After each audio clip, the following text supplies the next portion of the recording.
In here, please take a moment, hit that like button, hit that subscribe button. Any thoughts you have on Freemasonry, positive, negative, or neutral, let me know. And if you are celebrating the long weekend, then I hope you are going to continue celebrating it. Here in Ontario, it is our civic holiday.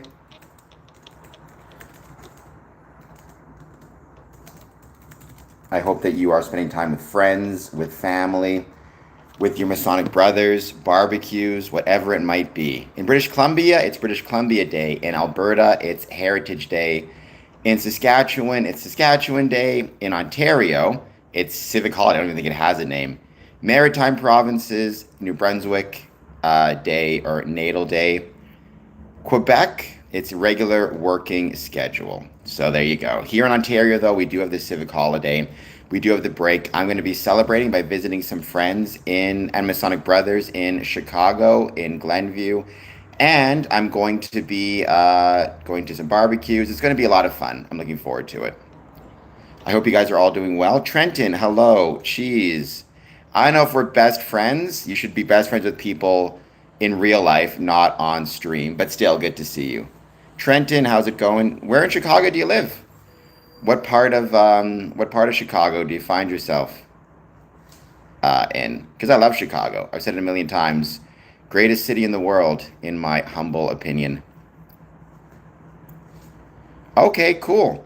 Most of my time in Chicago is spent in the Loop or kind of along the North Shore in the Lincoln Park area. Um, Been to the South Chicago a couple of times briefly, but very cool. Did you search Ramstein live shows yet? I did see, actually, I saw a clip of, I think it was Chad Smith from um, the Red Hot Chili Peppers reacting to a Ramstein show where, yes, they have a lot of fire. I would believe that they could burn down the city of Toronto with the amount of fire that they have. Thank you for being here, Mr. Dane. As always, I hope you're doing well. Please take a moment and hit that like button. Looking forward to the long weekend very much. It's going to be an absolute blast. I can't wait. Um, and I'll be posting on socials. And thank you for the like. As always, just give it a couple minutes. Let's wait to see who joins. I might do a bit of a longer stream today just because I have to like I said, this weekend I'm traveling. I don't have a stream again until Monday at 1 p.m. So doing a bit of a longer stream to wait to see who finds me. And, just hang out, chat, talk about Freemasonry.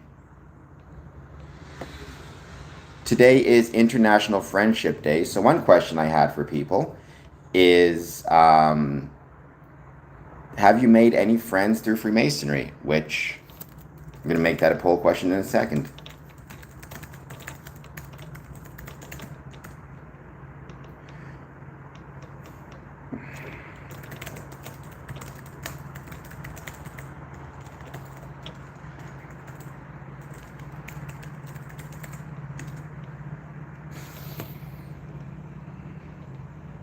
And there's the poll question up. And now we wait. One sub away from 4,470 subs, so help a brother out. As always, thank you for being here.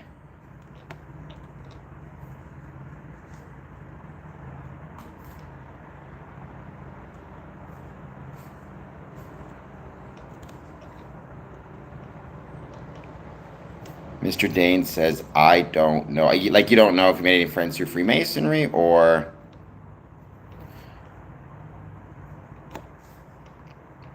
One yes? Awesome. And for the time being, I got my coffee. We're just going to hang out the first 60 minutes, as you guys know. I don't have any specific talking points. I just hang out, chat about whatever.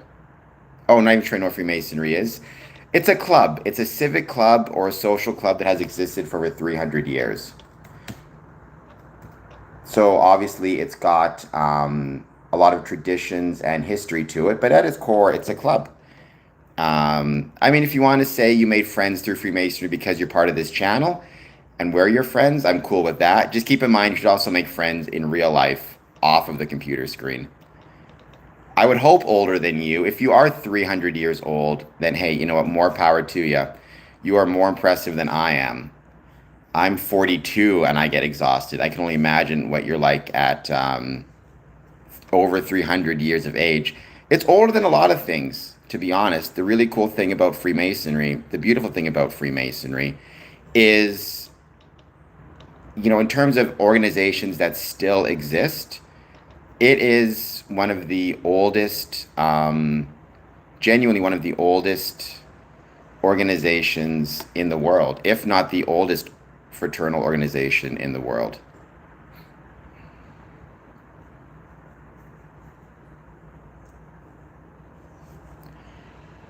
Yeah, no, Freemasonry started. I mean, you can pick your different dates, um, because different people have different years when they'll say Freemasonry started.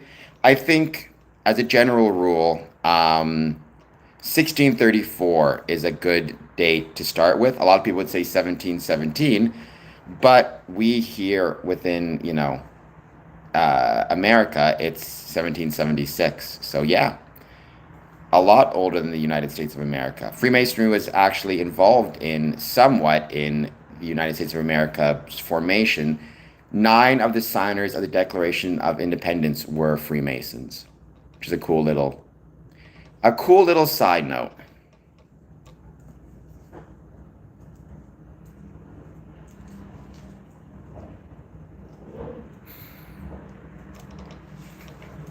We're just going to keep hanging out, wait to see who joins. And any thoughts you have on Freemasonry, positive, negative, or neutral, I'd love to hear it. As you guys know, I have a really exciting event coming up August 21st, August 22nd. I'll be letting you guys know what that's going to look like soon.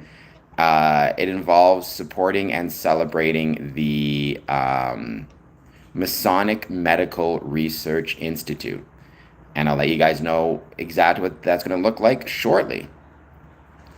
I've always thought that there should be a Lego Masonic temple. I don't really follow Lego very much.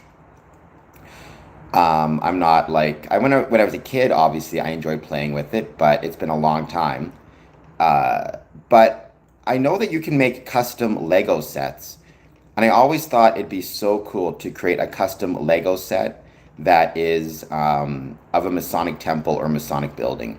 So that's on my list. If you ever, Mr. Dane, are able to or think you can create a custom Lego set of a Masonic building, let me know. Nam, I've never seen falling down, but I think it's very common for people to get very sick of work. You're not alone in that. I hope you have things you can do for self-care and to make yourself feel better. Um, Things you enjoy doing outside of work. Pay for which job? Um, oh, working at Lego? I think I've seen a couple YouTube clips of people who work at Lego. I forget what their term is, like what they're called, but they are responsible for building, for creating Lego designs and stuff. It does seem like a really cool job, I'll say that, to its credit.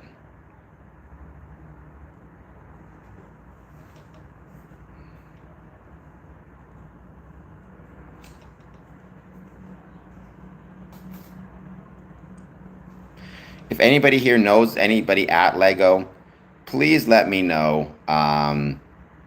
If perhaps you can get a custom Lego set built of Masonic building. I can send you pictures of the building. You just have to get them to be convinced to create it.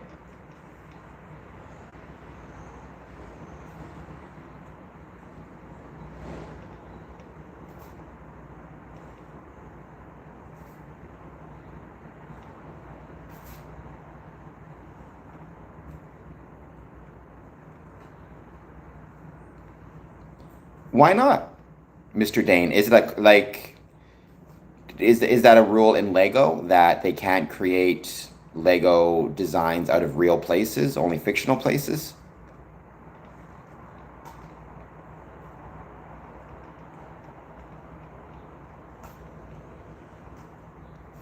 Do Freemason stuff? What type of stuff would you want me to do as a Freemason? I don't even know what Freemason stuff is.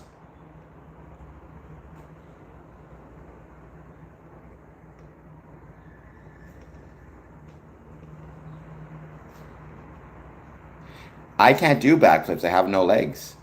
What are some of the rules, Mr. Dane? Do you know? Because I'd be really curious to know that. Because, like I said, that is something I looked into. I wonder if I can do that now. Creating custom Lego sets.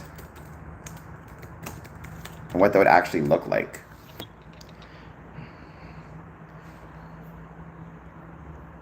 To create your own Lego set, known in the community as mock or my own creation, plan your concept, use digital design tools, and source your pieces.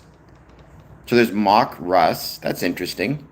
Specializes in custom Lego gifts, builds, minifigures, and creative solutions for corporate and individuals. I wonder how much it would cost. That's the issue.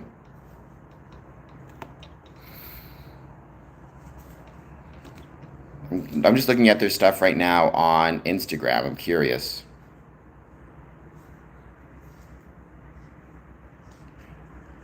Well, I mean, Freemasonry isn't political, nor is it war or military. Medical equipment, custom Lego car.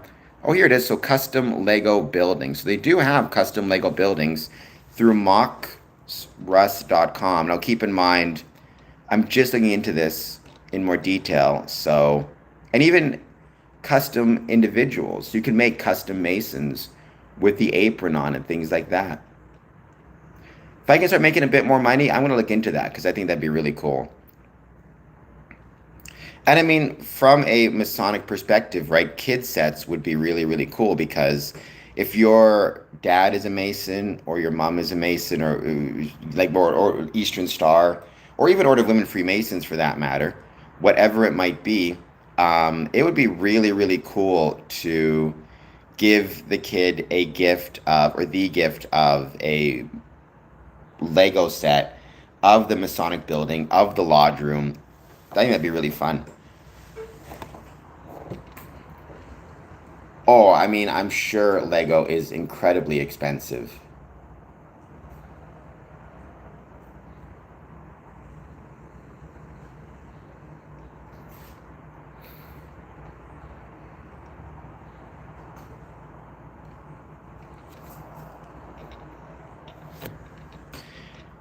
I mean, like everything else in life, right? It is absolutely very expensive. It just kind of is what it is, you know?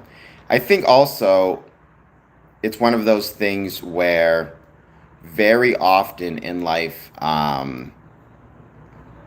if people are, if you're interested in something, right, they know they can charge you more money for it.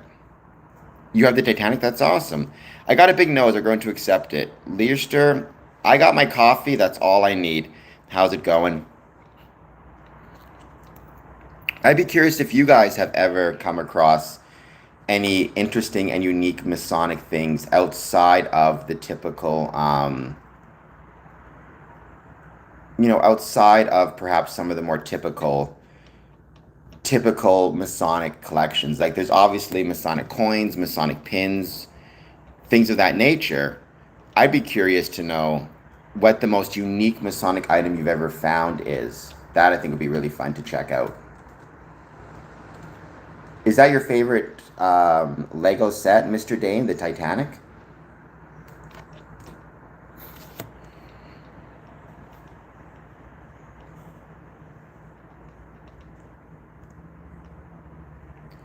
It was real. It's not that the moon landing was. It's not that the. It's not that I think. Um, it's not that I think the moon landing was real. The moon landing was real.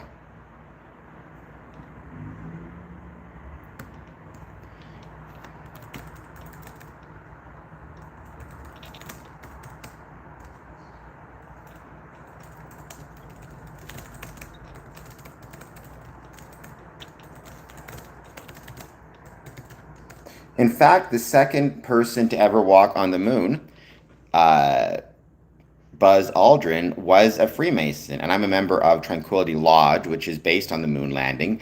And Buzz Aldrin brought with him to the moon a series of Masonic documents and items, and even a Masonic flag, which he did not leave on the moon, for the record. A lot of people think the flag is still up there. It's not. It was brought back to Earth and given to the Scottish Rite Museum. I can't remember. I can't remember now which Scottish Rite Museum has it, but it's here on Earth. It's not. It's not on the moon. But yeah, I have a few even coins and commemorations from that event, and from the fact that um, the second person to ever walk on the moon was a Freemason, Buzz Aldrin.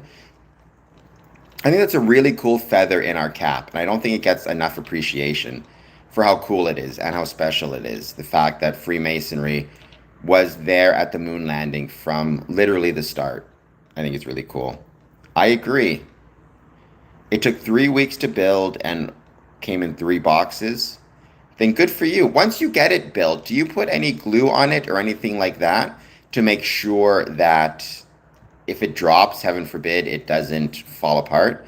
Do they have glue and things like that to try to keep it together? Um, sure, helped is a key word, Opal. It helped build America, right? It didn't build America, it helped build America. Luca, I am not a lesbian fourth degree Mason. What I am is handsome. Please hit like, please hit subscribe. Any thoughts you have on Freemasonry, positive, negative, or neutral, please let me know. Joel Miller, what I am is handsome. That's the most important thing. Okay, very cool. I always wondered about that because if I were to go through the process of building a, of building a 3,000, or what was it, 9,000 piece, what was it? Sorry, just 1 second. A 3 week, 9,000 piece build, I would want to keep the whole thing together with glue of some sort. I'd be terrified of dropping it. I have a lot on my mind every day because I'm so awesome. If you have a lot on your mind, it means you're doing something right. Rooster, I don't know what that means precisely, but thank you for being here. 60374. Lego set 60374.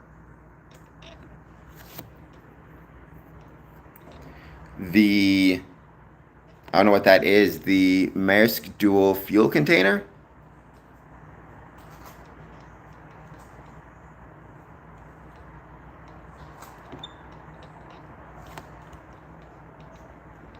I What degree in masonry am I? At least you said degree, which is the right term. A lot of people say level. I am the highest degree within Freemasonry that you can be, which is third degree Master Mason. I'm also 18th degree Scottish Rite. I'm also hold the office of Worshipful Master of my lodge, Border Cities Lodge number 554. I think that was the second. I think that was the second thing that popped up. Second image that popped up on the search. I don't think you are 99 degree. In theory, you could be 99 degree if you traveled. If you are part of Memphis Mizraim, I believe they go up to actually 99 degrees, but that's primarily in Europe and Asia. It doesn't really exist in North America. I do not sacrifice babies. If you think we sacrifice babies, you're a dumb person, Luca. And my suspicion is you probably live a very bad life, and instead of dealing with your own problems, you look up social media nonsense.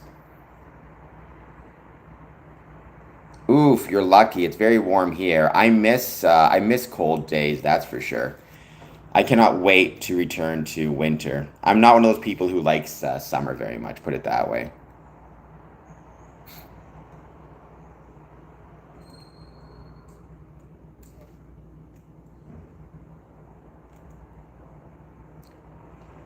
We should all keep our thoughts to ourselves. Where's here? I mean, who are the big Freemasons and what inventions did they make that damaged society? I'm sure there are Masonic inventors. I can't think of any off the top of my head. Iowa, well, I'm glad you're getting rain because I think Iowa has a lot of farmland, so I'm sure the farmers are grateful for it.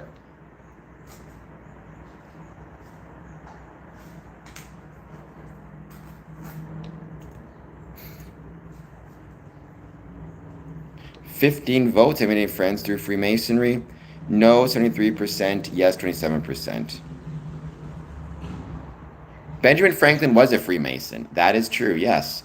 And he was good friends with the philosopher Voltaire, who actually also became a Mason. But what's interesting about Voltaire is he became a Mason 1 month before he passed away. So there's Scottish Rite goes up to the 33rd degree, and that's it, right?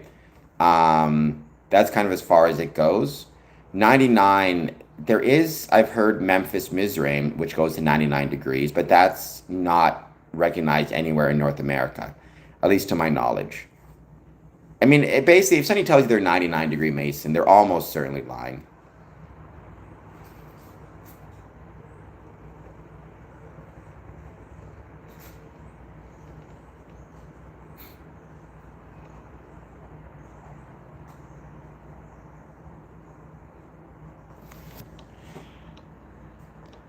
I mean, that's true, Joel, but the problem is I get a lot of the same questions every stream. I usually at the 60-minute mark pick a different topic every month or every stream, excuse me. Like today I want to talk about International Friendship Day. I also want to talk a little bit about human trafficking because unfortunately there's a lot of myths about human trafficking. A lot of people on social media claim that Freemasons are involved in human trafficking, which is baloney. But I thought one of the fun things to do, or not even fun, but important things to do might be to talk about actual truth about human trafficking and how we in a society can look at potentially preventing it. But the first 60 minutes, yeah, it can be repetitive, but that's because very often we do get different people on the stream asking the same questions, which goes to show the ubiquity of a lot of the conspiracies surrounding Freemasonry. Um, I don't know anything about the Order of the Purple Cross. Well, I'm sure he does. I mean, he may smoke cigarettes. He may be an alcoholic. I have no idea. A lot of people smoked cigarettes at the time. Um,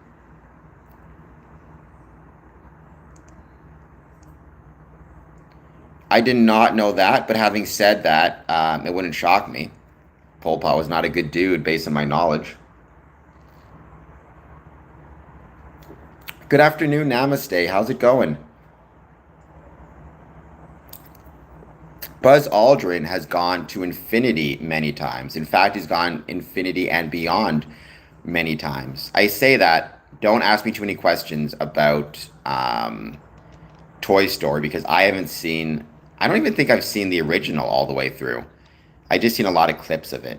I'm sure I did see the original at some point. I just can't remember when.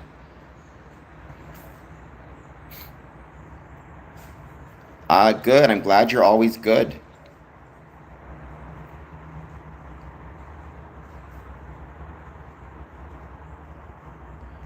I don't know what a Freemason turtle is. Many Masons drink and smoke. Many Masons don't drink and don't smoke. I'm a Freemason. I've never had a drink. I have smoked a couple cigarettes in my life, but it was rare. Um, and it's been a long time. That's Buzz Lightyear from Toy Story. Buzz Aldrin from the Masonic Lodges. Greenleaf, Colorado.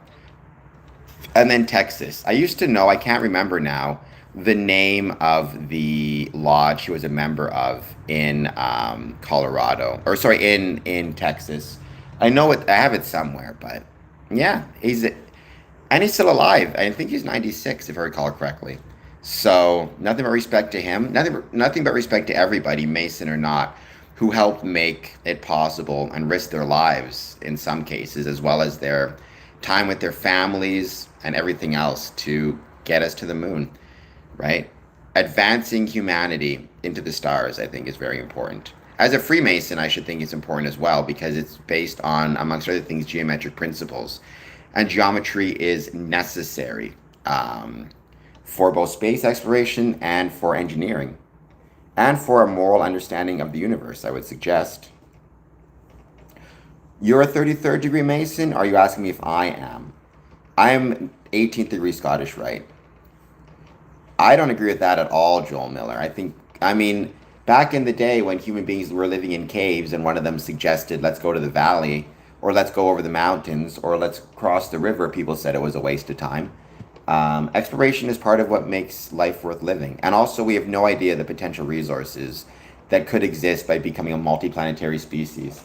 Even if we find nothing on Mars, the technological innovations that will allow us to live on Mars will open up doors for further exploration as well as a better life here on Earth. The moon landing and the technology that resulted from the moon landing is used every day here on Earth, even with what I'm doing right now. Which country did Lego originate from? I'm going to guess Switzerland.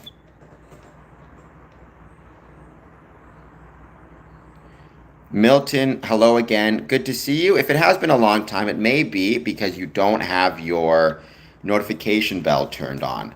So what I would recommend is make sure you check and have your notification bell turned on.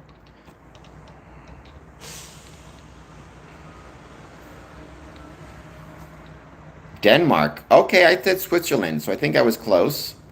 Thank you all for being here, as always. Once again, please take a moment, hit like and hit subscribe. I would be grateful.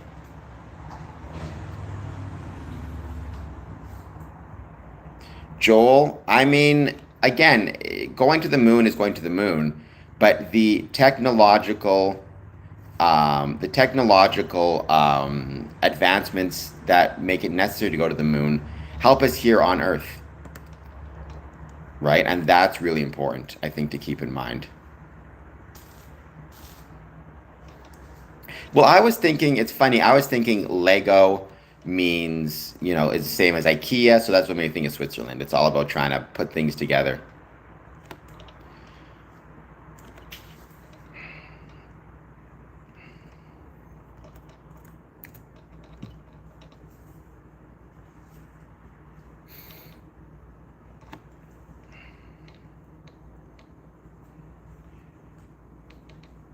You sound very calm and clear. I try to be. There's been times when I've not been so calm and not been so clear, to be perfectly fair. It just depends on how I'm doing and how my day is going. Well, some chill guy. It doesn't sound like you were very chill last night. I guess what I'd say is if you are potentially going to be going to jail, I worked in a jail for many years. It is what it is. Be smart, be respectful, do what the officers tell you. Take advantage of any programs you can in the jail itself. There's usually some pretty, I don't know where you're going, but there's usually some pretty good programs and services. Everything from resume writing to job search skills to AA to NA, whatever it might be. And so, yeah, I wish you the best of luck. It's just a crummy situation, but you'll be okay.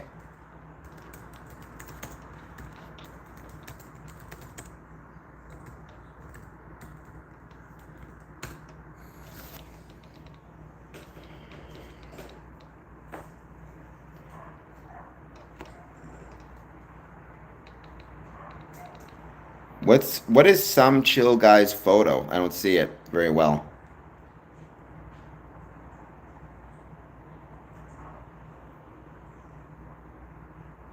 Well, some chill guy, do not be, for heaven's sakes, do not be, I don't even know, do not be confessing to stuff on stream. I'm assuming you're trolling, but if you're not, for heaven's sakes, stop confessing to things. Let's just calm down a little bit. How's about that? Yeah, I'm sure he is. What we're going to do is we're going to put some chill guy in a timeout for a little while. Because we're not going to have people randomly confessing to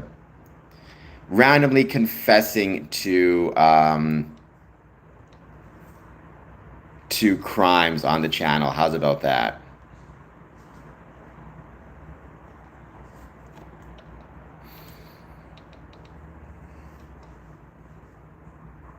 bad. I appreciate you being here. I would not say I love anybody on the channel per se.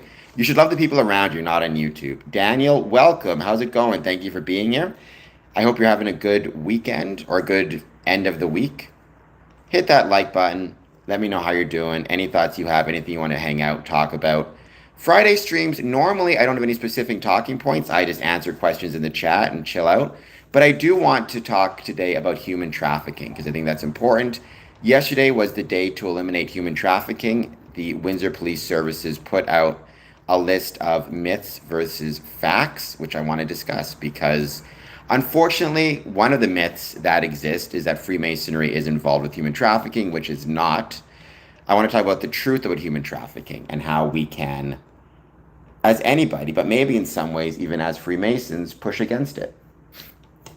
Eminem is my sleep paralysis demon, I'm sure. Freemasonry is interpreted in many different ways, including by the Freemasons themselves. No two Freemasons will view Freemasonry the same way. That is true. I do love my dad, and he is in the chat, so that's one. But first and foremost, love the people around you, not the people on YouTube and social media. I understand why people can develop, the term is social para relationships via social media, but I promise you it's not the healthiest thing ever, that's for sure. One thing I'm thinking of doing this weekend, if I can, is streaming the fireworks from the Navy Pier. I'm going to be in Chicago anyways. It might be worth trying to live stream those because people, for whatever reason, seem to love very much when I stream fireworks. So maybe I'll do that. That would be August 1st at 10 p.m. Central Time, so 11 Eastern.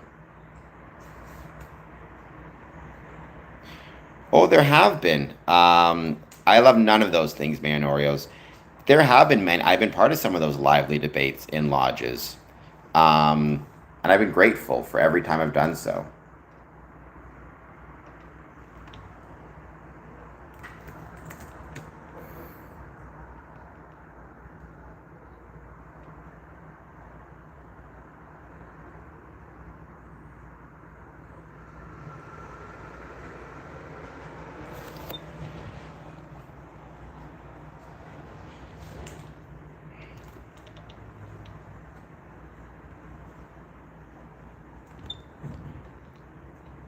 Well, when people are talking about the spectrum, I assume they're talking about the autism spectrum. But keep in mind, you don't need to be asking people questions about if they have any medical conditions or anything like that. So please just keep that in mind. That people be on this stream, don't ask medical questions. I'll talk about my medical stuff, like I have no legs, but that's different. Your 5 head. I got a big forehead. Please hit the like and subscribe button, and I hope you are doing well.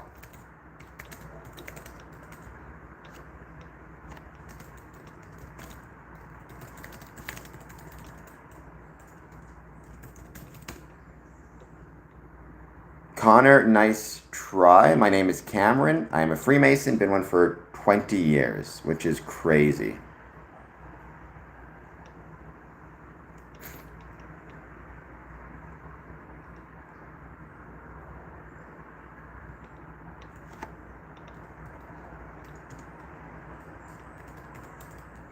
Oh, we got hearts. Is that Smokey the Clown? If it is, welcome, Smokey.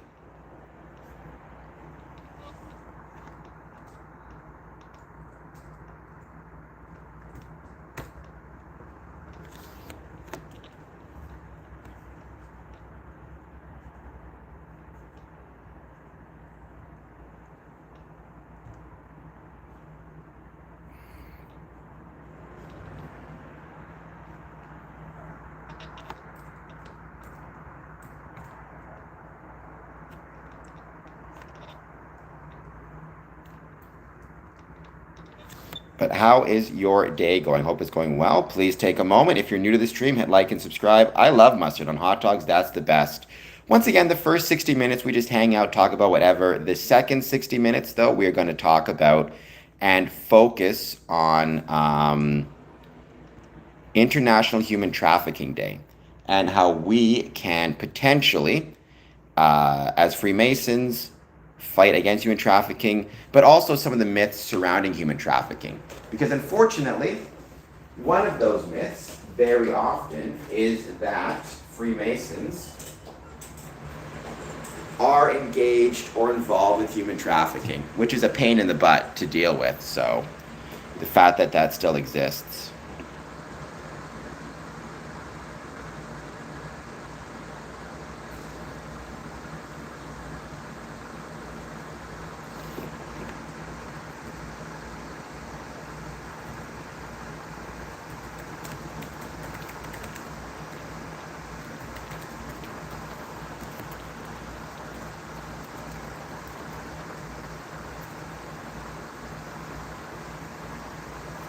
Any mustard is good.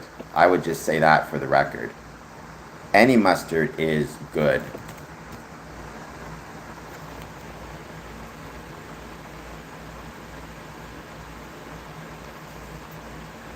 Try mixing it with daikon. I need a brand brother. What is a brand brother? By the way, I hope you guys don't mind. I turned on my AC because it was getting very warm. Yes, I got a big brain. I assume that's what you're saying. Please take a moment, hit like, hit subscribe. Any thoughts you have on Freemasonry, positive, negative, or neutral, I'd love to hear them. We're just hanging out. I'm going to talk about human trafficking after the first 60 minutes of this stream, so another about 25 minutes to go. Yes, stop projecting. I concur. I will just say this.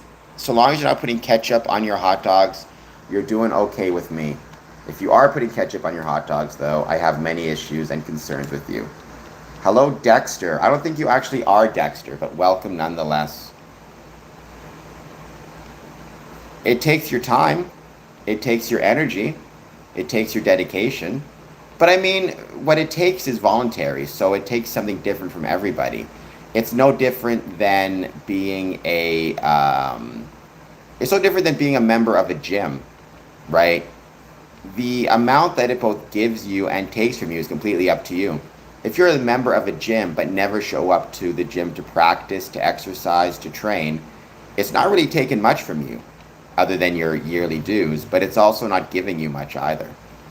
Hello, driver's seat. Thank you for being here. How's it going?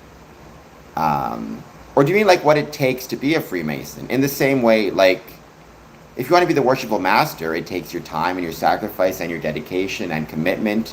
It takes all of that and more. But that's your choice, what you want to give to it. Or do you mean what it gives? Or do you mean what it takes to be a good Mason? I guess I need to know a little bit more what you mean by that. Strategy master. How does it feel to know Indian temples represent wormhole travel machines? India, I don't believe that is the case. I think you've been watching too much Stargate. I think, is that what you're referring to? I got my red shirt on, Dad. So yes, red shirt Fridays, absolutely. Does the compass represent spirit over matter? Well, no, the compasses is actually the term, represents...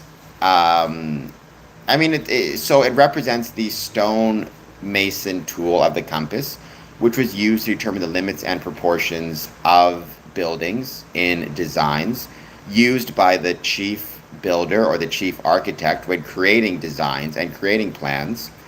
And in Freemasonry, it represents the limits and proportions of good and evil. In a sense, it's kind of like a metaphor you'll hear sometimes in Freemasonry is keeping everything between the points of the compass, which means keeping everything within the limits of what is good, not straying beyond that. But it's a metaphor. Conehead, Aykroyd, Gucci says I look like the dudes from Easter Island. That's all fine. I can look like all of those things. What I care about is have you hit the like and subscribe button. And thank you, as always, for being here. So, driver's seat, that is a legend that is not literally true.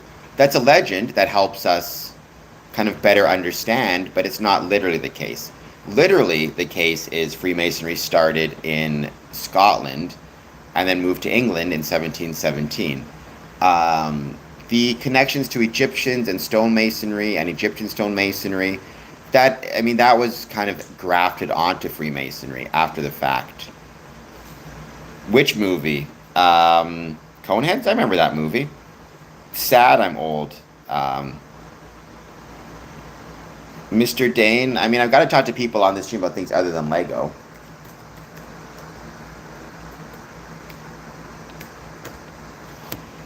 It looks like it's a square of some sort, like a series of buildings. It looks like. I'm sure it's really hard to build, so I wish you best of luck with it. Hey, if it's something that brings you joy and happiness, and certainly not hurting anybody, then good for you. One day we'll get those Masonic buildings in Lego sets. My great-grandfathers were Freemasons? That's awesome, Gucci. I think my great-grandfathers were Freemasons, if I recall correctly. Certainly my grandfathers were both Freemasons, as is my father, I should say. So yeah, I'm very lucky to have several family connections of Freemasons. Truly grateful for that. Well, you could say it started with the Egyptians because Moses was an Egyptian slave. I don't think that's the case, though. The Abrahamic religions did not start with the Egyptians. Mortal, yes, women can be Freemasons. There's the Order of Women Freemasons. There's also Eastern Star. There's also Rainbow, which is a Masonic youth group for young women. So yes. Hope Leo says no bueno. I don't know who, are you referring to the Pope? Leo the 14th?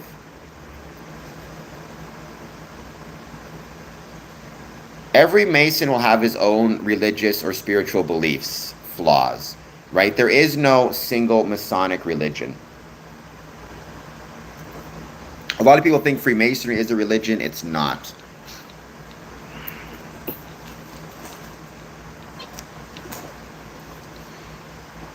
As Dad brings up a good point, if you're going to be a Freemason, and there's different modes of learning, right? We've talked about this in the past. There's different modes and different ways people learn.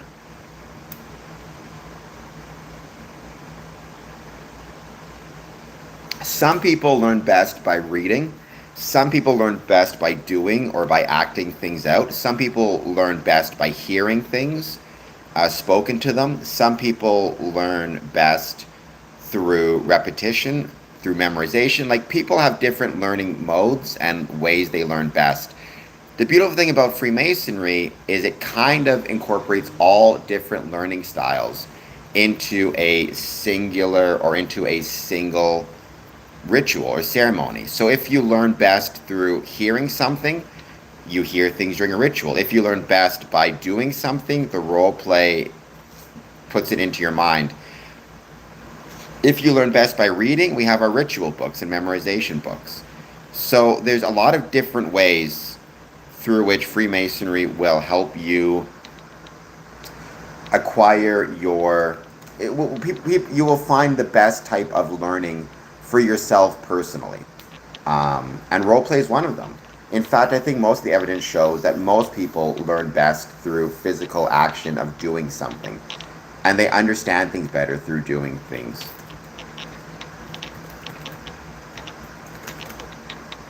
At least in my experience.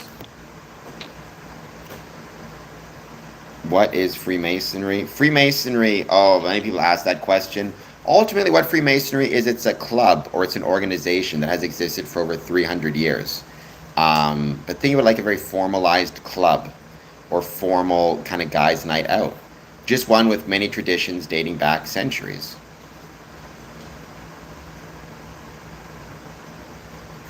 Well, luckily gone, Freemasons do not perform any evil satanic worship.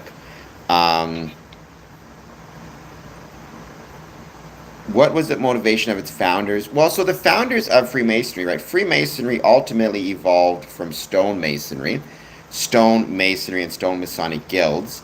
And really, and primarily, I think the motivation, and this is true for almost any group that forms, is fulfilling the human desire to belong to something greater than oneself and bigger than oneself. But every kind of founder had different purposes. A good place to learn about that would be the Anderson Constitutions of 1723. James Anderson was a how do I say that? I can't pronounce that term now. Presbyterian, there we go. He was a Presbyterian minister who, along with others, wrote one of the earliest documents related to Freemasonry in 1723. And you see it as a combination of social club, philosophical society, and a way to maintain traditions within one society. And also a way to kind of formalize charity and formalize a safety net at a time when such things didn't really exist.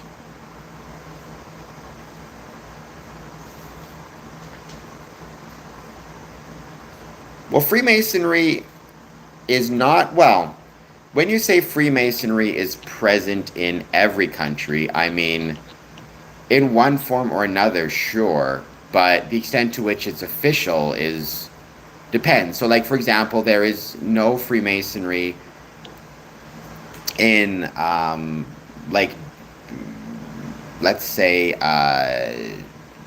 Dubai. However, there is Freemasonry on military bases on American military bases therein. So it's one of those things where Freemasonry pops up in different places in different ways. Certainly, there's no doubt that Freemasons will travel around the world. There are aid workers right now who are Freemasons in Gaza, I'm sure, for example. So it's not just in my country. It does exist around the world in a variety of ways, but it's not literally, at least officially recognized in every country.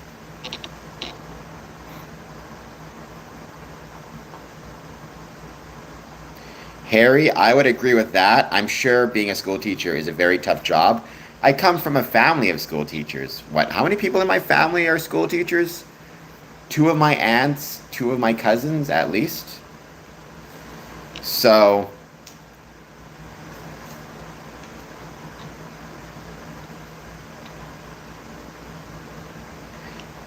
I mean, nothing but respect for them. I'm sure they work incredibly hard. Um, it gives, support connections. Well, I would not say there's proportionate costs. I wouldn't agree with that. It depends how you define proportionate. Obviously, what it takes first and foremost is your dues. Every year you have to pay dues to the lodge. Those dues can be, it just depends, right? Like, the most expensive dues I've heard of are like $700 per year. The cheapest is $25 per year. It depends on where the lodge meets and the expenses of the area. If you're a lodge meeting in, let's say, New York City, it's going to be pretty expensive compared to, say, small town Texas. But the thing is, the proportionality of it, the more it gives, the more it requires, but that's true across the board, right? Like, again, if I want to get really healthy and I join a gym, the more the gym gives me is dependent on how often I'm willing to go to the gym and how hard I'm willing to work at the gym, right? So the more benefit I get from the gym ultimately depends on how hard I'm willing to work in the gym. Freemasonry is no different. Yeah, I will get more connections. Yeah, Freemasonry can give me connections, but that depends on how often and regularly I'm willing to go to the lodge and take part in lodge activities and visit and travel. If I join Freemasonry but never show up to any meetings, I don't get much out of it, right? So ultimately, It's the proportion is based on how hard you're willing to work and what you're willing to do. But if you never go to lodge meetings, you're not going to get connections from it. You're not going to get the free food from it. You're not going to get necessarily as much support because no one will ever see you. No one will visit, you're not going to any lodge meetings. Now, you could argue that at the most base level, it shouldn't make a difference. Like, if you're a Freemason and you never attend a lodge meeting, you should still get the benefits from being a Freemason. It just doesn't work that way, but that's true for everything in life. You don't get the benefits from being a gym member unless you go to the gym, or at least you don't get as many. The more you put into Freemasonry, the more you get out of it. That's just the way it is, but that's the way it is for everything. Well, thank you, Jaguar. I hope that you leave a comment on the video. I hope you hit the like and subscribe button. I mean, keep in mind, you don't only get free food because you have to pay your dues every year. But I say that as someone who's traveled around the world and visited so many different Masonic lodges where I don't pay dues and have gotten a nice meal. It's nice.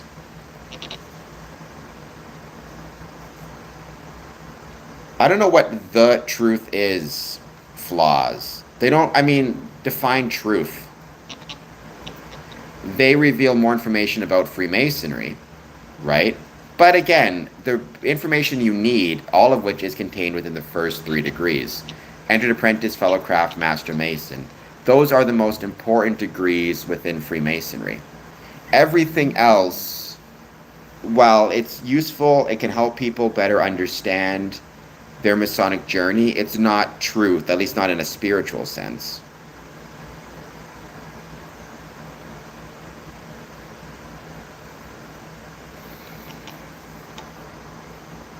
Hello, first one. Thank you for being here. I hope you're doing well.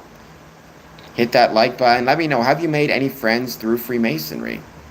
And one question that might be fun to ask in that context is, what is the difference between making friends and making friends and making brothers, or having a friend versus having a brother, or a Masonic brother?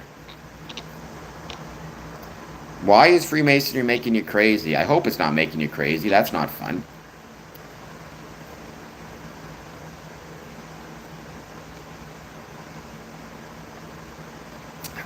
Flaws. When you say nah, what do you mean? There are no secrets you have to keep as a Freemason. There are secrets you can choose to keep, or secrets you can choose not to keep. That's kind of your choice and your decision. But there are no quote-unquote secrets you have to keep. It's your choice. Now, I think you should keep them because you take an obligation, but many people have broken those obligations throughout the years, and it just is what it is. No Mason friends. Thoughts on esoteric? I'm not a big fan of esoterics as a general rule. I think it detracts from the better parts of what Freemasonry is. I think an overemphasis on esotericism results in a lack of understanding of the practical ways that Freemasonry supports our communities.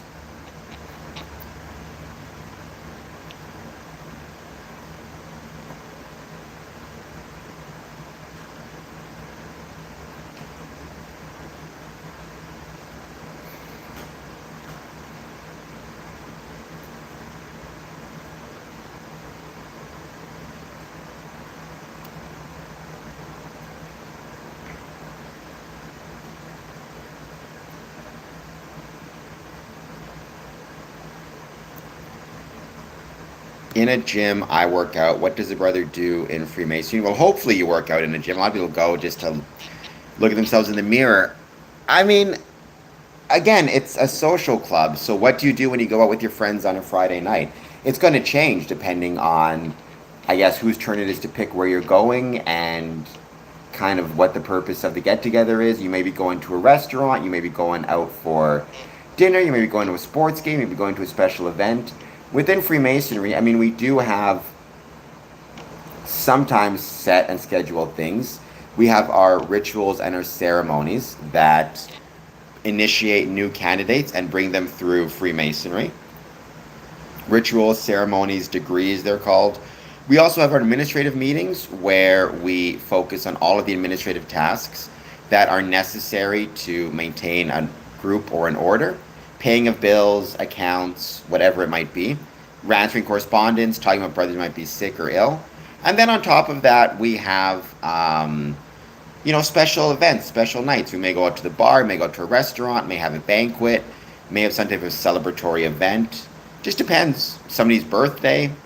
But the primary thing is either ritual nights, which create bonds of brotherhood through shared experiences, or administrative meetings, which maintain the order and maintain the craft. I mean, what does a fraternity do, right? People seem to understand this idea of you're a member of a fraternity, you're a member of a club, but they don't seem to understand how that applies to Freemasonry. It's the same thing.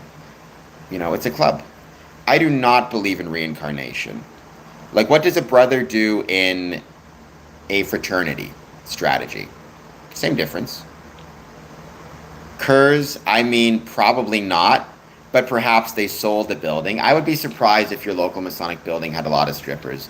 Not that it wouldn't be fun to visit. That might make the meetings a little bit more exciting, but I'd be very hesitant to believe that. Our gang members, I mean, it's possible, I suppose, but they shouldn't be, because one of the things we are taught within Freemasonry is to be compliant with and follow the laws and the rules of the country in which you live, or in which you're a citizen, or in which you're even working. So if you're a gang member, by definition, you are not at that point compliant with the laws of the country in which you live. So you'd be kicked out of Freemasonry if you were to discover you're engaged in any illegal activities, certainly including being a gang member. Let's not do that, Fish. Yes, Strategy Master. People are giving way too many meanings to simple fraternal organization. I don't know why they do that. Well, I do. I do know why, but it's not helpful. No, it's not. No, look, I mean, there's something beautiful about fraternal organizations. There's something beautiful, or there can be something beautiful about fraternities. They can do a lot of charity work. They can do a lot of, provide brotherhood and support and help people who are struggling. They can create lifelong friendships. They can help the community at large. They can demonstrate the ability for people to get along despite differences in race, religion, creed. So it's simple, but that doesn't mean it's not profound as well. As Dad points out, you can have education nights where you have an education officer who finds subjects to talk about. I talked about that in my gamification paper on Freemasonry. The way that things like having education at meetings can motivate people to attend. Well, I don't know if there's 1 billion religions. That sounds like a lot. I mean, one of the issues is people with religious belief is people will often default to believing that their particular religious belief is true. Whether it is or not, I mean, we'll find out in the next life. That's not for Freemasonry to say. Well, shoot, don't do that. Don't be pooping. Let's just calm down. But Freemasonry would say, if each of those 1 billion religions has some type of belief in a supreme being, more power to them.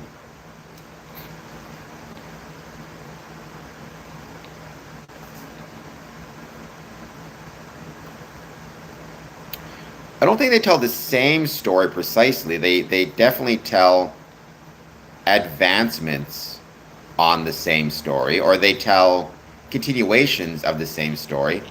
I guess people would say it's the original, the sequel, and then the trilogy.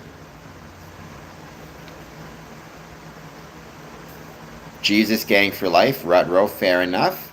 Just with their claim to Messiah, doesn't looking within make more sense? Flo, I'm not sure what you mean by that.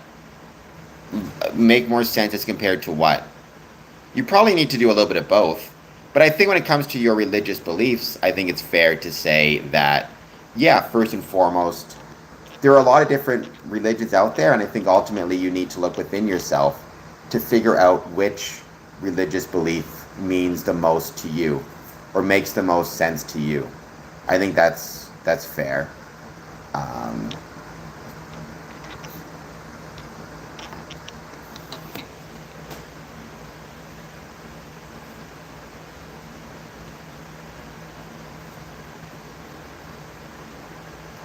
The Ron. I mean, there are many stories that are similar throughout history. Um, right? The a lot. Some people would say that that's a mark against religion because it just shows that we're all copying from each other's work. Some would say that's a mark in religion's favor because it shows that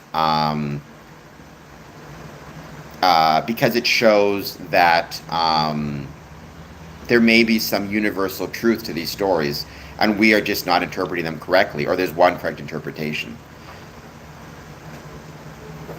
Well, I mean, both are important, belief and knowledge. There comes a point where knowledge will not get you all the way, and you need belief of some sort.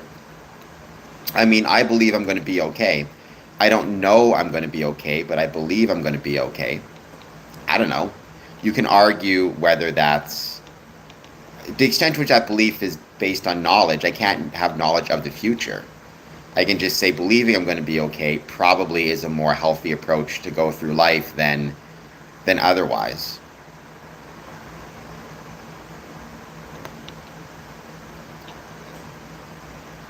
I've heard this idea of frequencies equal Jesus, but truth is sometimes subjective. I'd say mostly it's not. Lotus. I do not know what syncretism is. Or syncretism, that's the belief that all religions are equal, right? I mean, true belief, well, but like, again, what is a true belief? So if I tell people, I believe I'm going to be okay, that's a true statement about my belief, but that's not a true belief. I might, heaven forbid, knock on wood, get hit by a car tomorrow or today. Sometimes you just have to believe things will work out, whether you know it or not.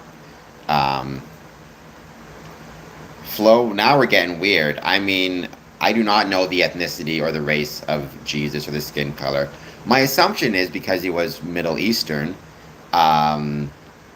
he was probably he was probably very tan, put it that way.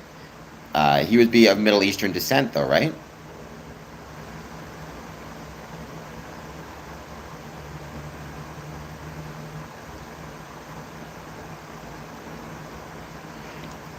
Ethiopian. So Jesus is the sun at the vernal equinox in the age of Pisces. So I have no idea what any of that stuff means. Um,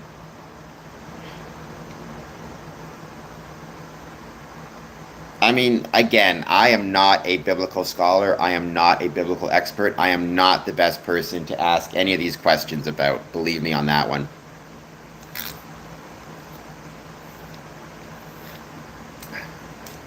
Well, Chris, I mean, now we're getting it. You got to be really careful about that. Many people, many people make decisions and are willing to, in fact, end their life for things that are probably not true. I believe does not inherently mean something is true or not true, right? There's a difference between believing something and something being true. However, what I will say is there's no doubt that the Christian faith has, for I think billions of people at this point, resulted in, well, yes, there's been some problems, whatever. It has done a lot of good for a lot of people. It's been responsible for a great deal of charitable work and kindness and advancements. And like everything else, it's not about the religion, it's about the person. And it's about the extent to which they are capable of believing what they believe and how they act on those beliefs. Um, okay, well, then I don't know what synchronicity is. What I do know, however, is yesterday. Hello, Amy. Good to see you. Thank you for being here. Um,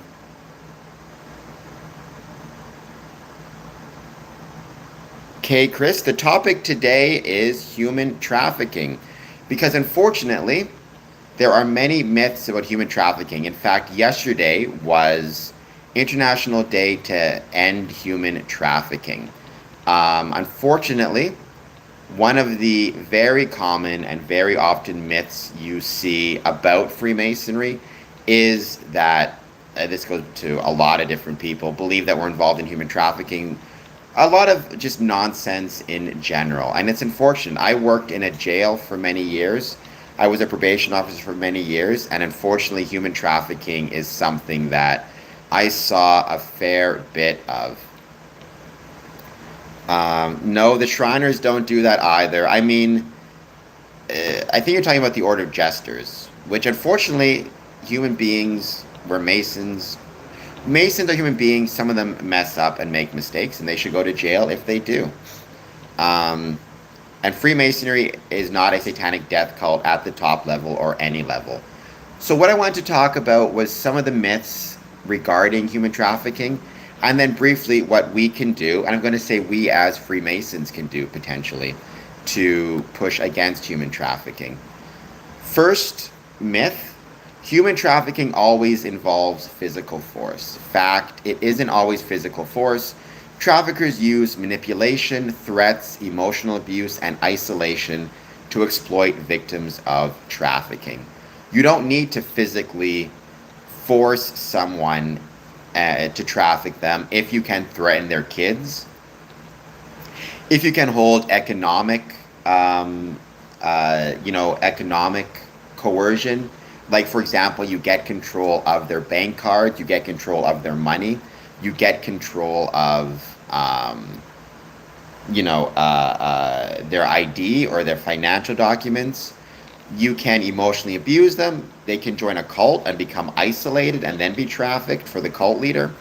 Isolation is one of the greatest dangers anybody can face, but that's especially true if you happen to be at risk of being trafficked, because isolation means there's no one around who can support you or help you. If I recall correctly, Lotus, one order. So in New York, there was a criminal case brought against the Royal Orders of Jesters. I believe they were found guilty. And if they were doing it, then they should have been found guilty, and anybody involved in it should have gone to jail. I don't believe, I've never heard of the Royal Order of Jesters in Ontario. But you need to keep in mind, there have been Masons who have been guilty of all sorts of crimes. That doesn't reflect on Freemasonry, that reflects on the individual Masons, right? We are human beings. And as human beings, unfortunately, we are imperfect. And what that means is we are imperfect both in the sense that sometimes we let people join Freemasonry who are bad people or evil people because either we don't do our due diligence on them or they trick us and they convince us they are good people and we just fall for it. But also it means, unfortunately, some of us are going to do bad things. What matters most is if we are trying to be the best version of Freemasonry, the best version of ourselves, if we find out one of our brothers is committing any type of crime, but certainly human trafficking, to contact the police. But also, and just as importantly, what we need to be doing is making sure that we as Freemasons do things like this on International Day of Human Trafficking, talk about some of the myths around trafficking, the facts, and also think about what we can do as Freemasons to fight against. It could be this, it could be all sorts of different things, all sorts of different exploitations and crimes and problems in society. Mr. Dane, I'm not going to check that out. I'm focused on this right now.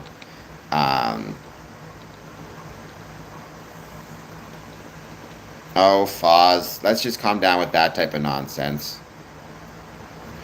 So myth, human trafficking always involves physical force. It does not. You can use manipulation, you can use threats, emotional abuse, isolation, financial abuse. I don't have to use physical force to traffic someone if I can threaten them, if I can threaten their family or isolate them or get control of their finances or emotionally abuse them or a million other things, right? I am on the same level as George Washington and Ben Franklin. I'm also on the same level as the plumber. I'm also on the same level as the millions of other Freemasons that have existed throughout, for the last 300 years. We're all on the same level. That's the beautiful thing about Freemasonry.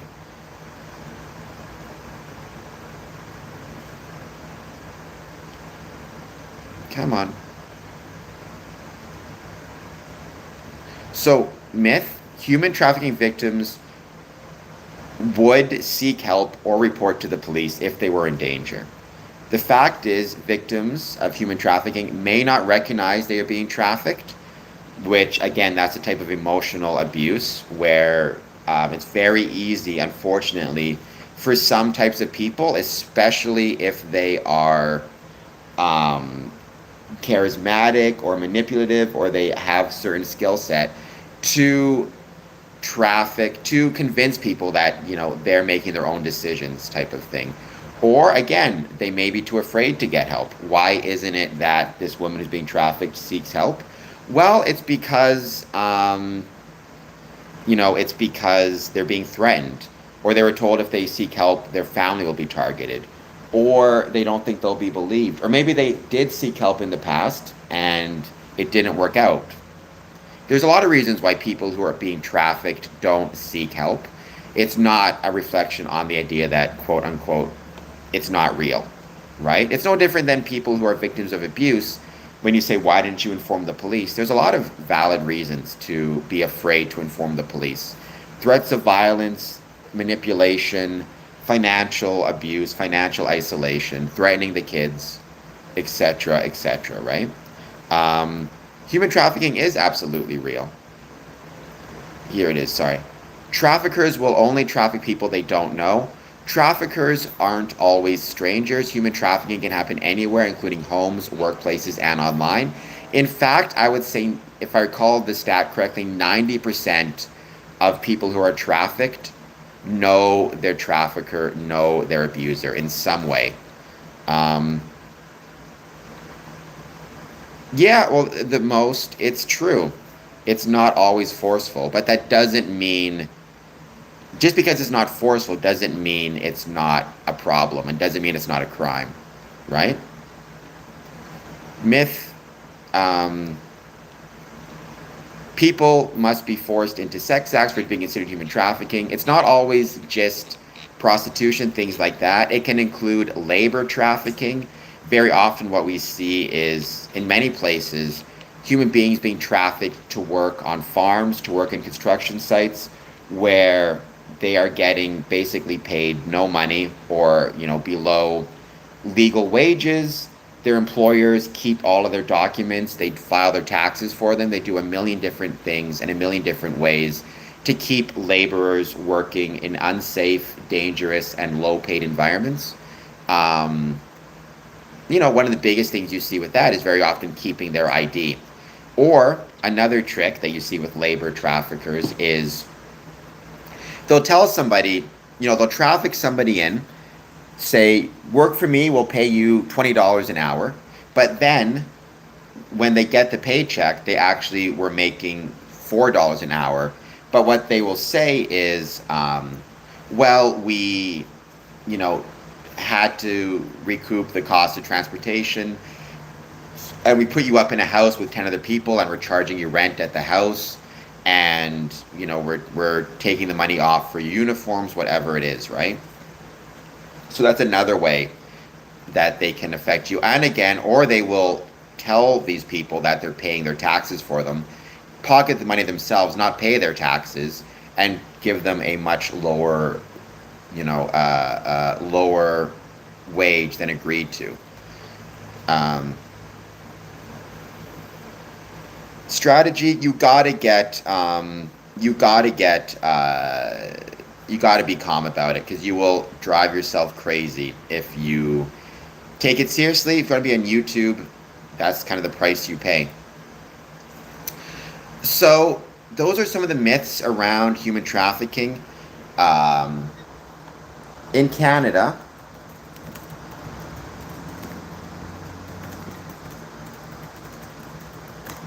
if you think someone is being human trafficked, and again, it doesn't just have to be sex crimes, it can be labor or a million other things, the number to call is 1-833-900-1010. Once again, that's 1-833-900-1010. That is the Canadian Human Trafficking Hotline. It is open 24 hours a day. I believe it is in both French and English. Or if there is somebody that is being trafficked that you think is in immediate danger, then obviously you call 911. As the RCMP talks about, Some of the signs of human trafficking include, but are not limited to, um, recruiting tactics, human traffickers showering victims with affection and gifts, promising an exciting lifestyle and money, offering work, education, or financial support for their families. They approach victims in various ways, including pretending to be a love interest, friend, or sponsor, advertising jobs, connecting through social media platforms. Human traffickers can target anyone as they are skilled manipulators and predators.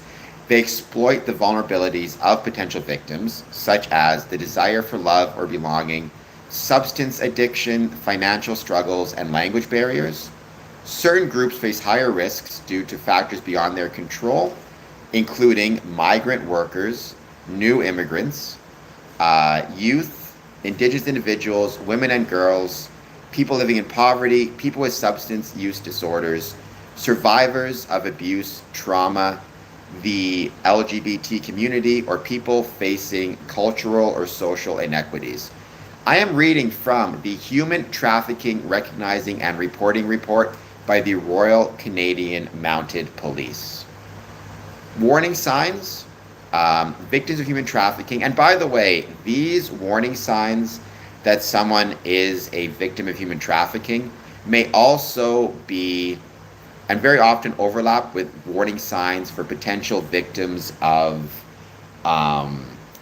scams, right? Very often, whether you are being the victim of a scam and sending money to somebody who's scamming you, or a human trafficker, you are ultimately, there's a lot of overlap with these warning signs. Victims of human trafficking may not be able to explain their circumstances, be unaware of the location of their documents, especially passports. Again, if you're being trafficked for forced labor, either sex work or construction or whatever else it might be, your employer or your pimp may keep your passport and not give it back to you, as well as other documents that you may need. Unaware of surroundings, despite having been in the area for an extended period of time, not being able to move or leave their job. All right, the most. You need to calm down a little bit. I'm going to put you in a timeout for a couple minutes. Have tattooing or branding to indicate ownership from a foreign country and neither speak English nor French and not be able to speak on their own behalf. If someone else is forcing you, like you're trying to talk to somebody and someone else is constantly asking you questions or answering for them, that's a sign. Have bruises, show signs of abuse or malnutrition, show evidence of being controlled, intimidated, or afraid, and frequently move. And I think the better thing that we need, welcome Top 5 Tools. Please hit like and subscribe. I'd love to visit Freemasonry in Alabama, or I'd love to visit Alabama and visit Masonic lodges therein. Sadly, never had the chance. So I think what we should do as Freemasons is a few things. Most importantly, though, when it comes to what we can do to combat human trafficking, because unfortunately it exists everywhere, including in North America, first,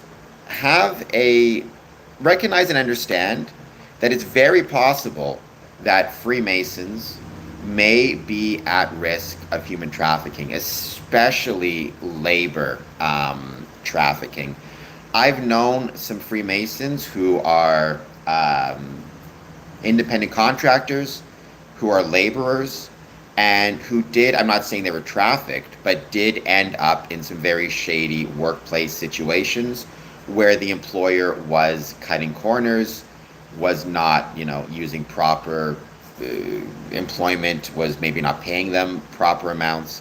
Those things can happen, and there's a very fine line between at what point that becomes some type of human trafficking, or it's very possible for us as Masons to have family members that end up being trafficked.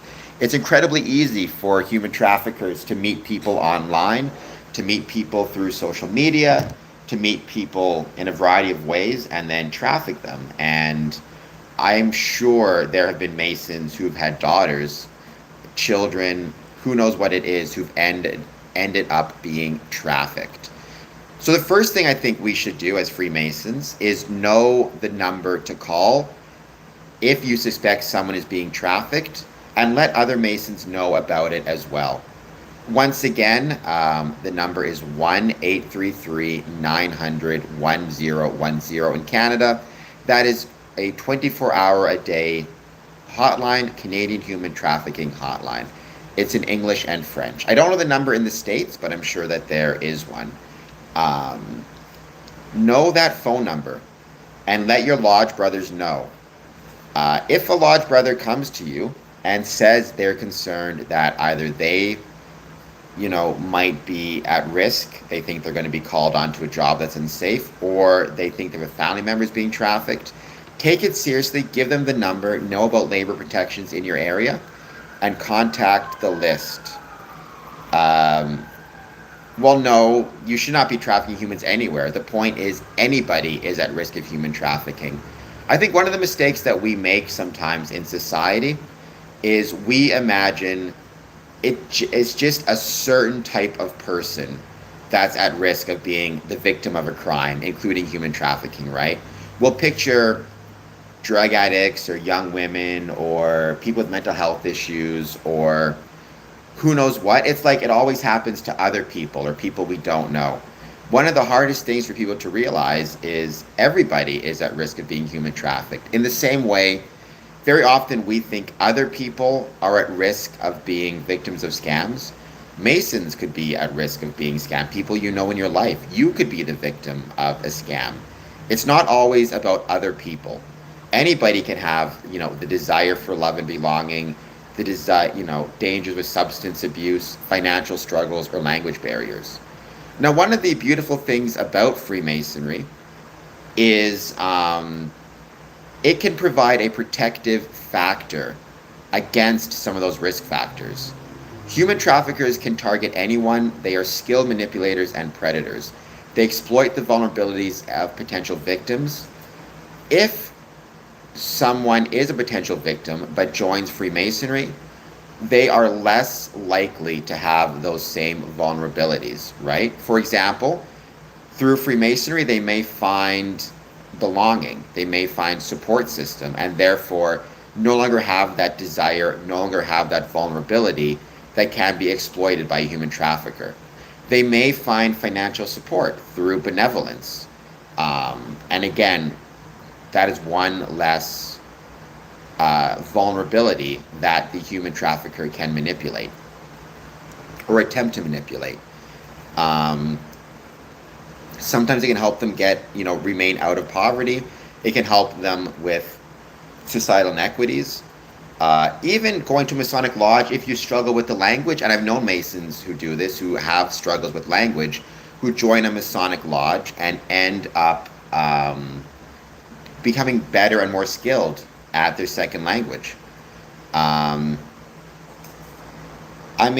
can't get you into the Masons in Saskatoon. No one can get you into the Masons in Saskatoon. What you need to do is find your closest Masonic Lodge, knock on the door, and express your interest in joining. I also think that we in our Masonic lodges can and should have regular presentations. You can invite the police to your lodge to talk about what is human trafficking, how does it work, and how can you, as a Mason, as a community member, recognize the warning signs and, try to protect the community around you. Because again, everybody thinks it will happen to somebody else or somebody else's family. It's very possible to, for a Mason, heaven forbid, for their daughter or their child to meet a human trafficker through the internet. Or for them, if they are of the, independent contractors, to end up working at a job site where there's trafficking taking place. We as Freemasons can learn about what the signs are to spot and then push against them. And that is something I'm grateful for, that I think we can do. Right now, for example, in Morocco, there's thousands of migrants entering the Spanish enclave of Ceuta from Morocco. How many of those thousands are potentially at risk of being trafficked? We should also be especially if you are a if you are a leader, especially within a Masonic lodge, you're the worshipful master, you're the warden, you're a past master. Know the warning signs that victims of human trafficking may have and pay attention to them. If you have, let's say, somebody who's interested in joining the Masonic lodge, who's not able to explain their circumstances, who doesn't have ID or access to ID, who has tattoos that may indicate branding of some sort, who's showing signs of abuse, malnutrition, bruises.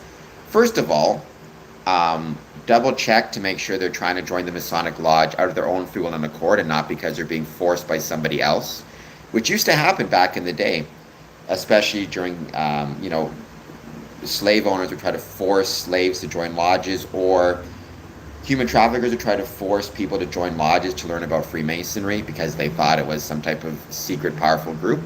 Know about that stuff. Pay attention to how your brothers are doing. We within Freemasonry are in my opinion, we are in a very privileged position to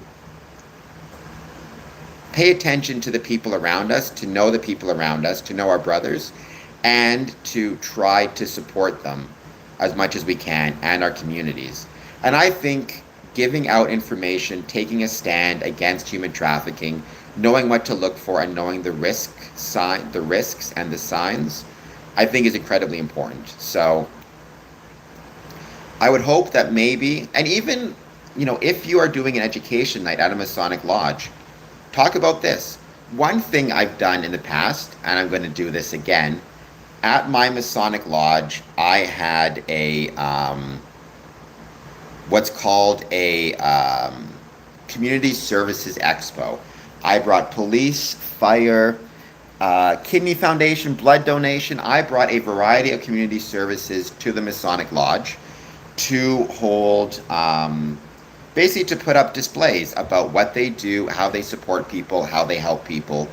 Maybe the next time I do that, I will include the human trafficking division of the police services, or at least invite them out. Because again, we in Freemasonry have the space to hold information sessions about human trafficking, what it is, what it isn't, the myths surrounding it, and how we can, as Freemasons, create a stronger and better community to fight against it. The other way that Freemasons fight against human trafficking, it goes to this first myth I talked about, right? The myth, human trafficking always involves physical force. The fact, it isn't always physical force. Traffickers use manipulation, threats, emotional abuse, and isolation to exploit victims.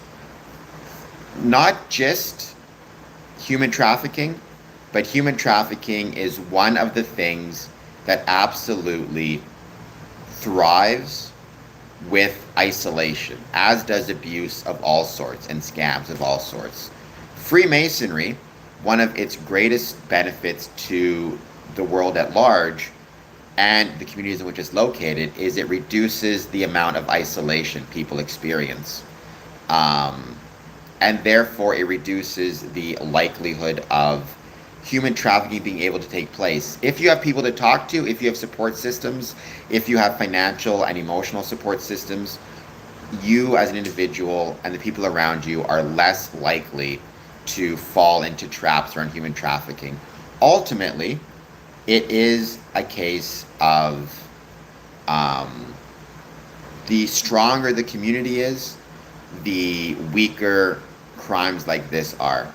I'm from Windsor, Ontario. Well, I grew up in Winnipeg, I live in Windsor. It's, yesterday was International Friendship Day. The more friends you have, the more brothers you have, the more brothers a community has, human trafficking cannot thrive. So once again, the number in Canada is 1-833-900-1010. If you have any concerns that someone is being human trafficked, they provide free confidential help in over 200 languages, as well as services for deaf, hard of hearing, and nonverbal people. Again, one of the risk factors potentially to be human trafficked is if you are disabled in some way, because that may give the human trafficker another vector of control over you. Like, for example, they may control your medications, or they may manipulate your mental well-being if you have mental health issues, or they may control any physical items you need to survive. Like, they may, keep your artificial limbs or your wheelchair locked up when you're not working for them. Who knows what it is, right? There are many different vectors by which human traffickers can control victims. Within Freemasonry, one of the things that we do, and I truly think it's one of the unintended but nonetheless very real benefits of Freemasonry, is we reduce the vectors of control a potential human trafficker has over an individual. Hello, Curtis Shines, 1451. Young people, take care of yourself. Everybody take care of yourself. Welcome back, Sean Hairline. I'm not on a train anymore, but I will be on a bus tonight. So those are my kind of things about human trafficking. I hope you keep them in mind. And I hope that we as Freemasons think about how we can potentially fight, reduce, ultimately what we do in Freemasonry, not on purpose, it's not the goal of Freemasonry, but it's one of the unintended benefits of it. We reduce the vectors by which and through which a human trafficker can find and control victims.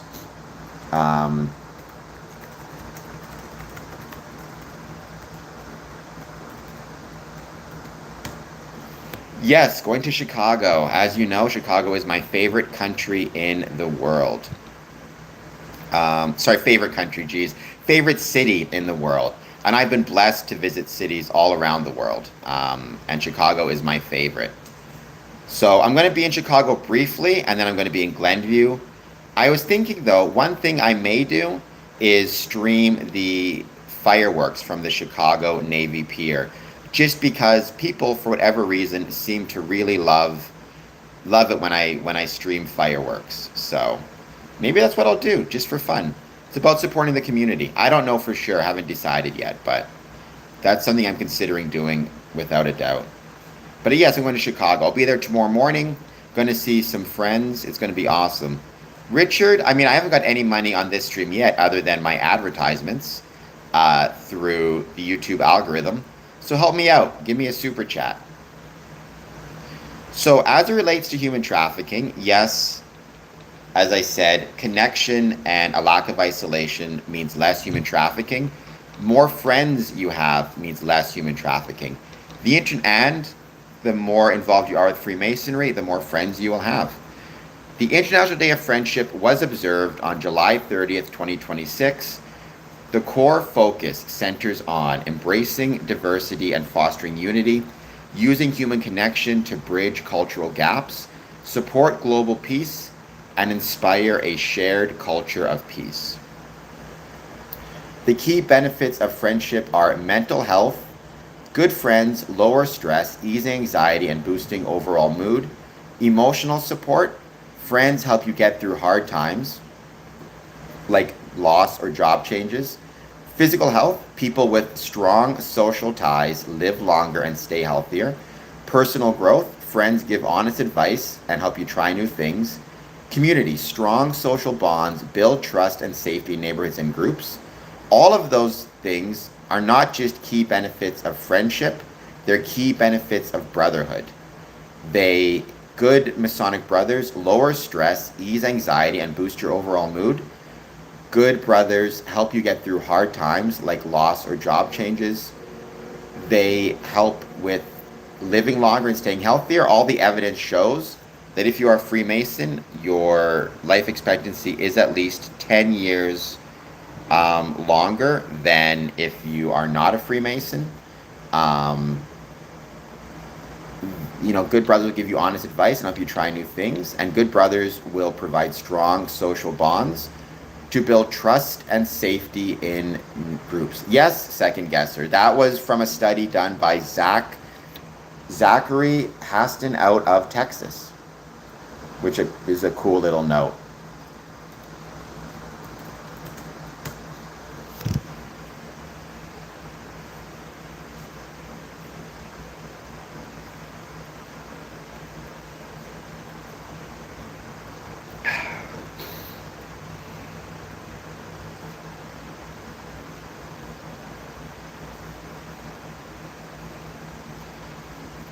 So I did want to mention that. I hope that at least some Masonic lodges, if they could celebrate the International Day of Friendship, I think that's a really cool thing to have that. And I think the beautiful thing about friendship and Freemasonry is, at its best, it crosses all different ethnicities, religions, whatever else it might be. And that is something I wanted to mention as well.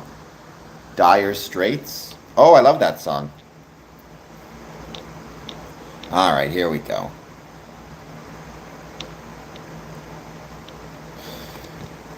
I also want to mention a couple other things quickly. I've said it a million times. You cannot separate the conditions of you cannot separate the conditions of Freemasonry from the conditions of the communities in which it's located. That includes economic conditions, that includes social conditions, and that includes political conditions.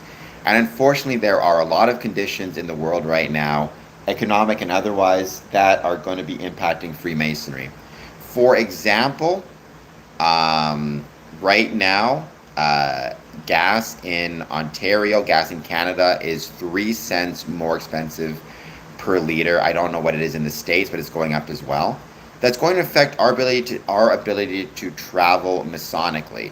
And so I'm hoping that one thing we all remember is, yes, travel is incredibly important Masonically, but that doesn't mean we're not going to be struggling to do so.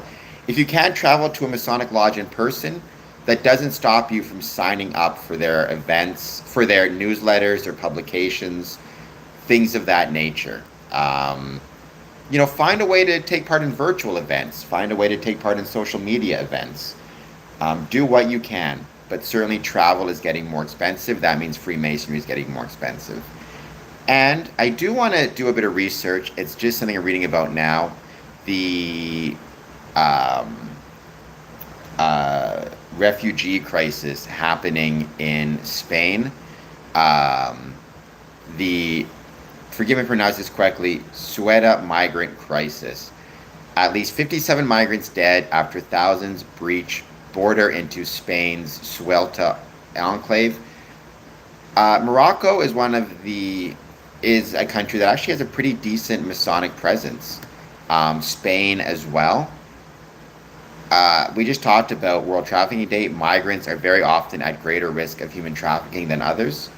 I'd be really curious to know the extent to which, any of these migrants may themselves be Freemasons, but also if any of Masonic lodges or Masonic Grand Lodges in either Morocco or Spain are providing assistance or aid to people as they struggle.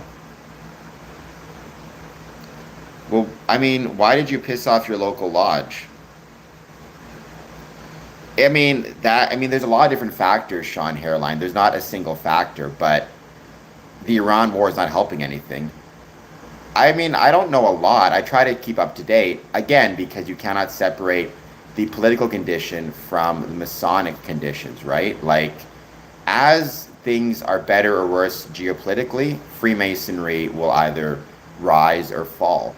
Now, I think the more Freemasonry that exists, the better the geopolitical situation will be, but it's a double-edged sword. It's also, you have to accept and understand that we in Freemasonry can only do so much to create a good geopolitical situation, and if the geopolitical situation is particularly bad, Freemasons are part of the world. They're part of geopolitics, and it's going to affect lodges economically, meeting attendance, a million other ways. I don't know if that's good or not, but I'd rather be strange than regular, I suppose.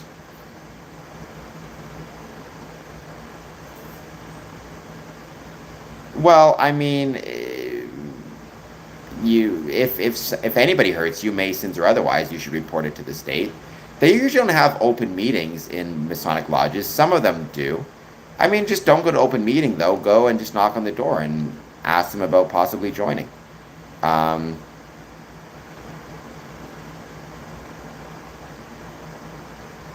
John Anthony,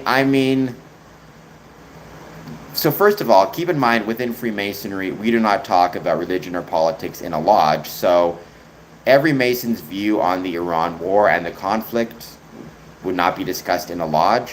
What I would say is my biggest concern right now is that we, as much as possible, see no more death of anybody, Iranian, American, or otherwise. And secondly, the knock-on effects of that, the gas prices, the economic pain also goes down, because economic pain is real. Economic pain matters a lot. No, Freemasonry is not a cult. Freemasonry does not try to isolate individuals from family, friends, communities. So we talked about myths of human trafficking. One of the biggest myths is that Freemasonry is a human trafficking organization. One of the ways you know it's not, one of many ways, is Freemasons are not trying to isolate anyone from friends, family, or community. Well, so John Anthony, you need to be sponsored to become a Mason, but you don't need to be sponsored to approach the lodge and express your interest in joining, right? That's one of the biggest misconceptions. A lot of people think they won't even take the step of approaching the lodge and expressing their interest in joining because they think they need to be invited. They think somebody needs to, invite them to the lodge. That's just not the case. The first step has to be from the individual and of their own free will and accord, which is not the same thing. Now, eventually, as you get to know them, as a lodge gets to know the interested applicant, the lodge may at that point give them an application and find them a couple of sponsors. However, that comes second, right? The initial approach is the applicant himself. So if you're interested in being a Freemason, don't wait to be invited. Knock on the lodge door and express your interest in joining. Well, because, first of all, because we're not human traffickers and we're not, forcing people to join something against their will is a very, I would say, evil, immoral act. And we want to emphasize that we're doing things the right way, the proper way. Forcing people to stay in an organization they want to stay in is the same thing as well. You have to approach the lodge of your own free will and accord, and you have to remain in the lodge of your own free will and accord. But also, the reason I emphasize it so much is to push back against the conspiracy theories around Freemasonry as some type of, evil organization that, is harming people, things like that. That's also something you need to be very wary of.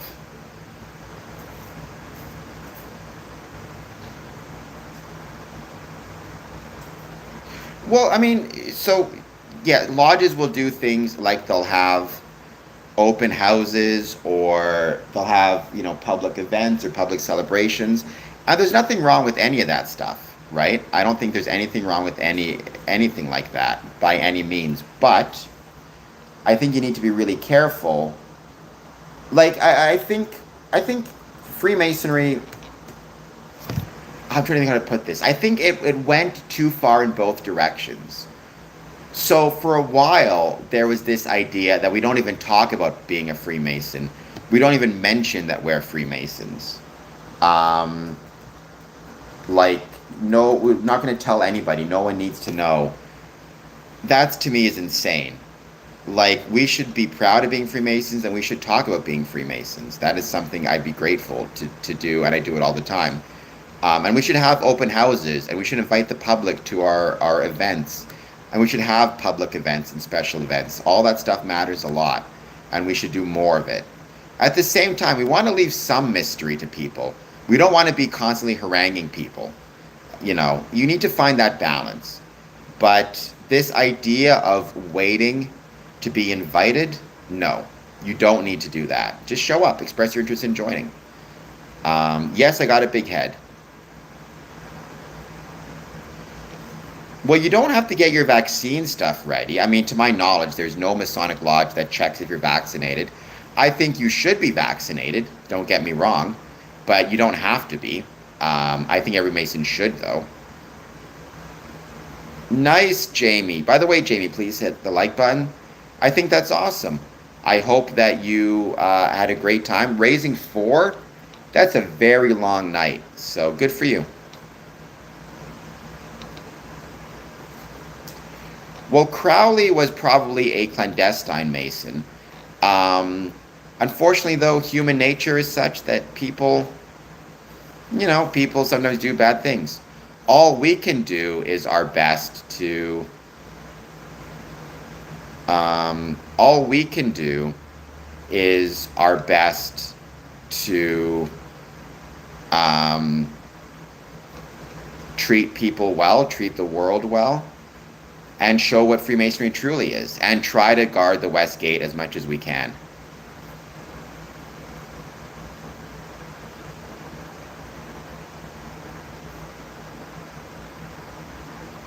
Well, I mean, there's not going to be, like, when you say unknown entity, like most people who look to join Freemasonry are going to be unknown to a lot of people in the lodge, but not everybody. Obviously,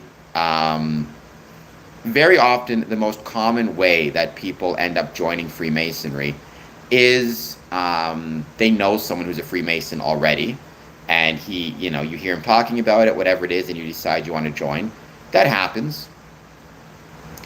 But, a clandestine group trying to be recognized, that is relatively rare. It has happened in the past, but it's rare, right? Um, Clandestine groups as a general rule, it's very hard to get recognition, as it should be.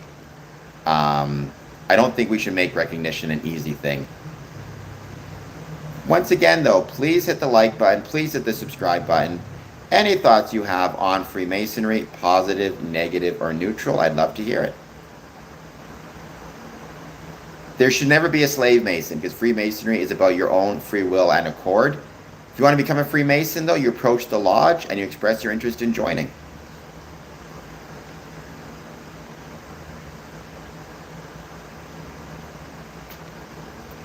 And for the time being, we're going to hang out and wait to see who joins.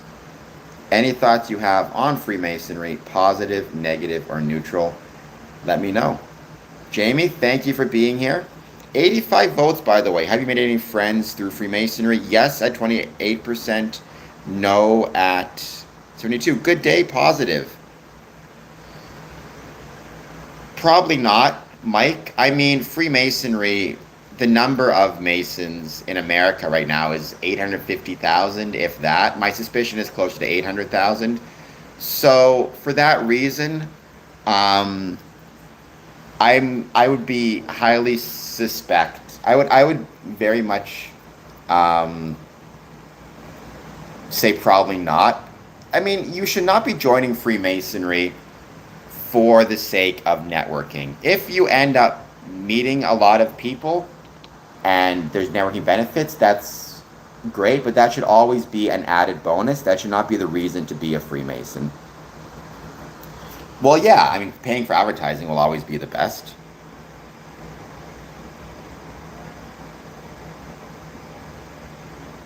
Well, I mean, there's never a way to be sure about anything in life. I've used this example before, right? I can't be aware and sure that, right? I can't be sure that, what am I trying to say? I can't be sure, for example, that there's not invisible leprechauns in my apartment. At a certain point, you just have to kind of do your best, use common sense, and judge accordingly, right? I've been a Mason for 20 years. I've never seen anything that would indicate quote unquote bad stuff or people doing bad stuff within Freemasonry. As with everything in life, it's always possible I'm wrong, but I've not seen any evidence to indicate that. And at a certain point, I have to go by what I see around me and what my senses tell me. Otherwise, I'll drive myself insane.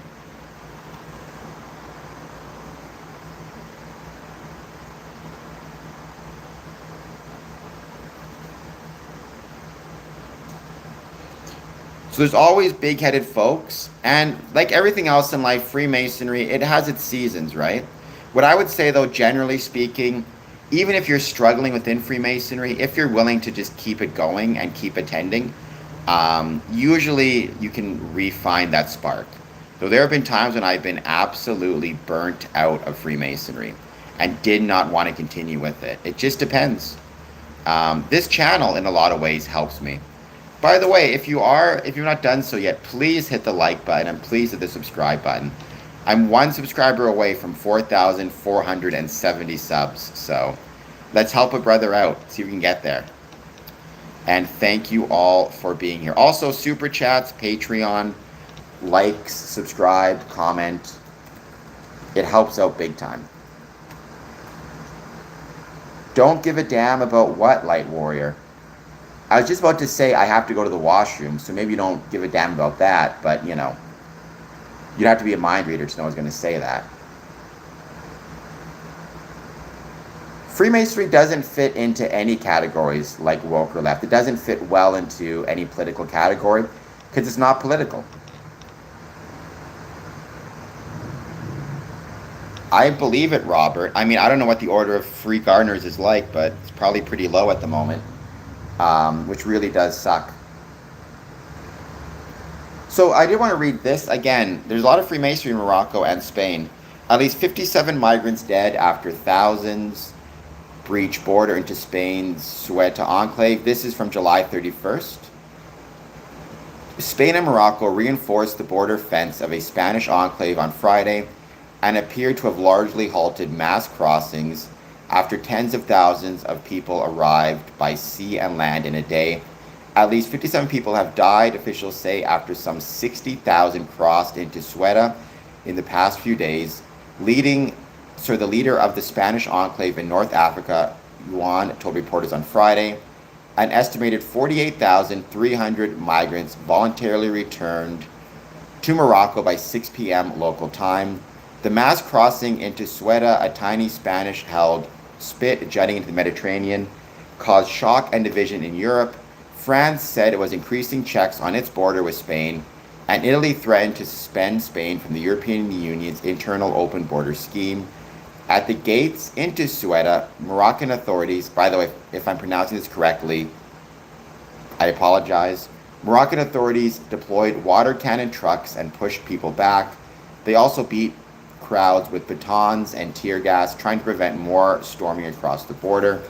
The charred remains of a bus and 7 cars could be seen nearby from clashes with the crowds. Spanish authorities said they would try to expel those who had entered illegally as quickly as possible, despite a court ruling that put some restrictions on special border rejection rules that allow immediate expulsions from the enclave. Spanish Prime Minister Pedro Sanchez, known for rejecting the anti-immigration sentiments expressed elsewhere in Europe, told reporters on Friday that the mass crossings were a violation of Spain's territorial sovereignty. He asked Morocco to step up its efforts to curb the outflow of people. Ceuta and Melilla, another Spanish autonomous city in northern Morocco, have the European Union's only land borders with Africa. The two cities each home to around 85,000 people. Both periodically experience surges in attempted crossings by Europe, but the scale of Thursday's rush had little precedent. Territorial Policy Minister Angel Victor Torres said on Friday that among factors contributing to the surge may have been a ruling by Spain's Supreme Court earlier this month that migrants intercepted at sea while attempting to reach Ceuta or Melilla cannot be summarily returned under special rules. To reach the enclave located on the northern African coast, migrants must often swim from the Moroccan town of Finique, covering about 5 kilometers to reach the Spanish territory.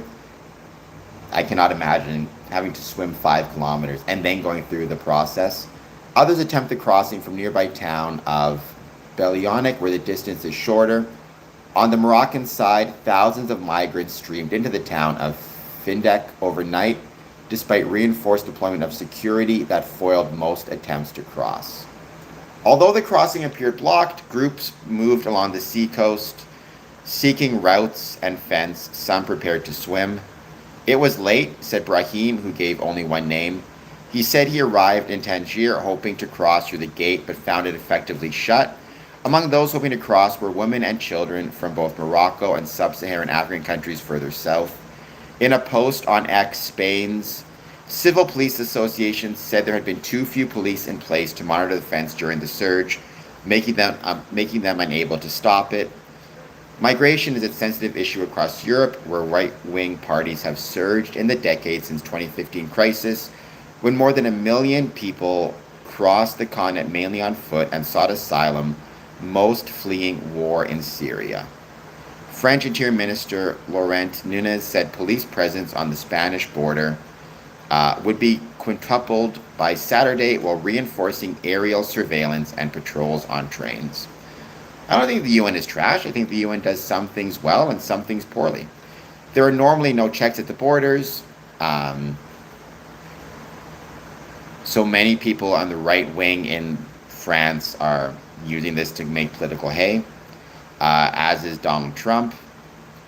For me, my question is, to what extent are any Masonic lodges, or any Masons, are they any Masons who themselves are refugees, potentially, or migrants? But also, there's going to be some real strain put on social services on both sides of the border.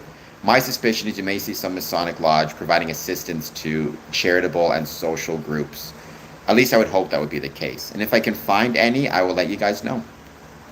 And going back to human trafficking, which we talked about earlier, unfortunately, migrancy and migrant workers can very often, or just migrancy in general, can very often result in an increased risk of human trafficking, which we need to keep in mind as well and pay attention to those things also.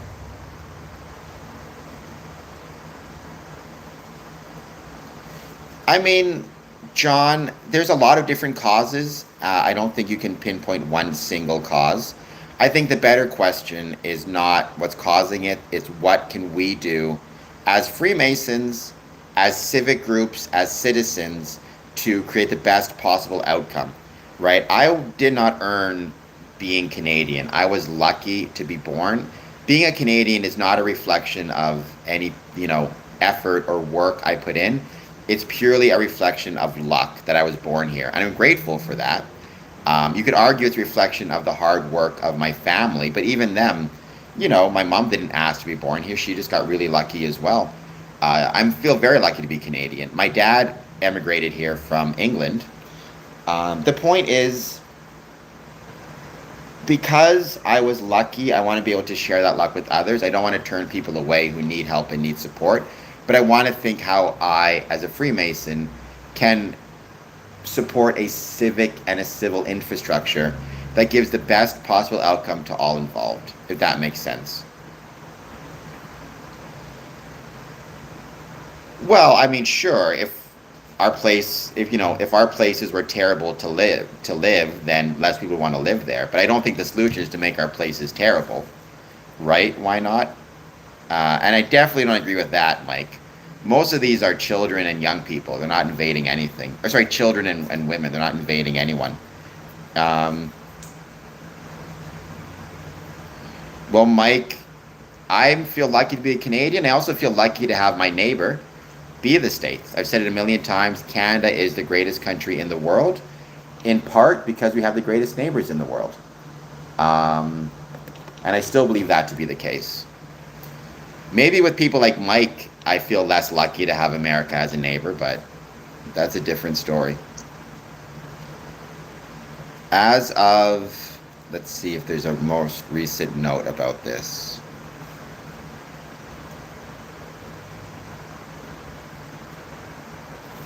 Looks like no new information as of 1 hour and 57 minutes ago. Mike, define the best. You got to be really careful about that. I don't know if you might want to be careful about defining yourself as the best. One of the things I've talked about before, and I still find this to be the case, is hubris is not healthy. One thing Freemasonry teaches us is when we're doing well, not to be too arrogant, and when we're doing not so well, not to be too despondent, but to find a balance and prudence within life. Even best military. You guys are a great military, there's no question, but I would suggest some other countries may be nipping on your heels a little bit. So don't get too cocky. Hubris is not a healthy thing.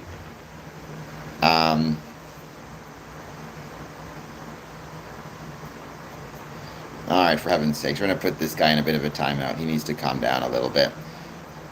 85 votes. No, 72. Yes, 28. 20% of you have made friends through Freemasonry. Hopefully that number can grow over time. We're just here hanging out once again. Any thoughts you guys have on Freemasonry, let me know. I was saying I'm going to try to make this a bit of a longer stream just because I'm traveling tonight. But I may have a stream this weekend. We'll see. I don't have any plans right now necessarily. We'll see what happens. If I do, it'll likely be of the fireworks at the Navy Pier. Which for all my times in Canada, I'm very sad to say I've never... all my times in the States, I've only been to in Chicago. I've just been to the Navy Pier once. And sadly, that was for like 5 minutes at 3 in the morning. I never got to see any of the actual pier. It was closed. So maybe this will be a good chance to go see some of that really cool stuff. Who knows? As I try to get my phone set on the charger. One thing I need, if anybody knows where one can be found, I need a better charger. Oh, for heaven's sakes. Thank you, why not? I'm grateful for that. Oh, that's going to fall. But we're going to use that for the time being. Because I'm keeping my phone charged. Hold on just one sec.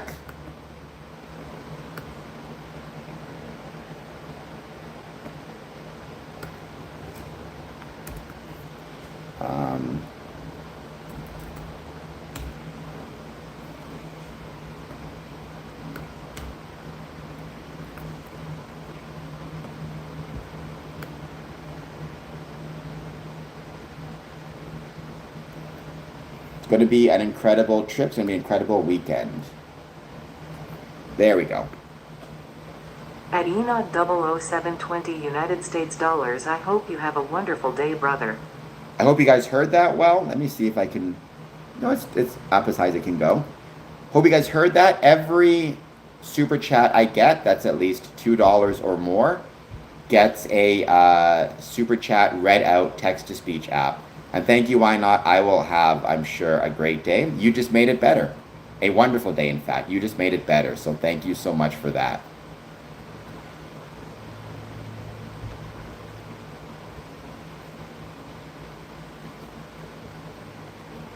I don't know what an exposed Mason is. I'm not even going to confirm or deny if there's handshakes. There are what I would call... there is modes of recognition. The modes of recognition, the value of the modes of recognition is it creates bonds of brotherhood. It's a way for me to know that somebody I'm talking to is a Freemason. And it dates back to Stone Masonry and Stone Masonic guilds, right? Stone Masonic guilds, which were very valuable as a way to, they had their modes of recognition, passcripts, passwords, as a way to ensure that they were not sharing trade secrets with the uninitiated, if you will. By the way, on a completely separate note, not related to Freemasonry at all, Adam Copeland, Edge, the Rated R superstar, is going to be part of Maple Leaf Pro Wrestling's Rising show in Toronto, which is absolutely incredible. He's one of the greatest of all times. He's one of the greatest of all time. And so the fact he's going to be part of Maple Leaf Pro Wrestling, the fact that I'm a very small part of Maple Leaf Pro Wrestling, that is something I'm truly grateful for. And we're back to just hanging out, waiting to see who joins. Please hit like, please hit subscribe. Any thoughts you have on Freemasonry, positive, negative, or neutral, please let me know.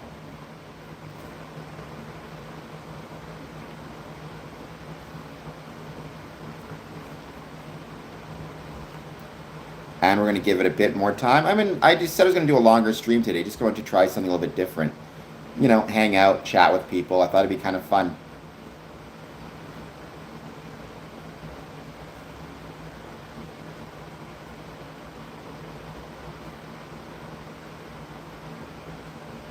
And any thoughts you have, anything you want to share, positive, negative, or neutral, please let me know.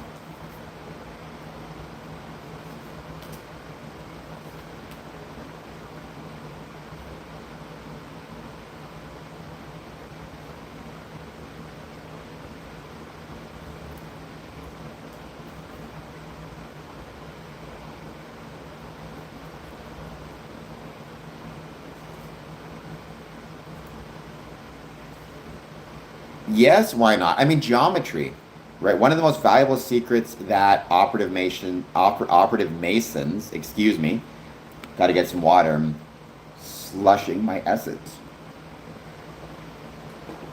Absolutely was geometry and geometric principles. That's one of the coolest things about Freemasonry and about operative masonry is those connections um, that people had.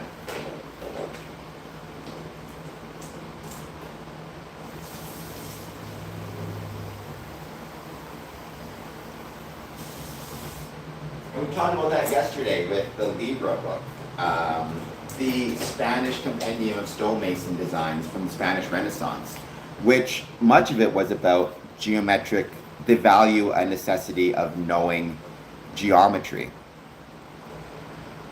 There's always a handshake. Well, thank you, Robert. I'm grateful for you being here. No one controls the world, Lord Christ. That is one of the biggest misconceptions, I think. No one controls the world. Everybody has conflicting interests, conflicting desires, and trying to sort those out is, one of the biggest challenges we face.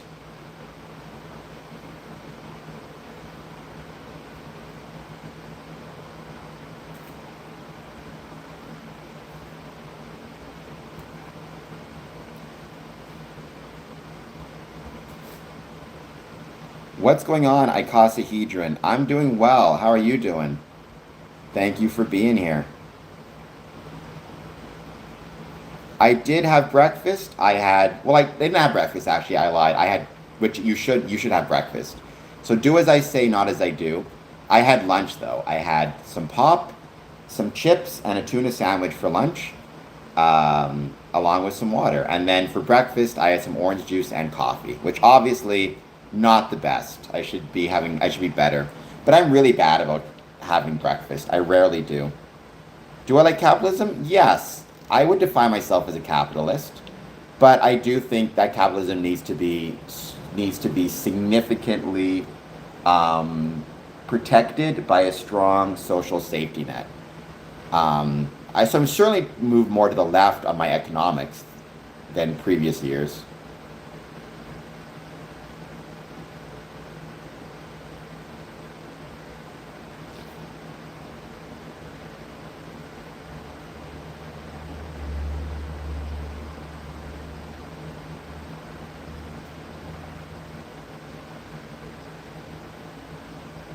Elon Musk controls part of social media, but not the whole thing.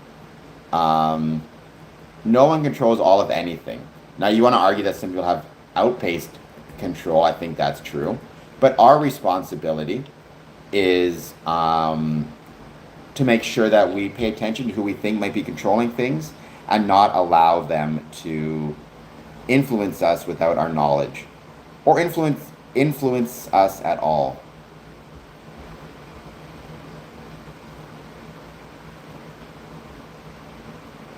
I am having a great day, and I hope you're having a great day also. Thank you for being here. Please take a moment, hit the like button if you're not done so yet. I'd be grateful.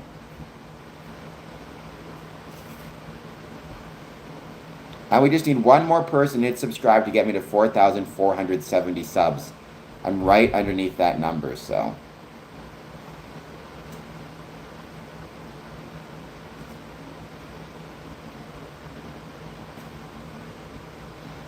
I mean, I guess it depends on what you mean by demonic, NM. If you are speaking literally, like beings called demons, I would disagree with that quite strongly.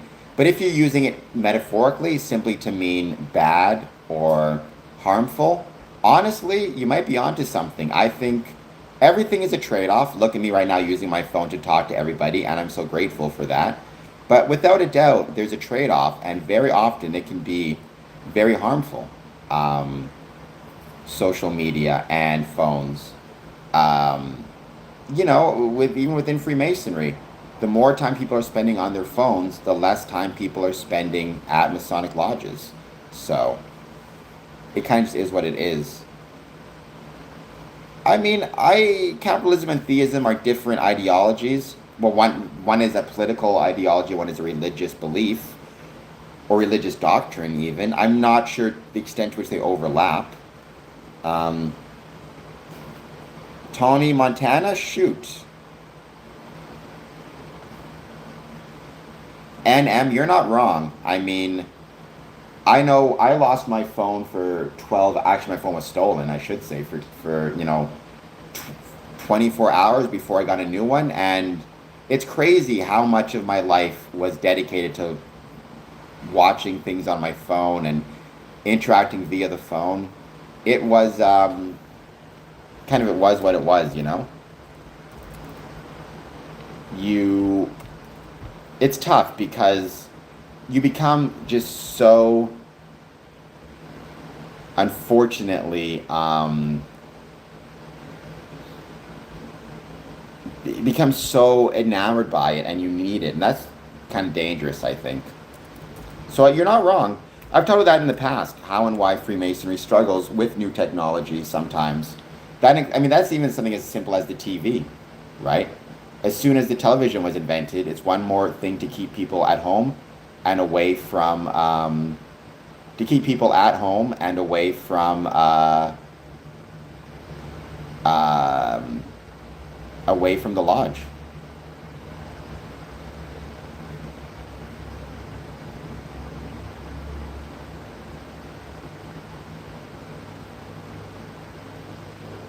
What is the most far-flung place you've been recognized for? Oh, I mean, so on this stream, I've had people from, I mean, the Philippines, India, New Zealand, Australia. They've been on the stream.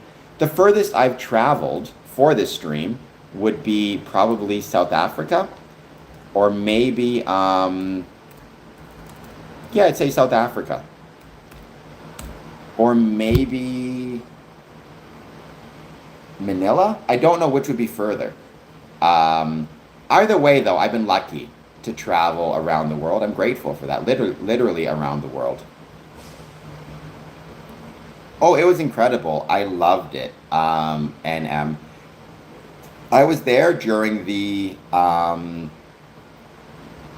was there during the conference of recognized Grand Masters. You know, Freemasonry in South Africa is fascinating. It came through Dutch. South Africa is a port town, so obviously Freemasonry is going to make it there relatively quickly. Um, yeah, no, I loved it.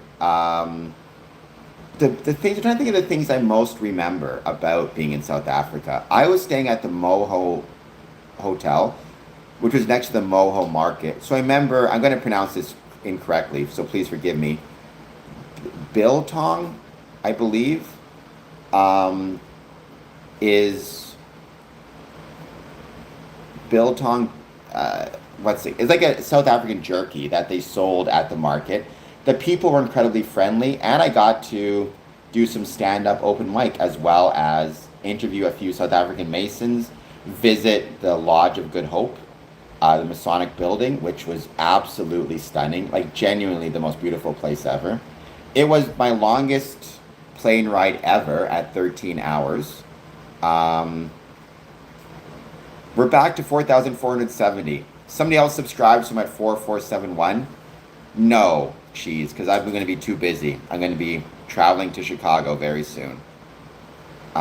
I've said it a million times, though, the greatest thing about Freemasonry really is the travel. That's where it starts and ends. Um, and if you are a Freemason and you're not traveling, I promise you, you are missing out on a lot more than you think. So, travel. You're not going to regret it.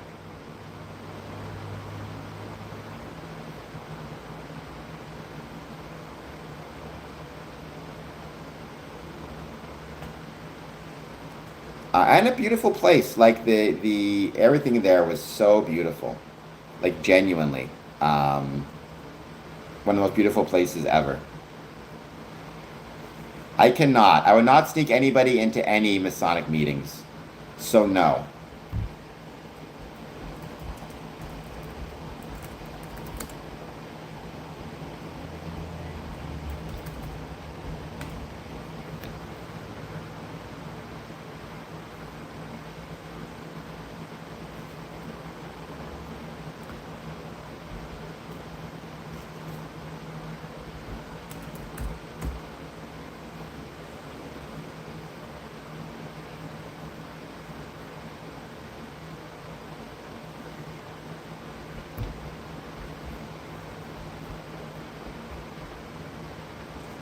I mean, honestly, if somebody snuck into a Masonic meeting by all being tucked into one big trench coat, I would probably let them in at that point. Like, my suspicion is very strong that I would let them in at that point. Because if they are that dedicated to getting the secrets that they are willing to do the whole cartoon trench coat thing, they've earned it at that point. I don't know, but I'll look for one cheeseburger. I promise you.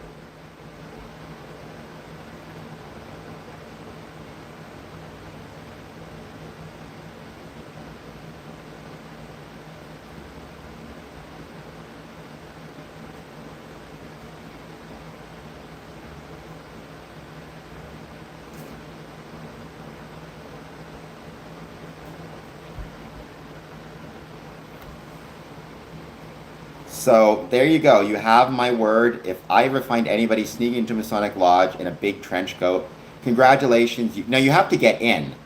Like, it doesn't count if I catch you outside and realize what's happening. But if you can somehow trick enough people, then you know what? Um, Congratulations, you made it through. Every dog has its day. The Tyler, Spectrum Misfortune. The office holder who's responsible for guarding the door is called the Tyler. And to this day, I don't know whether it's spelled Tiler or Tyler, ironically enough.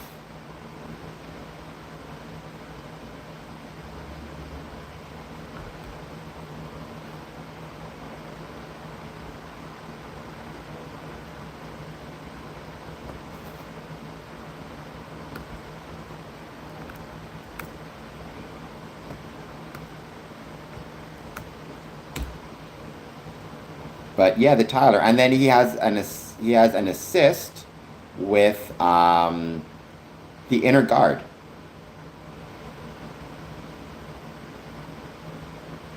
who in emulation ritual. So my ritual, the inner guard is kind of the opposite of the Tyler. He guards the door from the inside. So if you make it through if you make it through the Tyler, then you have an inner guard to deal with. So it's double.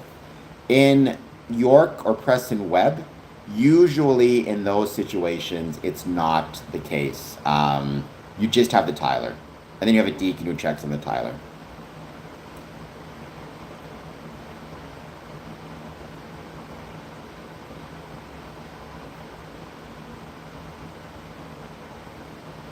And as always, please take a moment, hit the like button, hit the subscribe button. Anybody who has any thoughts on Freemasonry, let me know. We're just going to keep hanging out, chatting, see how you guys are doing.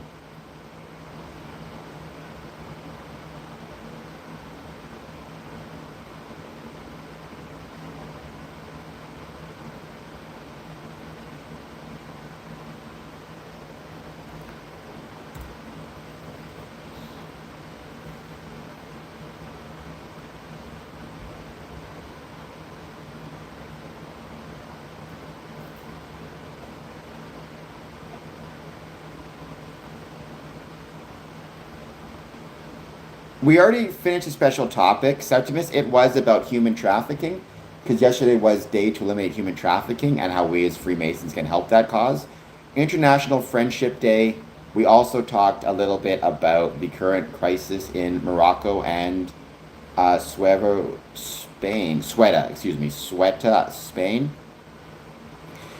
and civic life, migrants, and Freemasonry. 33rd degree is a degree in Scottish Rite. It's an invitation degree. If you're a 33rd degree, it means you've been honored in the Scottish Rite. What it doesn't mean is that you are 11 times higher than any other Mason, or that you have some special power, influence, or control over the Masonic lodges. So, two misconceptions about Freemasonry right there. But that's what a 33rd is.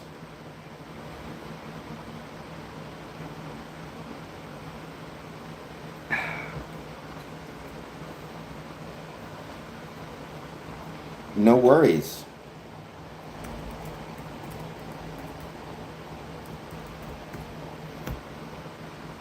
And if you have not done so yet, please hit like, please hit subscribe. Believe me, I just made it to 4,470 subs, but then I'm always ending up going back down to 69. It keeps popping between those two numbers. So let's get a couple more subscribers on there to get me well above it. So I stay at 4.47 and I can start getting to 4.48, 4.5, and then 5,000.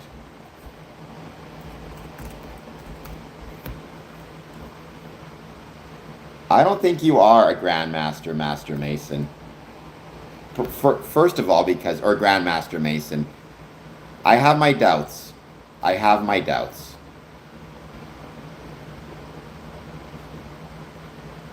I mean, of course, anything's possible. So what do I know?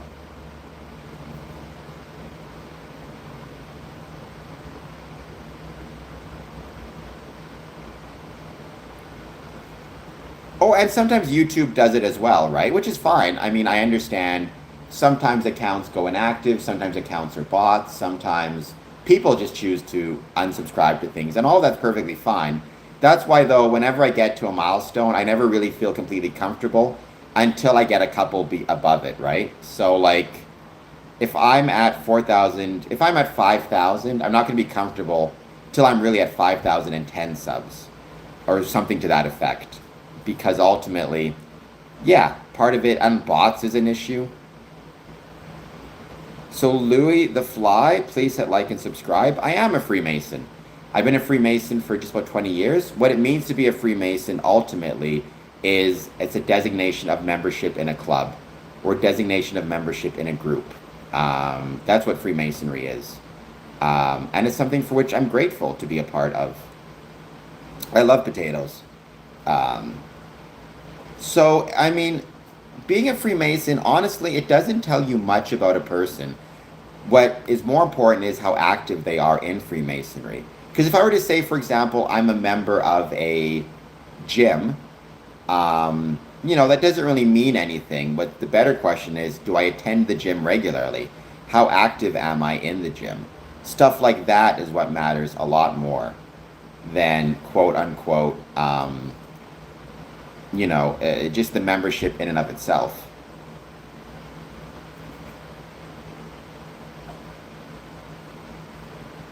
What do you do in the group? I mean, what do you do with your friends on a Friday night, right? It is a social club, first and foremost, so there's socialization. There are rituals and ceremonies that initiate new members. There's also charitable work that we do. I'm going to a lodge this weekend, and I believe they are going to be volunteering at a soup kitchen, or a food bank, I should say. But, I mean, just think about it like a fraternity in college. The difference is it's for adults, not for students. And it's been around for 300 years. But the core principle, fellowship, brotherhood, support, charity, those are all kind of, fall across all these different civic groups and civic engagements. I'm doing well, Dennis. How are you doing? So yes, women can be Freemasons. Women can be Freemasons by joining the Order of Women Freemasons or by joining Eastern Star, and they're part of the Masonic family. There's also Rainbow, which is for young women, ages 11 to 21, if I recall correctly.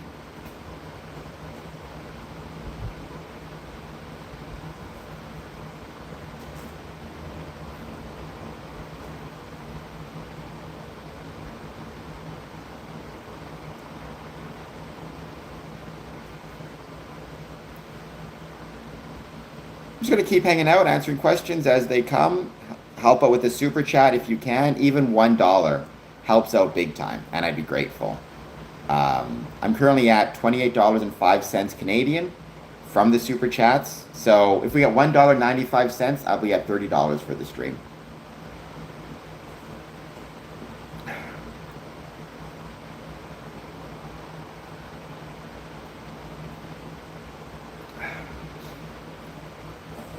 I am a Master Mason. I've been a Master Mason for just about 20 years. Joined Freemasonry in 2007. I became a Master Mason in 2008.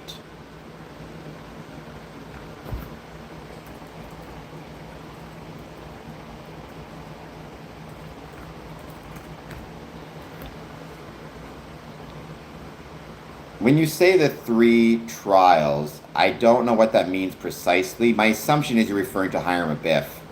Um, but it really was one trial, not three, to be perfectly fair. But yes, if that's to what you're referring.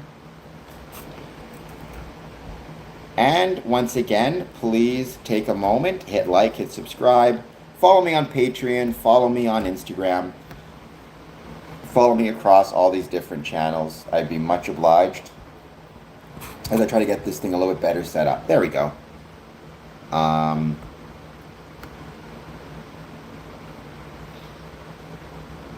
we're just going to keep hanging out. Wait to see who joins.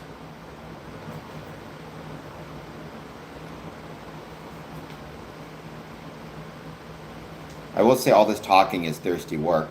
I may just hang out, put on a movie. We can do a watch along. I don't know if you guys have Tubi, but Tubi is a great free streaming service. Might be kind of fun to do.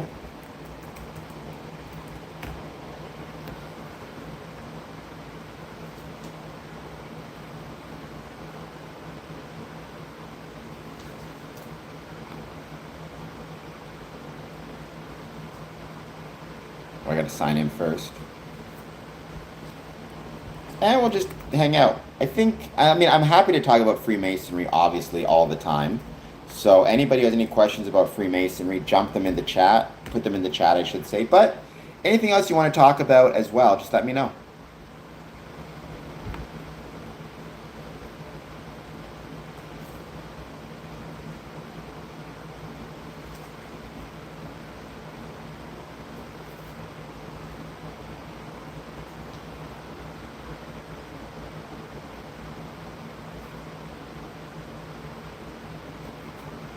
We can talk about the fact that Nightmare on Elm Street apparently has 2 sequels in the works. We went years with 0 sequels to 2, which, we're being spoiled for choice. If you're a horror movie fan, things are rocking right now. I mean, we've got a new Carrie series. We've got Crystal Lake. We've got 2 potential nightmares. We've got Fall 2. We've got Insidious. We've got Resident Evil coming up. We've had Obsession. We've had Backrooms. We're just crushing at life here, so let's keep up the good work.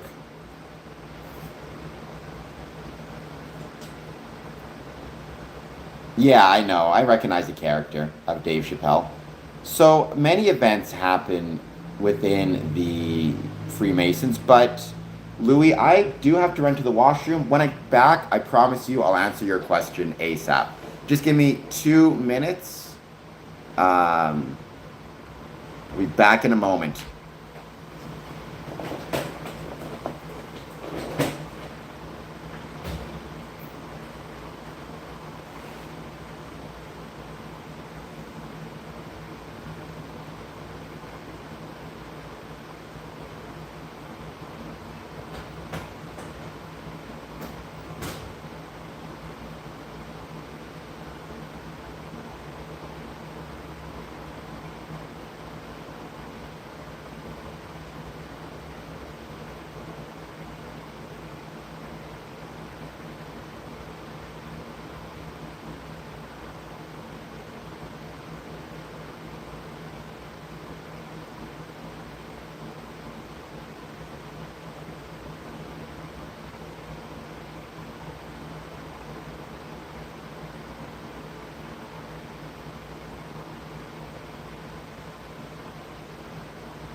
All right, I'm back. I should have put my co-host up. I realized. Very sorry.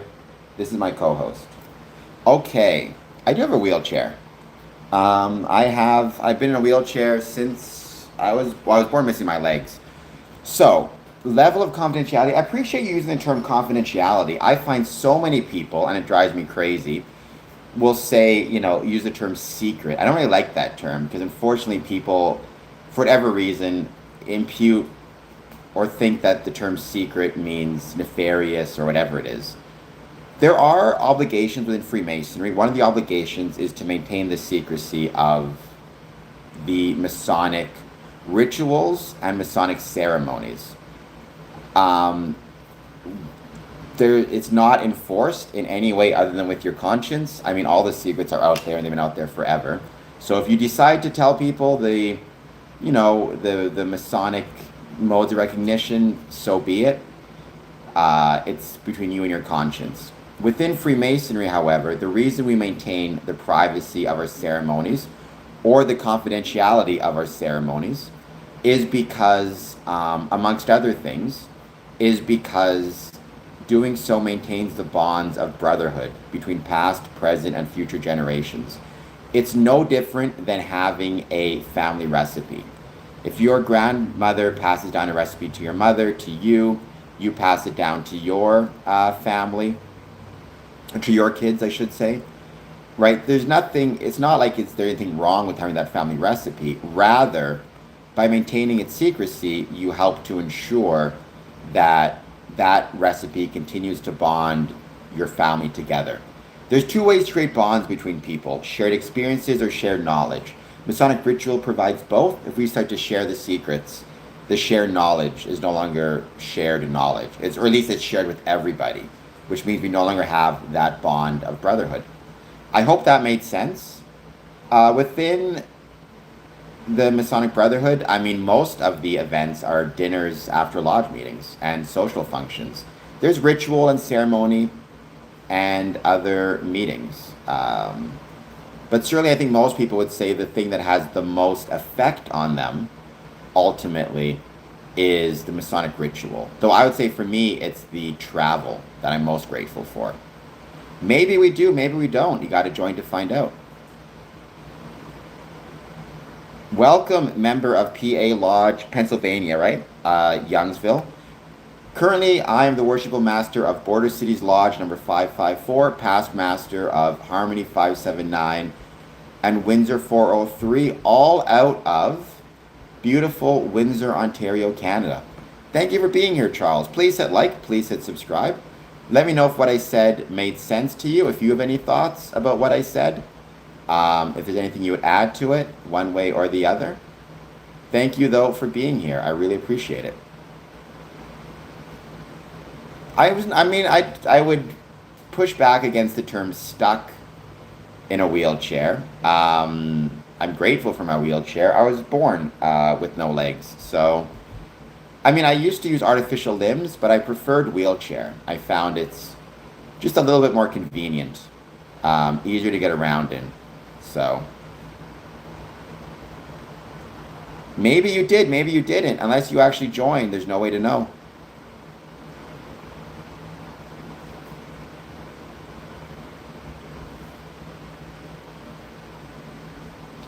Right? That's one of those things people need to keep in mind.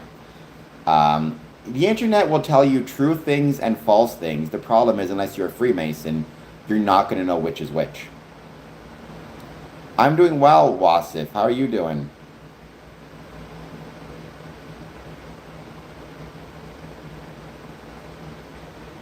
Well, that must be it, Clayton. That must be it. What did you see on TV, Libra? Thank you for being here, by the way.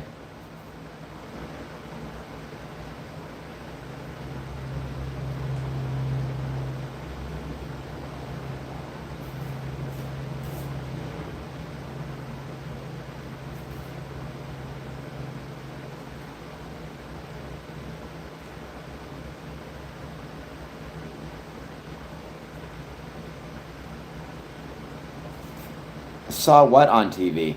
The secret handshake? Again, There's true stuff and not true stuff on social media. The problem is, unless you join, you're not going to know which is which. Not lately, but my plan is to do so again soon. I'm just always so busy. I have a lot of wrestling stuff happening, which I'm grateful for. Traveling quite a bit, also which I'm grateful for. But it's meant I have less time to do stuff on my personal channels. But I do want to change that. That's one of my goals.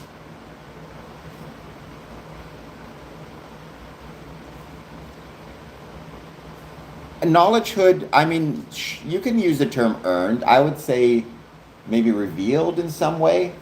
Um, the more active you are in Freemasonry, the more you'll learn and the more you'll know about it. That's just human nature, right? That's true for everything in life. The more time you spend playing football, the more knowledge will be revealed to you about football. The more time you spend as a carpenter, the better carpenter you'll be. So that's just kind of human nature. I would love to travel to Sweden. I think it'd be incredible.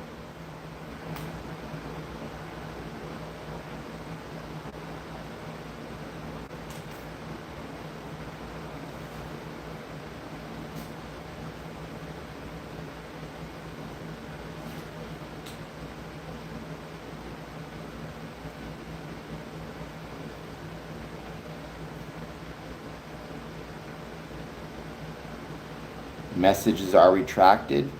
But the more time the old saying within Freemasonry, which is absolutely the case, is the the more you put into it, the more you get out of it. And in my experience, that is 1,000,000% the case. Not just with Freemasonry, but with anything in life. Hello, Rational Madman. Thank you for being here. Freemasonry doesn't fit well into those types of categories of left wing or right wing. It's not something I would use to describe Freemasonry. I would say Freemasonry, each individual Mason, some may be left wing, some may be right wing, but the idea that Freemasons are, like Freemasonry as an institution is left wing or right wing, is just not the case. That's not what Freemasonry is all about, right? In fact, you could not even discuss in a Masonic lodge whether you're left wing or right wing, because there's no discussion of religion or politics in a Masonic lodge.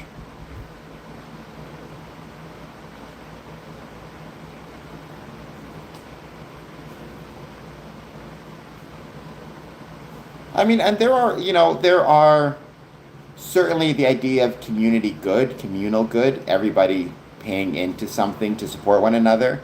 You could argue that's more of a left wing philosophy, but the adherence and the focus on tradition, you could argue that's more of a right wing.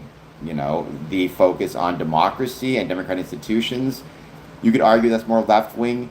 The maybe the sympathy or the kind of support of religion as a general rule, people's religious beliefs, you could argue that's somewhat more right wing. It just depends.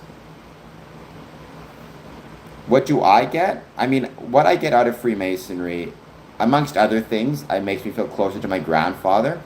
He passed away before I was born, but being a Freemason, I do feel more connected to him than perhaps I would otherwise. I get the chance to try to make the world a better place, and I get to travel and visit Masonic lodges all around the world. I know I have friends. We do not attend Bohemian Grove. The Baha'i faith is not. That's a faith. Freemasonry is a civic institution, right? It's different things.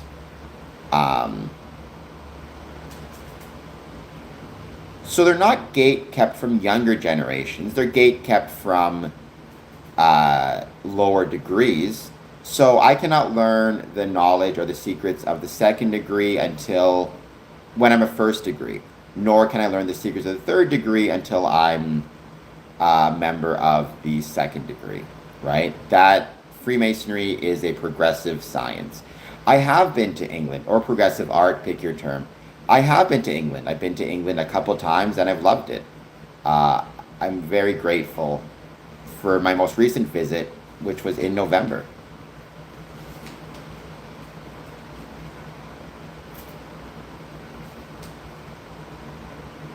So I flew into London, then I went to, I flew from London so I flew into London.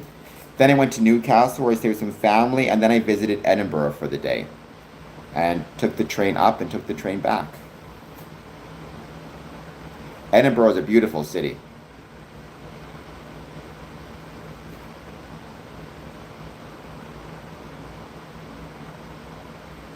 Thank you, Louis the Fly. I hope that you'll take a moment to hit the like button and the subscribe button. And as always, set your notification bell, tune in, super chat, etc., etc. It was nice. It has a beautiful Masonic building there as well. Genuinely, the Grand Lodge of Scotland in Edinburgh is stunning.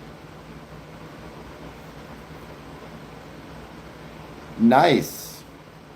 Freemasonry is a civic club or a civic group that has existed for over 300 years. It's a club or a social organization that evolved from stone Masonic guilds in the Middle Ages. Or they think every religion is good and therefore there's no point talking about it. It's kind of like, if you don't want your kids arguing about who is the favorite, just say they're not allowed to discuss it at all. Historically speaking, religion and politics are things that tend to divide people, so therefore it makes the most sense to just not have those discussions in lodge, because we don't want to be dividing people. That goes back to the Anderson Constitution. That goes back to this idea that we as Freemasons evolved from stonemasons. Stonemasonry and stonemasons would not discuss religion or politics at a job site because they all had to work together. So it made no sense to debate amongst themselves as to one's religious beliefs or their religious beliefs, right? You don't discuss religion at work. You don't discuss religion around the dinner table. You don't discuss religion in a Masonic lodge, which is as it should be. Yeah, there are many black Freemasons. Freemasons do not discriminate based on one's age or one's ethnicity or one's race or one's language. You can be black, white, Asian, South American, North American, indigenous, whatever it might be. I've sat in lodge with many black people, with many black men.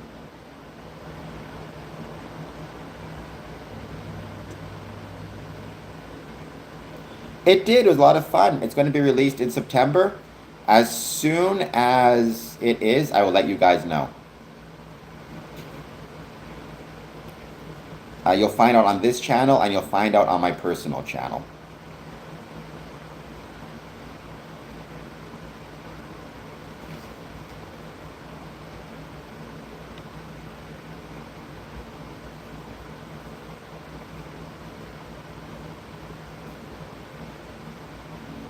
So, Freemasonry, we did not begin as anti-anything. We just began as a pro-social group, right? We formed in Scotland in 1634 out of stone Masonic guilds. That's always been what Freemasonry has been, first and foremost. It's been a continuation of stonemasonry in a social setting, more so than being anti any religion or anti any religious beliefs. So I know we would welcome both. I've sat in lodge with Catholic Masons and with Protestant Masons. Come one, come all.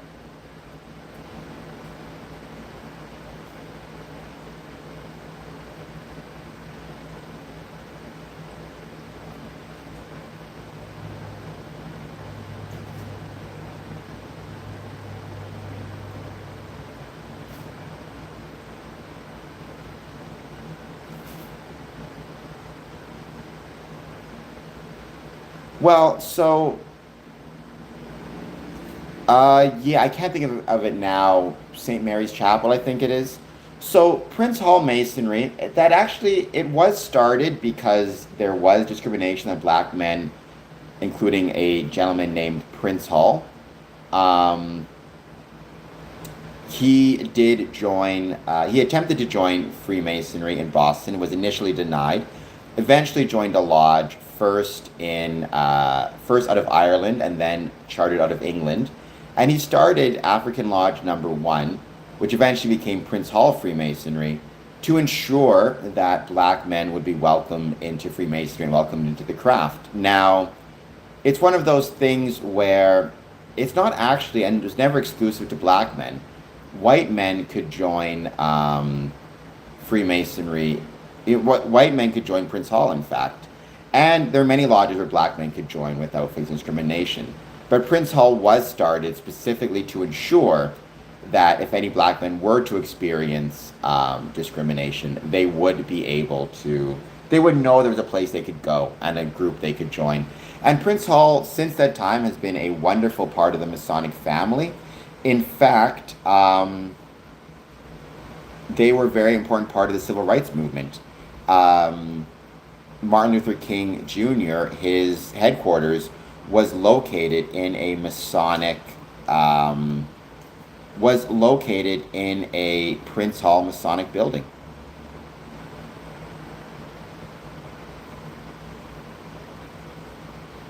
Cut that out, Google Chrome.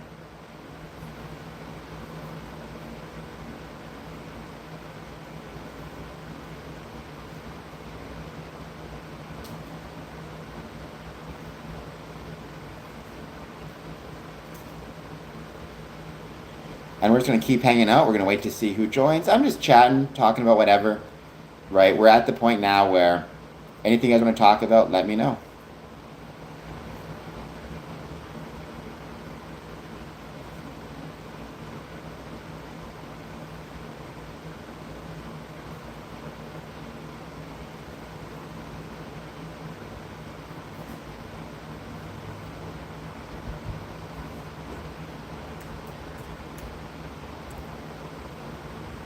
Yes, I deny that Freemasonry has an agenda of world control.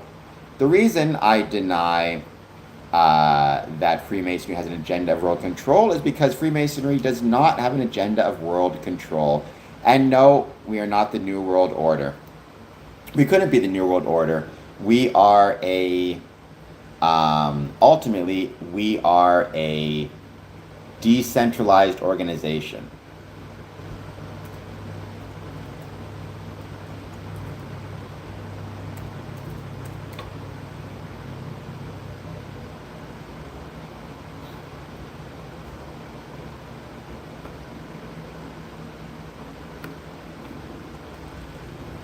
Well, the 33rd does exist.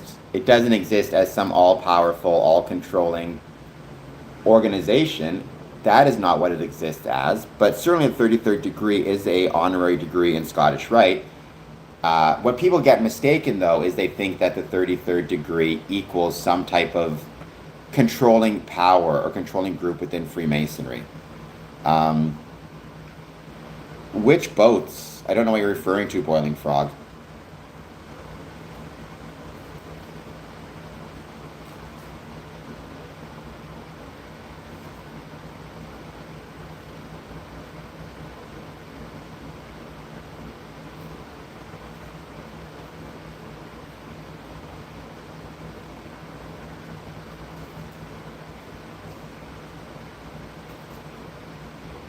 And I'm just hanging out waiting to see who joins. Any thoughts you guys have? Anything you want to share? Let me know.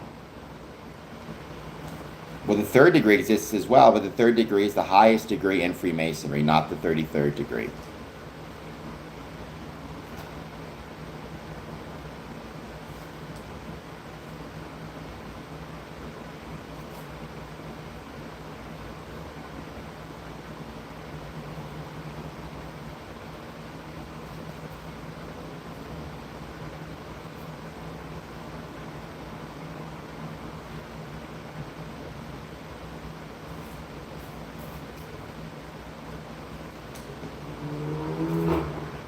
We're going to keep hanging out, wait to see who jumps on to say hello.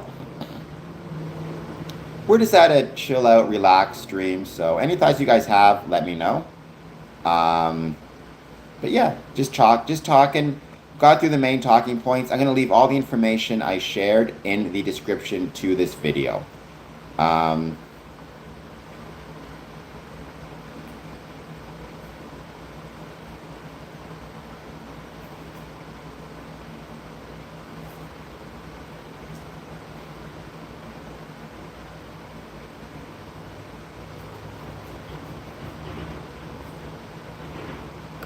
But let's just hang out for the time being.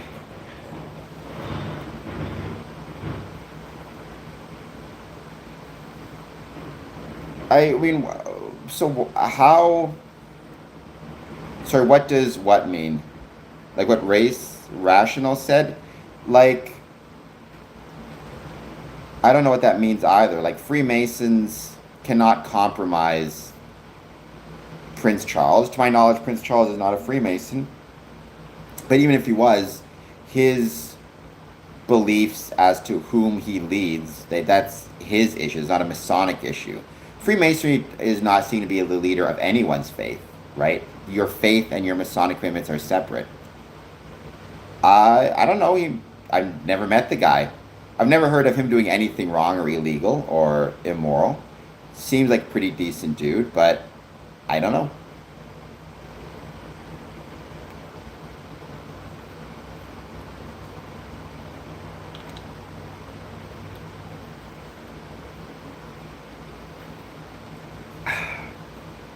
Once again, we're just hanging out, waiting to see who joins. Any thoughts you have on Freemasonry, anything you want to share, positive, negative, or neutral, please let me know. And I hope that, as always, you guys are doing well.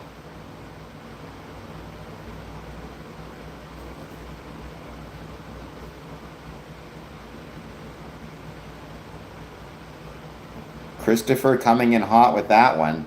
Some Freemasons are supporters, some are not, of any different country, right? Like, those are political questions.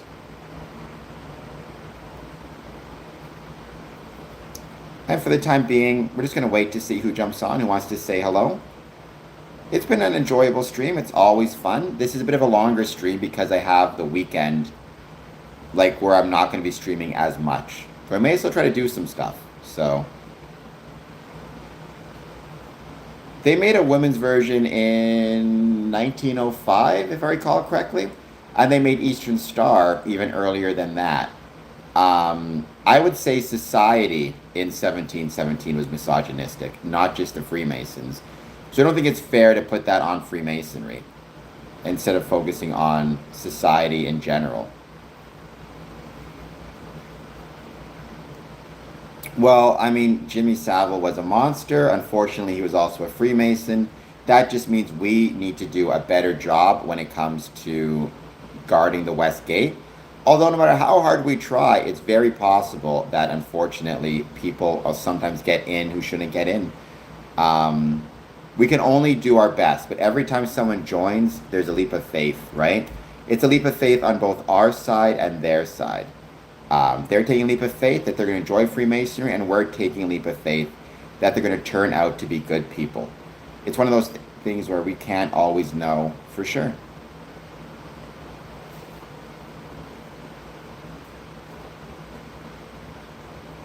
But I'm not trying to symbolic virtue signal anything. I'm just trying to talk about the thing I love. This thing I love called Freemasonry.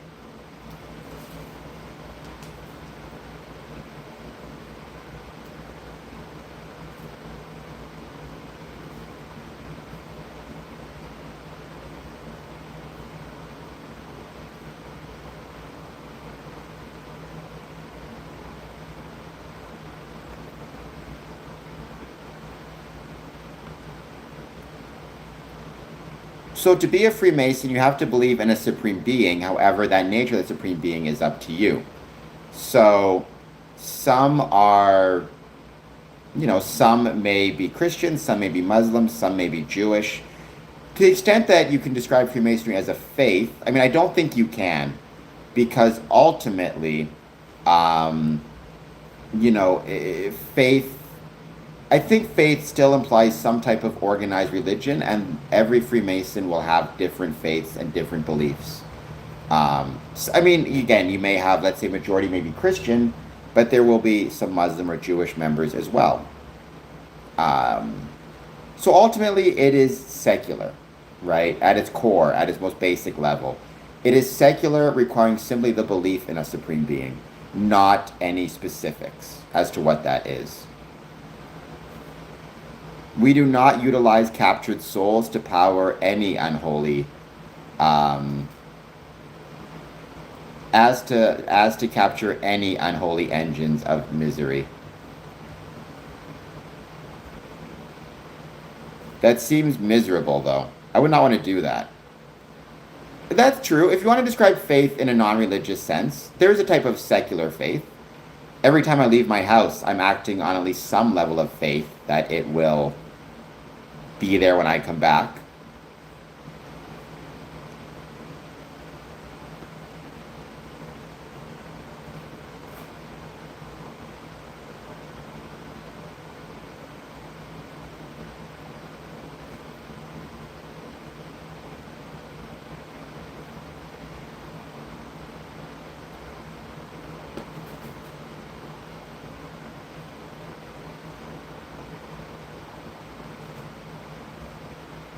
Right? That is one of those things. Are you an elite? There is no such thing as elites in Freemasonry. Um, we are all ultimately, um, we are all ultimately on the level. And that's one of the beautiful things about Freemasonry, right? This weird obsession with, like, who is elite and who isn't, that's outside of Freemasonry. That's not Freemasonry itself, right? Freemasonry, one of the most beautiful things about it, and the things that is always reminded to us, is we are all ultimately on the level. Whether you are a 33rd degree, a 3rd degree, an entered apprentice, whether you're master, whether you are outside of lodge, a millionaire CEO, or unemployed dude living off of benefits and assistance. Within the lodge, we are all on the level. But I'm elite of everything. It's the blind leading the blind. Why do you say, what makes you think I'm the blind leading the blind?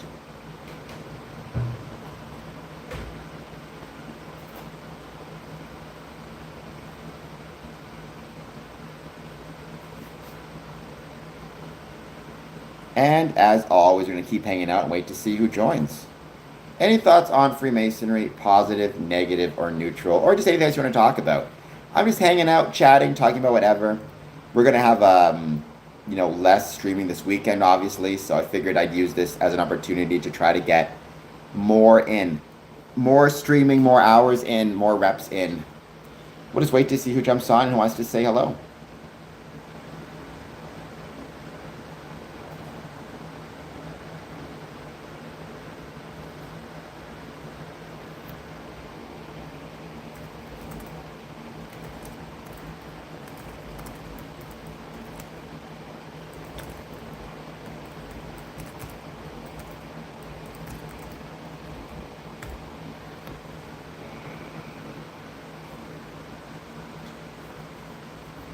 Well, it's the same in the sense of we're all of equal value. It's not the same in that we all have the same knowledge.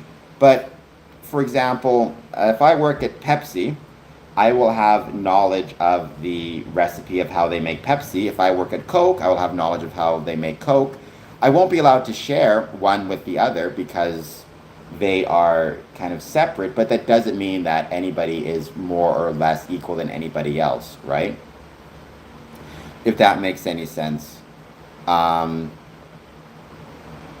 it's everybody ultimately is on the level, but to encourage advancement, to provide lessons in a manner that is remain with you and knowledgeable, and so you're not getting overwhelmed by all the lessons all at once or all the ethics all at once. You spread them out through 3 degrees. It also encourages you to come back regularly, to be involved. There are many valuable reasons to treat Freemasonry as a progressive science. Plus, distinctions amongst men are necessary to preserve order. Even though we can all be of the same value and we can all be of the same, dignity as people, that doesn't mean everybody has access to the same information. It's kind of like I consider myself equal to everybody on the stream, but everybody on the stream has secret knowledge about their life. If that makes sense. I'm not sure for sure I explained that the best. Well, it's not. So Armstrong was not a Freemason. Aldrin was.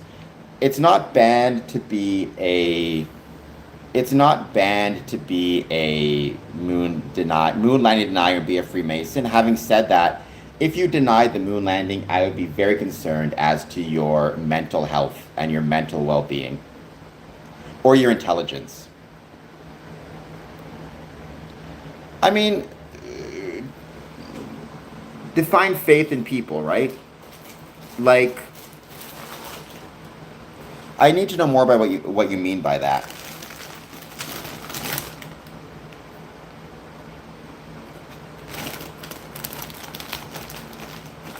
Well, from you,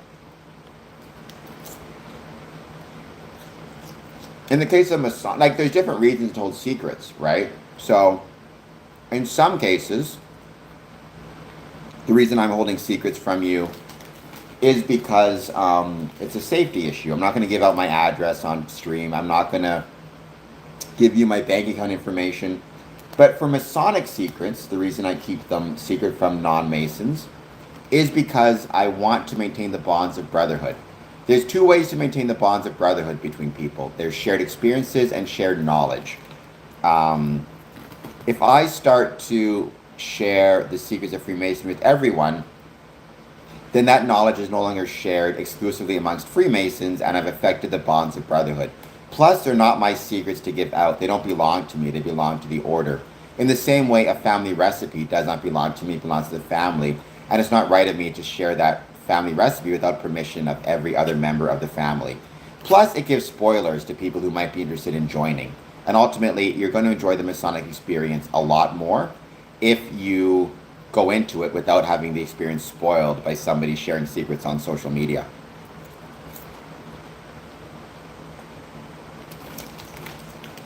I can imagine, Libra.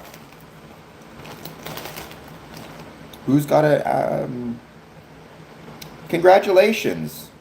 Second level out of 90 applicants. You are crushing it. Keep up the good work. You should be really proud of yourself.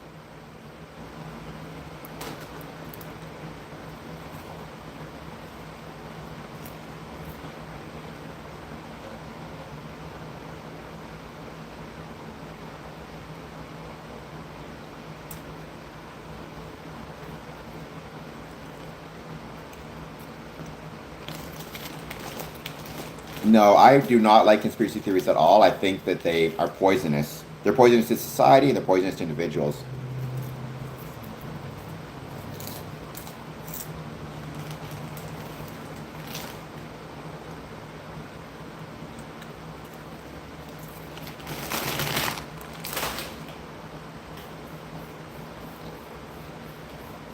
No, that's not true, Brian. If you're thinking about joining Freemasonry because you desire power, you are going to be extremely disappointed. Freemasonry is not about power. I know somebody contacts you and says you can join Freemasonry, will make you rich and famous. You are also going to be very disappointed. Freemasonry is not about making one rich, famous, or powerful. And it's important to keep that in mind.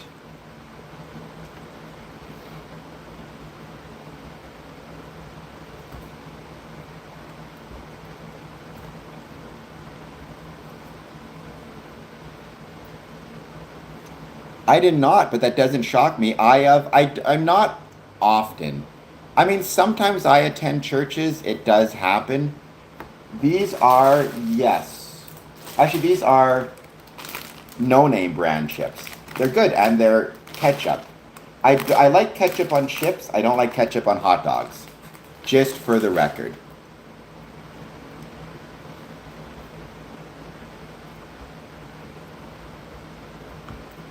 No, I mean, many Masonic lodges do all sorts of stuff like that, which is incredible.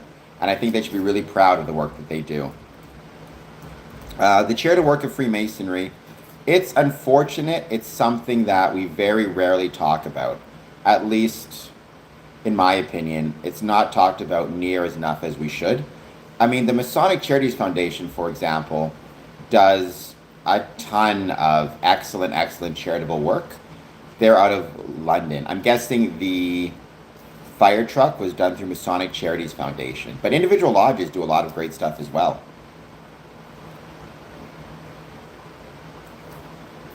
I think it's No Name. It's really good, whatever it is. I mean, and it was on sale at the store. I gotta save my money where I can, because being a streamer is not inexpensive. Armando Montes de Oca, I don't know what that is, but please hit like and subscribe. I would be grateful. How's it going? We are currently at 4,470. Let's see if we can get that to 4,471. I would be much obliged.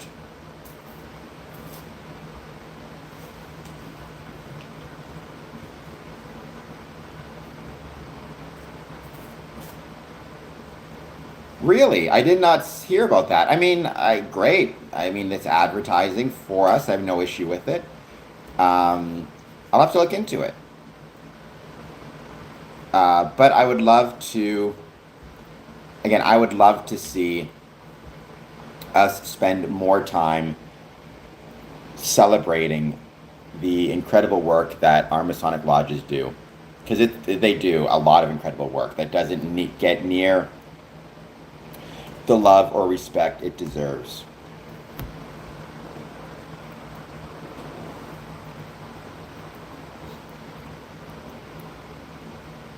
No, when did that happen?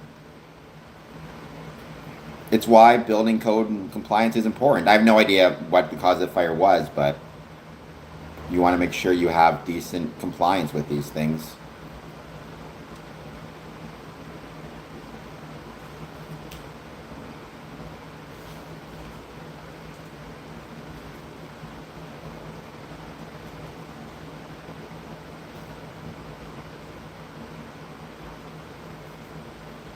Oh, 1617, so a little while ago? No, I don't recall hearing about it, but my thoughts are with anybody who may have been harmed by it, obviously. By the way, on another note completely unrelated to Freemasonry, just because, one of my favorite movies is Buffy the Vampire Slayer from 1991. Today is the day it was released. It was released July 31st, 1991, so I hope that you guys will follow me on Letterboxd to see other of my favorite movies, but it's a great one. He is still around. Knock on wood, he stays around. He does not. He is a member of a lodge in Winnipeg. I'm a member of a lodge here in Windsor.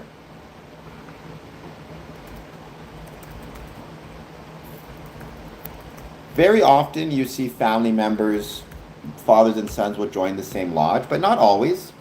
And on some occasions they join different lodges. It just depends on circumstances. Like my dad's dad, my paternal grandfather, he was also a Freemason. And it's interesting enough, in the same way my dad did not join his dad's lodge, I did not join my dad's lodge.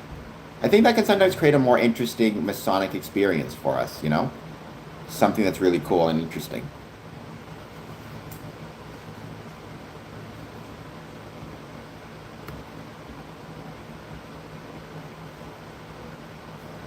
Yeah, and welcome Gumby. Thank you for being here. I hope you're doing well. If you get the chance, please don't forget to hit that like and subscribe button. Or like button, I think you already subscribed.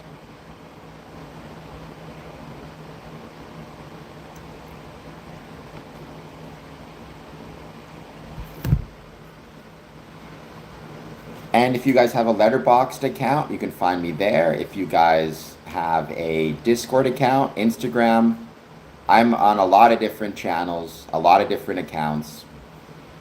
I'm grateful for those opportunities. So please follow me on there. Follow me across my different channels where I can promote the ways Freemasonry was and is relevant to the communities in which it's located. It's spelled Letterboxd, Letterboxd. It's a place where people can share their lists of their favorite movies. I believe just movies. I don't believe TV shows. So I've got a list of, you know, my favorite movies with Masonic symbolism, as well as just my favorite movies in general. How do I do it by decade?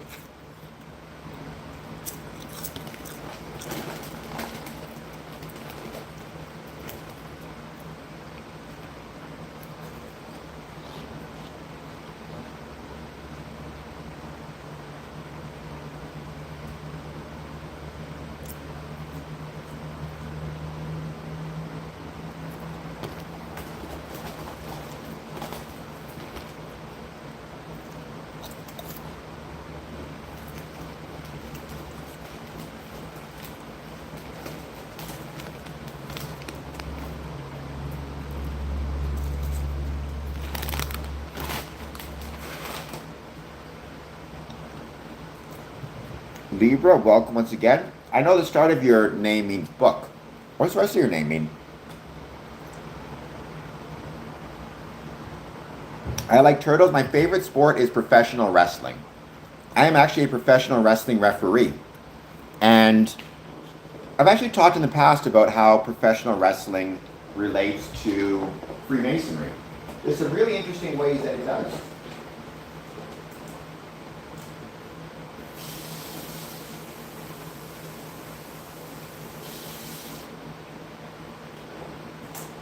And it's something I really enjoy talking about.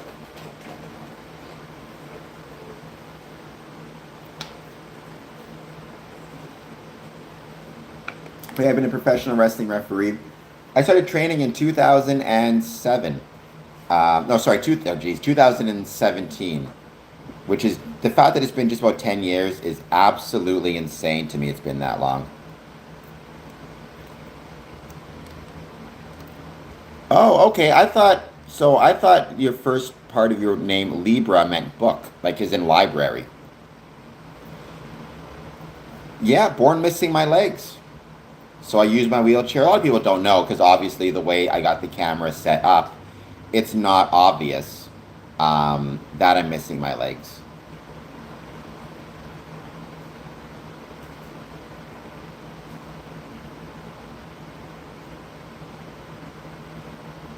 But as always, I hope you are well. Thank you for being here. If you're just joining, please take a moment, hit like, hit subscribe.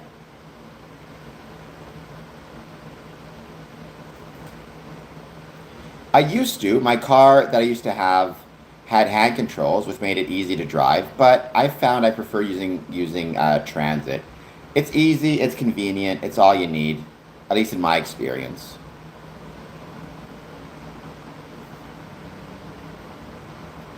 But like everything else, people kind of find out for themselves what works. But yeah, I mean, they've done some pretty incredible things lately with hand controls and things of that nature. It's really cool to see all the things they've been able to do.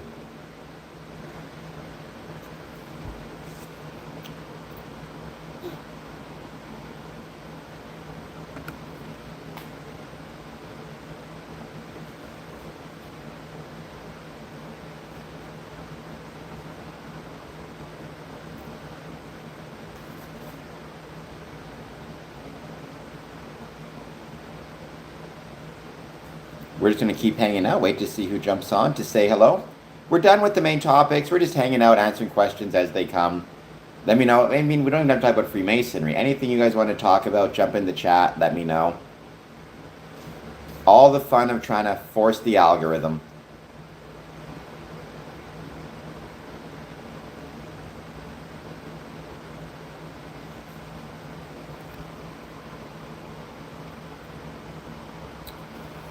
I've been to, actually no, I've never been to Miami. I would love to be there. I've been to Orlando on a few different occasions. A lot of Masonic lodges in Orlando, Florida. Really a lot of Masonry in Florida altogether. I'd love to get back there, visit it some more because it's so incredible. I'd love to visit Miami. I'm sure there's some really cool, there's a really cool Scottish Rite Temple in Miami, famously featured in Miami Vice, the movie.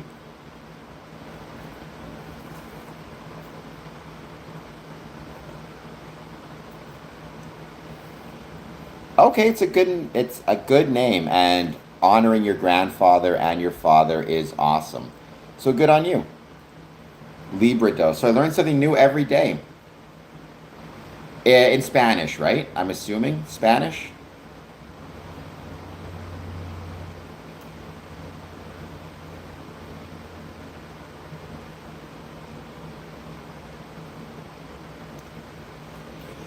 Are you from Spain? I don't know if you said where you're from before. South America? I've been to a couple places where Spanish is the main language. I don't know if I met you there.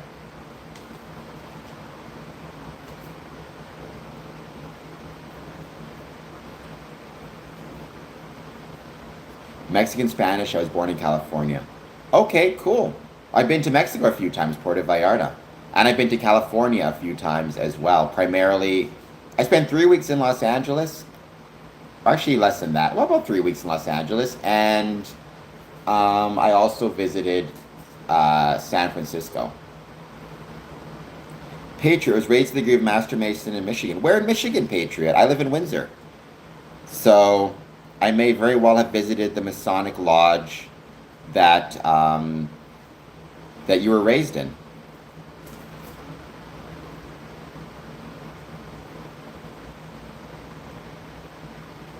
Don't recognize that, but Michigan's a big state with a lot of Masonic lodges, so it's very possible I may have.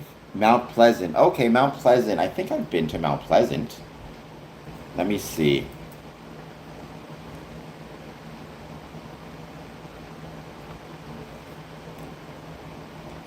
Oh, it's by the casino. You're looking at maps. Okay. I don't actually think I've ever been there, but it sounds familiar to me. Maybe because that's where they had the most recent annual communication, if it's close to, let me see.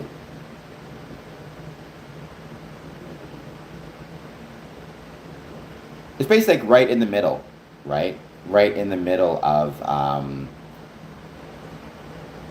the state, kind of north of Lansing. All right, cool. Well, welcome, Patriot. Thank you for being here. Michigan Freemasonry is incredible. I love it. Michigan Masons are incredible as well. Speaking of how you made friends in Freemasonry, some of my best friends within Freemasonry are from Michigan, particularly Dearborn Masonic Lodge is up there, as well as Detroit Masonic Temple. Are you still in Michigan, Patriot, or have you moved somewhere else? How old is your dog?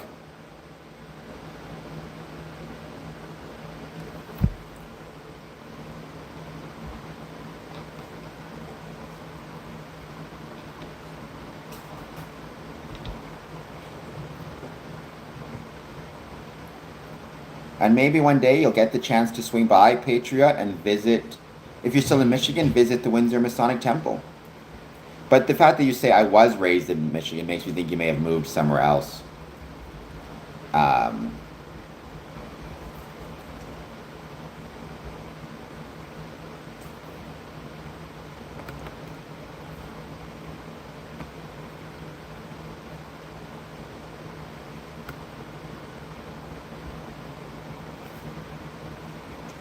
And we're just going to keep hanging out, wait to see who jumps on to say hello. No rush, I'm just chatting. I figured, I'm not going to be doing as much streaming this weekend, so I might as well try to do a little bit of a longer stream today. Indonesia, Zil. I don't think I've had somebody from Indonesia on this stream before. So thank you for being here. Please take a moment to hit the like button, hit the subscribe button. There is Freemasonry in Indonesia, though it's a subject which unfortunately I know very little about. So I'd love to learn more about it. Hello, ID1. Yes, thank goodness it's Friday. It's Friday, I'm in love, as says The Cure. How's it going? Thank you for being here.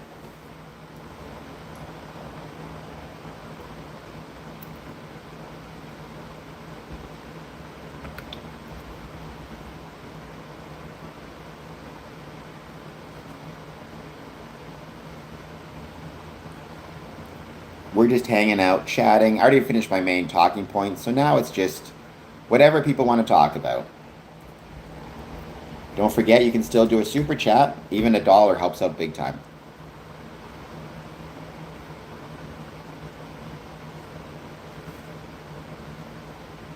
Today is Friday, so thank goodness it's Friday. Whenever it's Friday, now what I always say is it's Friday, I'm in love, celebrating The Cure, and a great song.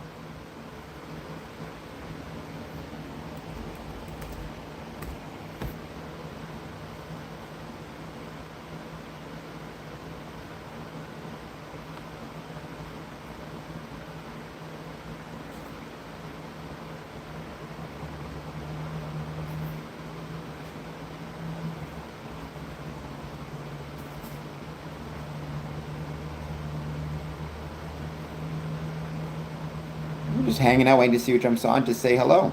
Any thoughts you guys have on Freemasonry, let me know. Positive, negative, or neutral. I'd love to hear it. If you guys want to go over the topic again, in this case, talking about human trafficking. But that's what we were talking about, I should say.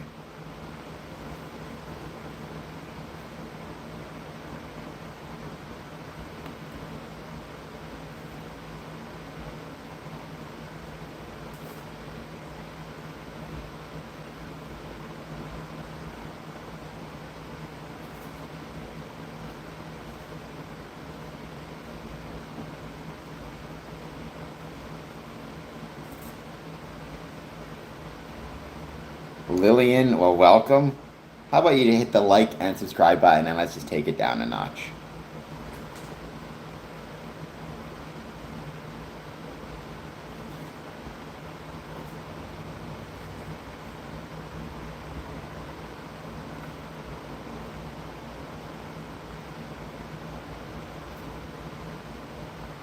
I mean, there's unfortunately a lot of human trafficking everywhere. There's a lot of human trafficking in Canada, of all different sorts, right? A lot of people think of human trafficking as being exclusively prostitution or forced sex work. It's also um, forced labor or unsafe labor. And for that matter, there's also, even trafficking for organs, which can happen.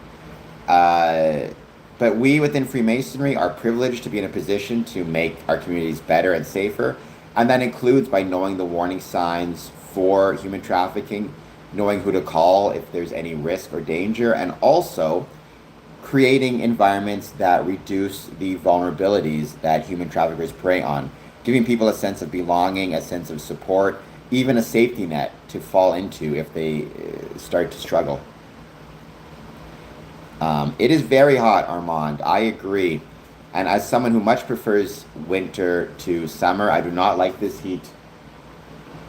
But it's getting better. It's not as bad as it was a couple weeks ago when stepping outside felt like stepping into an oven and was absolutely brutal.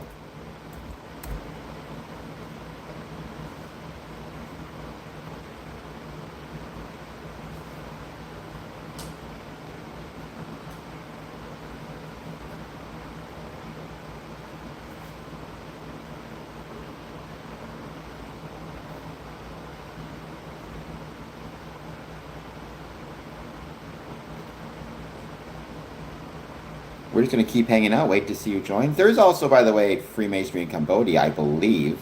Though I'm not positive. I'd have to double check that, to be honest. Oof, I would not be able to handle that. In California, yeah, I know it gets hot there. I mean, if it gets to me, over 75, I'm not happy. So I got chips, which I'm eating right now. I got these ketchup chips, celebrating Canada.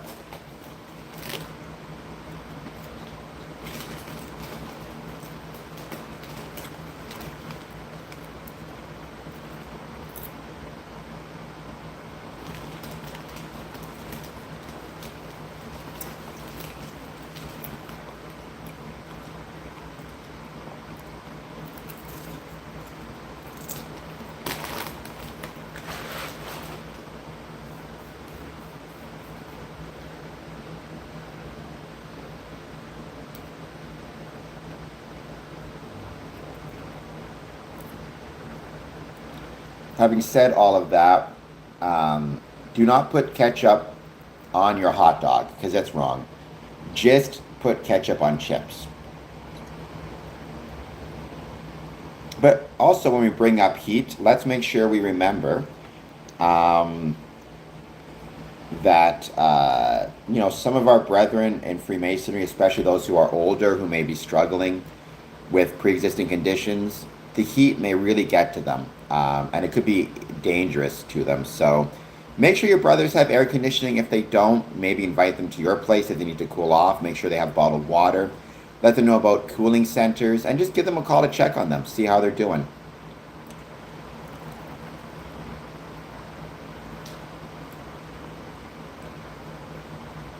Mustard on hot dogs is right, ketchup is wrong. Just always remember that.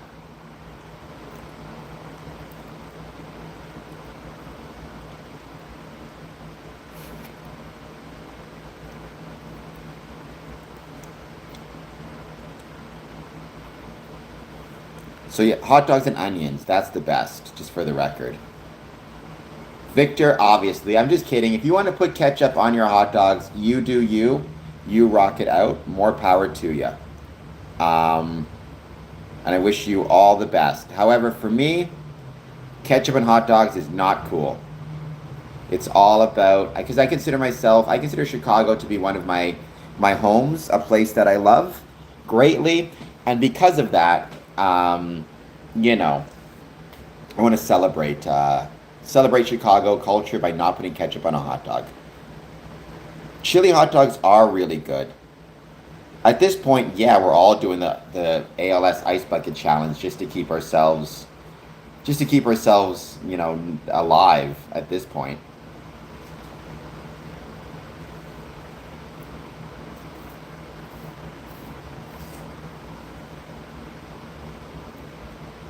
Victor, welcome. Thank you for being here. Anybody who's not done so yet, please take a moment to hit the like button and the subscribe button.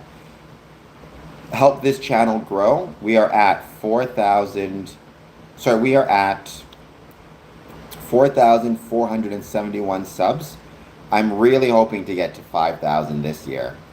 We had a lot of growth, and then the subs started to get even. But I am seeing growth in my comments, which I'm grateful for. That's an incredibly important thing. Engagement is what matters the most. So let's keep that engagement going, please. And Armando, nothing like taking a bath at home.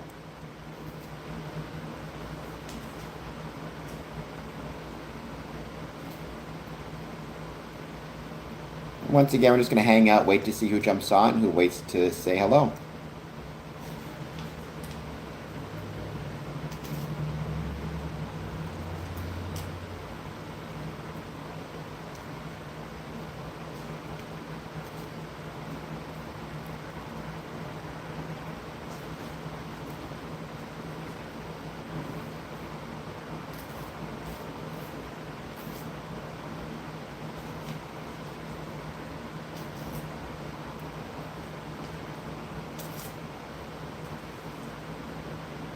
We're just hanging out, waiting to see who jumps on. No rush, but I'm not doing any streams this weekend, so I figured I'd chill out for a bit and join you guys.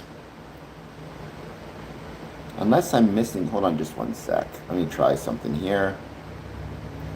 Don't fall. I got this new phone charger and want to make sure I'm doing it correctly, using it right. Don't want anything to fall off on me.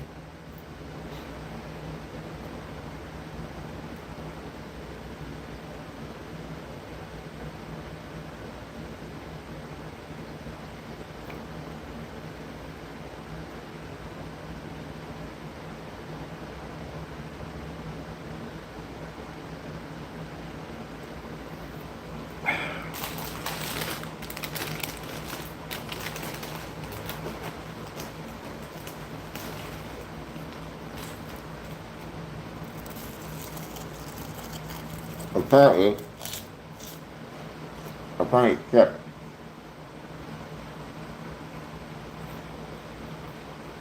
Apparently I can't eat chips, they just fall off me.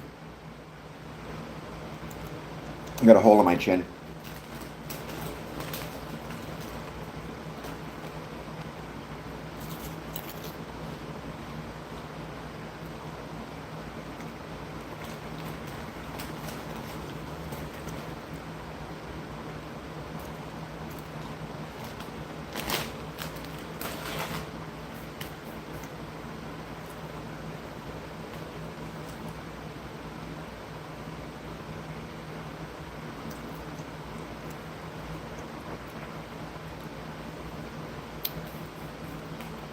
Thank you for the chili. Much obliged, Robert Heaton. It is a Canadian thing. I mean, Canada's a great country for a lot of different reasons. One of them is absolutely that we have ketchup flavored chips. It's a little thing, but it makes us awesome. Ooh, Armand. Well, I mean, drink some water. I don't know if you... Headaches can be caused by a lot of different reasons, but they all suck. So I hope that you start to feel better.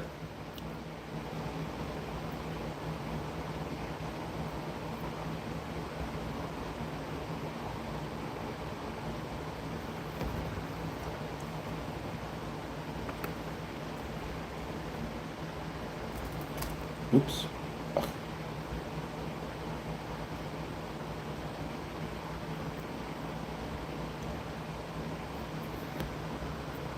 Well, I think every now and then, like, they'll try to bring they'll try to bring some Canadian stuff into America to see if it works. If it does, great. If it doesn't, then. But I think making it a limited time offer, like making your ketchup chips a limited time offer, it probably encourages people to buy them. It helps with sales because you're not going to get them for long, right?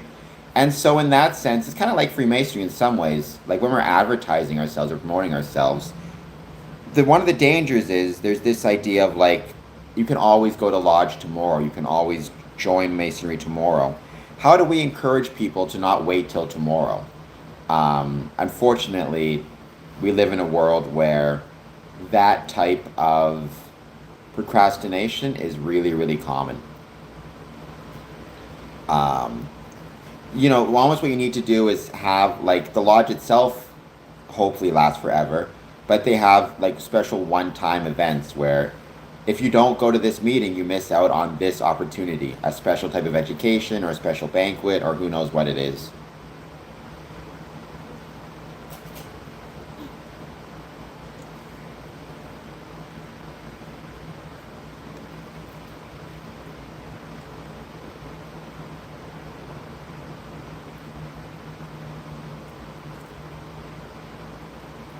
Once again, please take a moment, hit like, hit subscribe. Any thoughts you have on Freemasonry, let me know. Anything else you want to talk about, let me know. Do you like ketchup chips? Yes or no? That's probably a good question. The answer should be yes, by the way. Ketchup on hot dogs bad, ketchup on chips good. Oh my gosh, Robert. Well, keep yourself safe. Drink lots of water. If you're working outside, cool off when you can.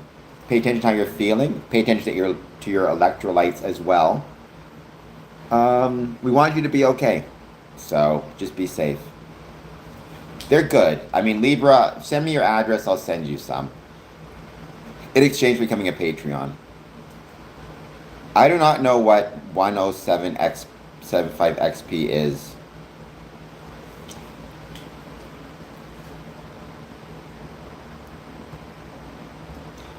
Yes, someone did super chat. We got a $20 American super chat, for which I'm grateful.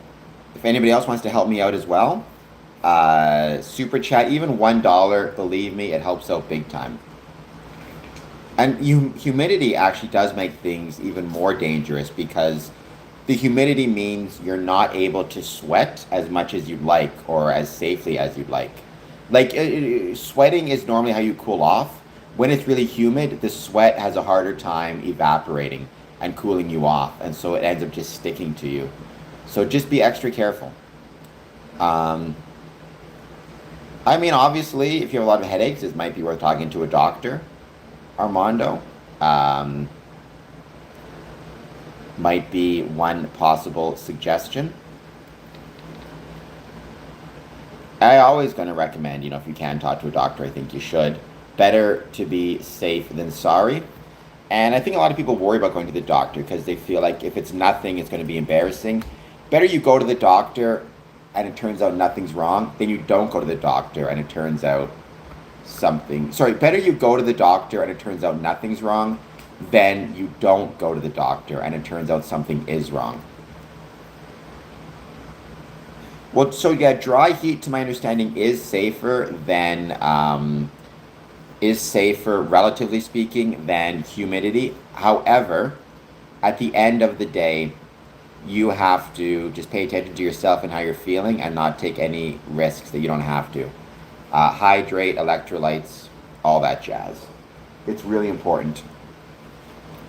100% not a spy. Well, I'm thinking you probably are a spy if you say you're not. But nonetheless, what is your question?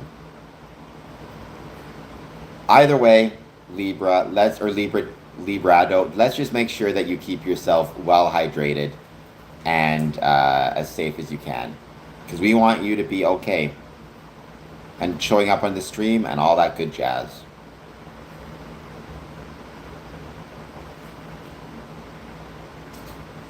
100% not a spy. I have no idea what that means. Here's my question to you.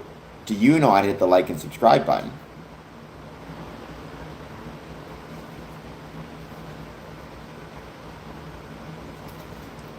I think that's equally an important question.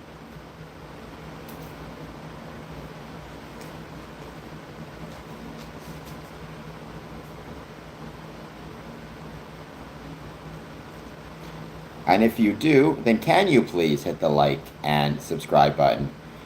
I don't know, but who is the she and why is it that she can make grilled cheese? I mean, it's unfortunate. I've never really been to the South as much as I'd like in the States. Like, I've been to a few different places in the South, Texas primarily. I'd love to visit more places in the South, however. Freemasonry in the Southern United States has a really, really fascinating history. And it's worth exploring more than I have. So, I'll be back in just one moment. Just got to go make a quick note. No one cause any trouble on the stream.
All right, I'm back. I mean, I think the humidity makes you sweat everywhere. I don't know. As someone who, again, I've said a million times, I love the summer, but I love the winter way more. And I love being cold way more than being hot. So, I will say I'll take winter over summer any day of the week. I could imagine. I've been to Georgia once. I was in Atlanta. All I remember about it was really good food. I went to this place and had some absolutely delicious, some genuinely delicious barbecue. I forget where it was. I forget the name of the restaurant, but it was so, so good. Whoa, Austin, gotta calm down. There's many Islamic Freemasons. There's many Freemasons from China or in China. And I mean, communism is a political ideology. Some Masons may be more left, some Masons may be more right. I don't think what you said there, though, is particularly in line with any type of, shall we say, Masonic tradition or Masonic spirit of brotherhood. I'm sure there are night full moon. I wouldn't be surprised or shocked by any means. Night full moon, welcome. There is confidential information, but honestly, at this point, it's all been shared by everybody anyways. I still gotta watch Waking Life. I gotta figure out who has it and what streaming service has it, and if I can find it. Hello, Night Full Moon. How's it going? Thank you for being here. Everybody who's joining us, please take a moment, hit like, hit subscribe. Do a super chat. Even just $2 gets me over the $28 mark on this stream, so I'd be much obliged.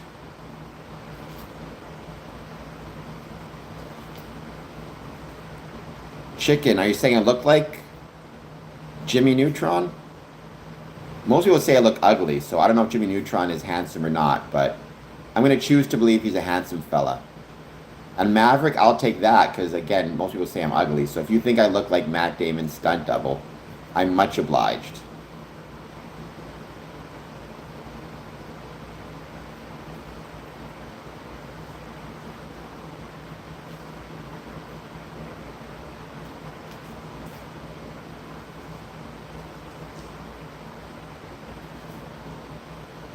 Any thoughts you guys have on Freemasonry? Anything you want to talk about, let me know.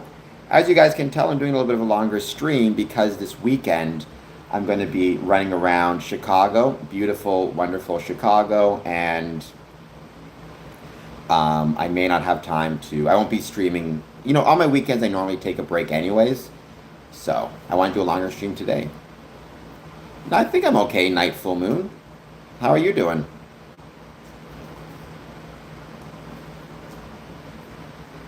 I'm going to eat lunch after 6 p.m. and at night I'm going to sleep at home. Tomorrow I have to work early and then again before midnight. Well, whether there are girls or not in Freemasonry, people will debate.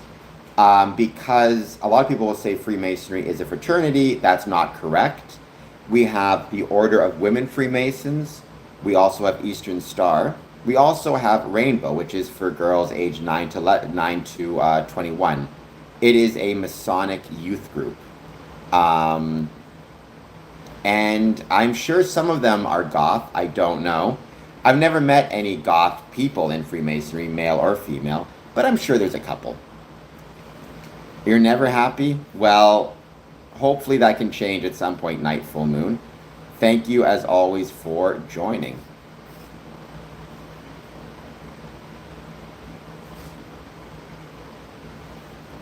And we're just going to keep hanging out. We're just going to wait to see who joins.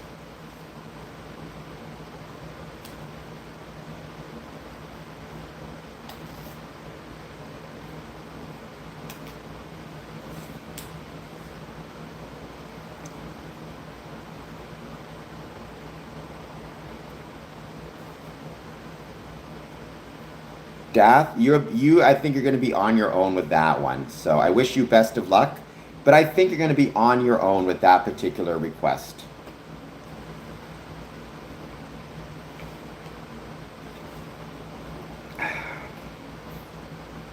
What's the Roblox situation? I've never heard of that before. Isn't that a video game? Hello, Charlie Robert. Thank you for being here. Please hit that like button if you get the chance. If you're new, subscribe. I'm trying to get well over 4,470. Trying to close in on 4,500 and eventually 5,000. I also don't know what this Minecraft... I mean, I know what Minecraft is, but why are we fixing it?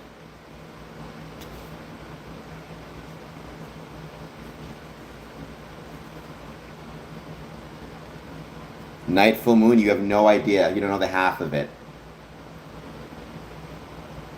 I would love to visit Punta Cana. That's in the Caribbean, correct? I can speak.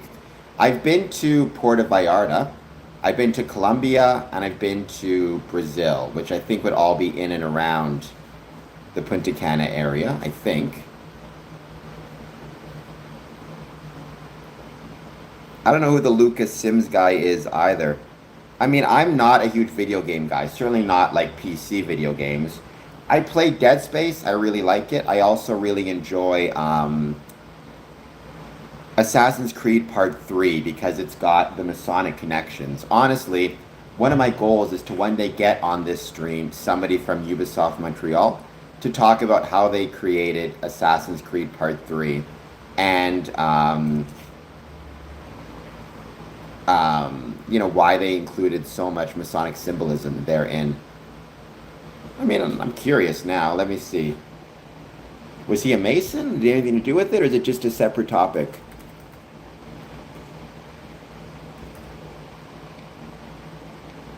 The Washington Nationals pitcher?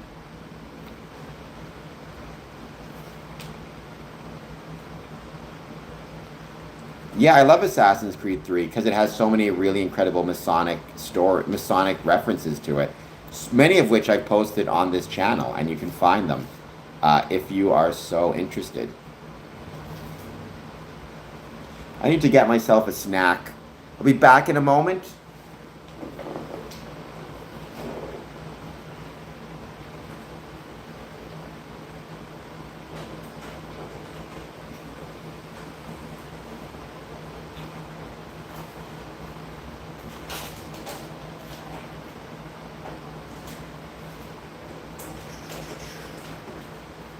again, I got myself a snack.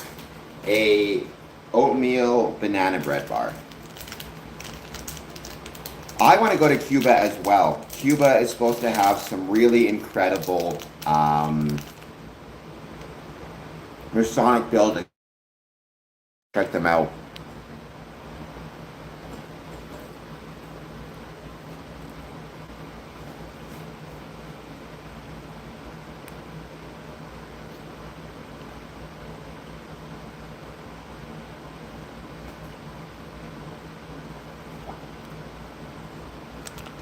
But I think right now, it's really unfortunate what's happening to the people of Cuba.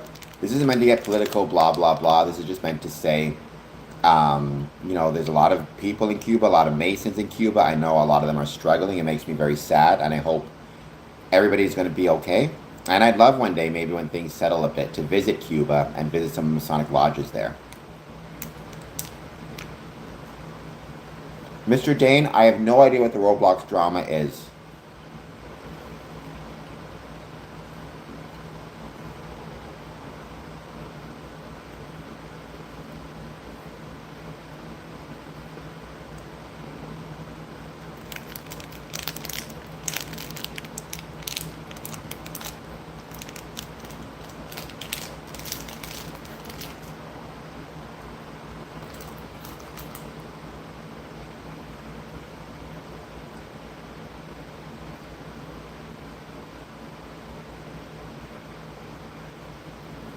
I do not do crack, and I would suggest nobody do it. It's dangerous and bad for you. Make sure that if you are struggling with substance use issues, you seek help and seek assistance.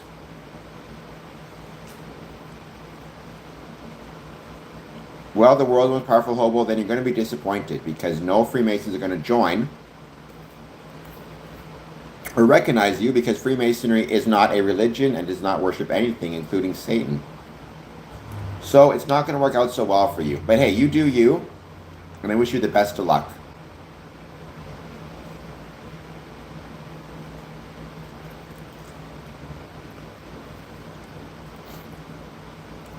As we continue hanging out and wait to see who joins.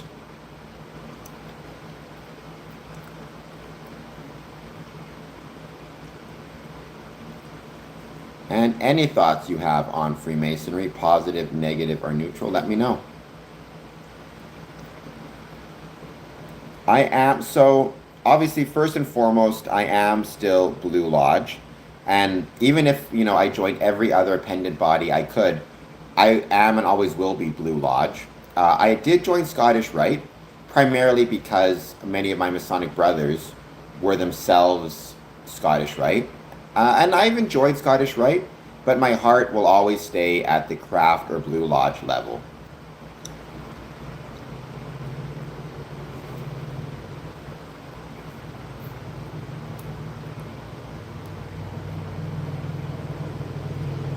I do not know what that means.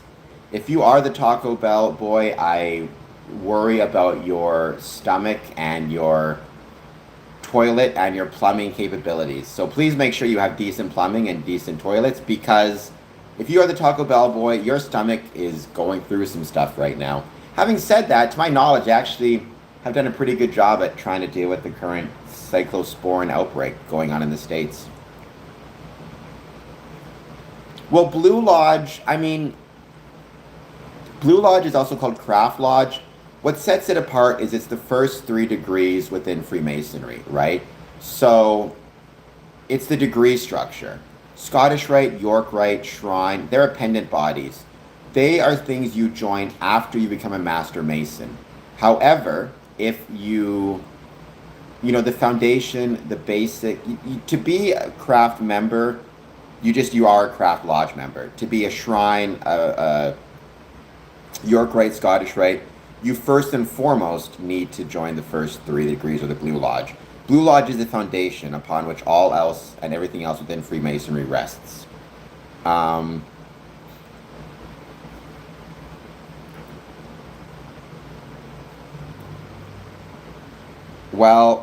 Obviously, you should catch people who are hurting children or, trying to find and harm children, whether it be in Roblox or anything else. So I hope they got caught.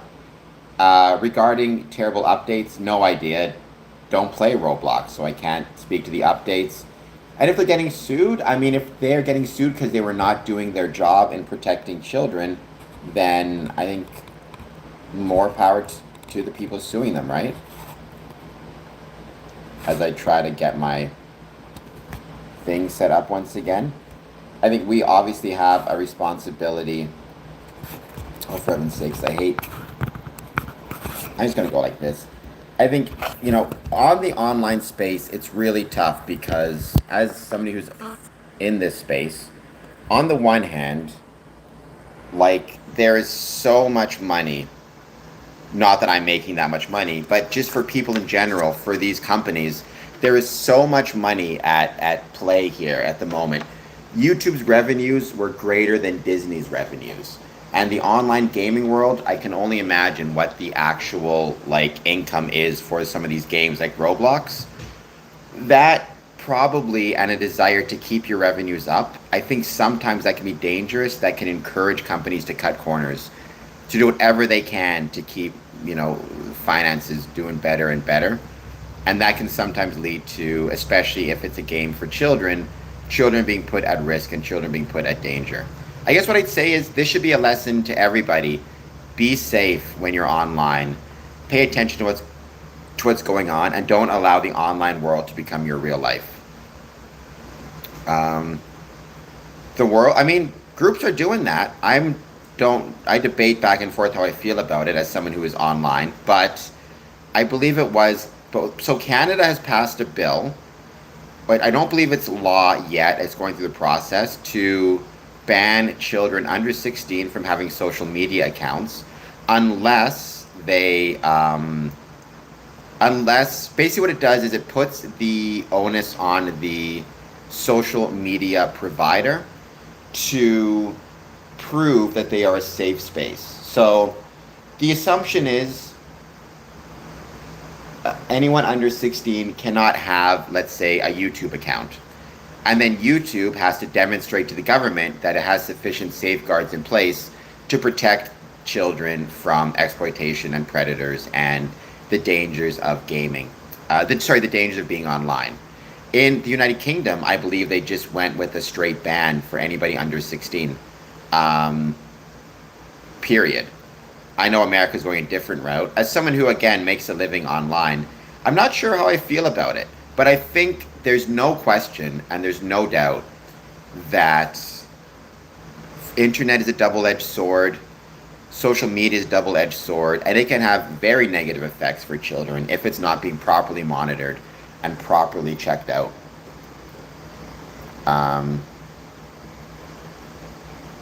Yes, touching grass is incredibly important. I support that 100%. Well, I mean, 13, you mean in United Kingdom? I thought it was 16. Let me double check. United Kingdom, age restrictions, social media. Yeah, United Kingdom banned children under 16 from accessing TikTok, Instagram, Snapchat, Facebook, YouTube, and X by spring of 2027. So it's going under the same thing as well. It could be in Denmark, 13. I wouldn't be shocked. Different countries have different... I think 13 makes more sense than 16. But I'm in generally favor of some type of limitation on youth accessing social media sites. Just because it's too difficult to... it's very difficult to adequately safeguard them.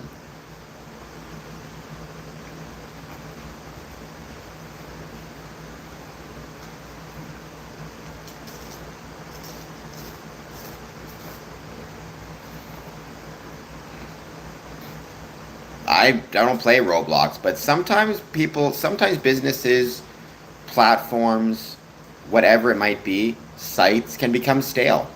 If they're not, if the ownership never changes or isn't being kept on its toes, that can happen sometimes, right? UK is crazy with their rules on memes. Hello, Just Ask Mike. I think you're new to the stream, right? I don't recognize the name. At least I don't think I do. I mean, everybody, and again, I say this as someone who's trying to make a living on social media. Everybody is trying to figure out how to navigate this new world. I don't think people realize just how much social media has changed the world in the last 20 years, if that. Like, the speed of the change is insane, and I think a lot of people right now are just trying to play catch up, right? A lot of government agencies and legislators are trying to figure out, how do we regulate this thing after it's already out there in the world and has already touched the lives of so many people. So it's called Freemasonry. So the latter Masonry comes from stonemasons. Freemasonry evolved from stone Masonic guilds of the Middle Ages. It's called free for two reasons. Free references both a type of stone used by skilled masons called freestone, and freedom to travel, which was a very important part of being a Freemason. It meant you could travel through Europe and Asia and Africa and beyond and earn a living as a stonemason. Eventually, we adopted that to mean our ability to travel to different lodges. I also think it's interesting, night, full moon, so I agree with you. And thank you for being here. I have no idea what the toilet drama is. I feel like there's always drama. I feel like we're just at this point getting used to it. There's always going to be some drama. There's always going to be some stuff. It's our job to try to navigate it as best as we can, whether you're a Mason or not. But certainly I think Masonry can help provide a pretty decent level through which we can navigate the drama, if that makes any sense. Because it gives us support, and it gives our family support. If your dad has a whole bunch of friends with kids, and you make friends with those kids, now you have friends in real life. You're out there touching grass, not playing on Roblox and potentially being targeted.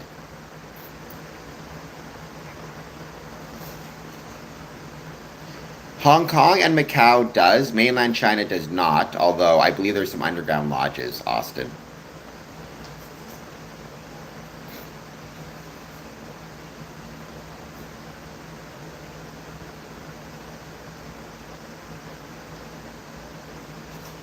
None of this is stuff I know anything about, Mr. Dane. I don't believe so. I forget the name of the leader in China. Xi Jinping, right? I think. I'm probably getting that completely wrong. He's not a Mason to my knowledge. Stan, you're on your own. You fight you.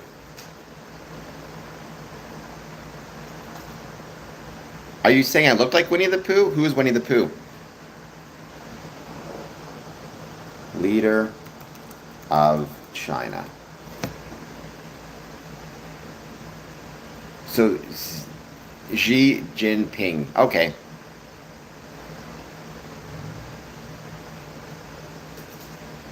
I mean, I think every Mason will probably have to get his own moral lesson from that. For me, the moral lesson behind the legend of Hiram Abiff is twofold. First, remember that we are all mortal, and we will all pass away sooner or later, and therefore to be grateful for the time we have, and to focus on doing the best we can with the time we have. But also, there are worse things in life than death, such as being dishonorable.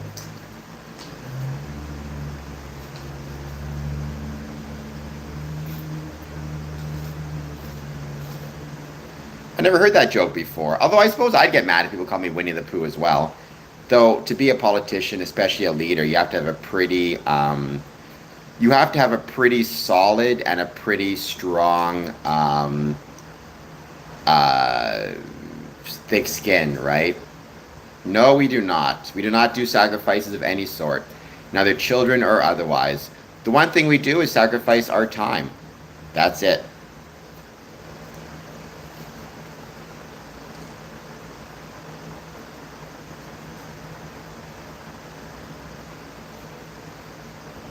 Oh, for heaven's sakes. Well, I'm not a fan of that. Um, I mean, I can understand. I suppose if anybody had the power and they could do that, they'd want to, but it seems like a very bad idea to me. No, Freemasonry is not based on Satanism, nor is it satanic. So you're 0 for 2.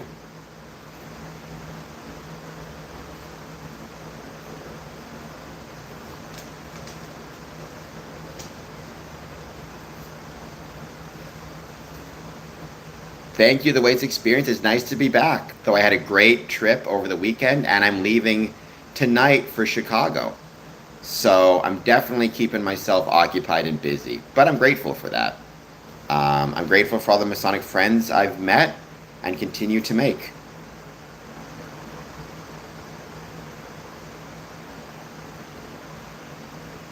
In an age of... So I don't think radical transparency is inherently a good thing, nor do I think declining institutional trust is a good thing. The necessity of secrecy, a better way to view it is the necessity of privacy. You would view yourself as needing privacy in the same way everybody does. And not only that, but as having the right to that privacy without people assuming anything negative about you or anything negative about your reasons for wanting parts of your life to be private. Freemasonry is no different. We have the right to privacy. We have the right to that privacy without people making assumptions about us.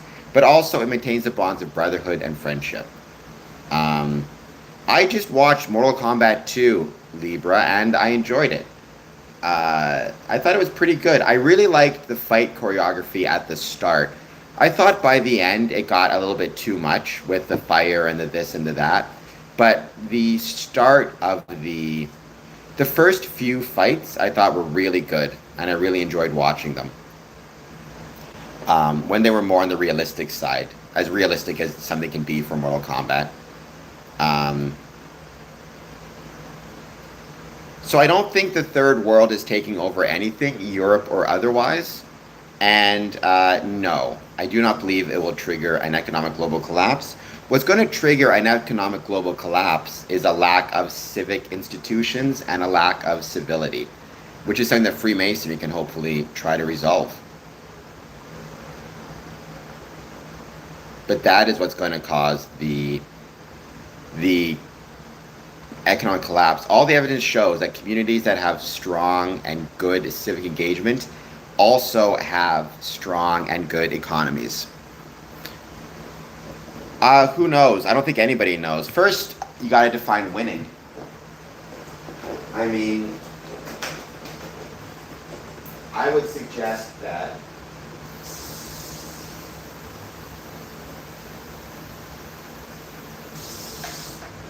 winning is probably means very different things for Russia and Ukraine.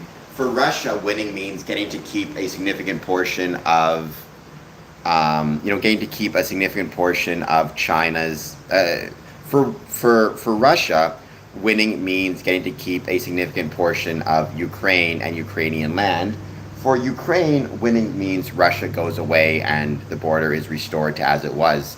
Those are very different definitions, right? I guess what I'll say is a lot of people thought Ukraine would have lost years ago, and they're still there. So, who's to say? I mean, I'm sure there are parts of Russia that are wonderful and parts of Russia that are terrible. I like no different than anywhere else, right? I really want to visit Russia though, because there are some Freemasons in Russia. Freemason in Russia came back in the mid-90s.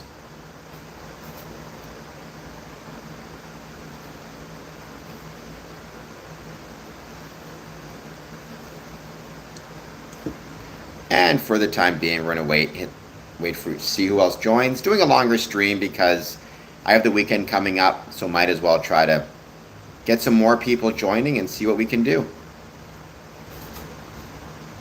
Hang out, chat, talk about Freemasonry, all that good jazz. Miss out on what, Sammy? And if you're new, hit like, hit subscribe. Let's try to keep ourselves over. We're at 4,472 subs, which is awesome. Thank you so much.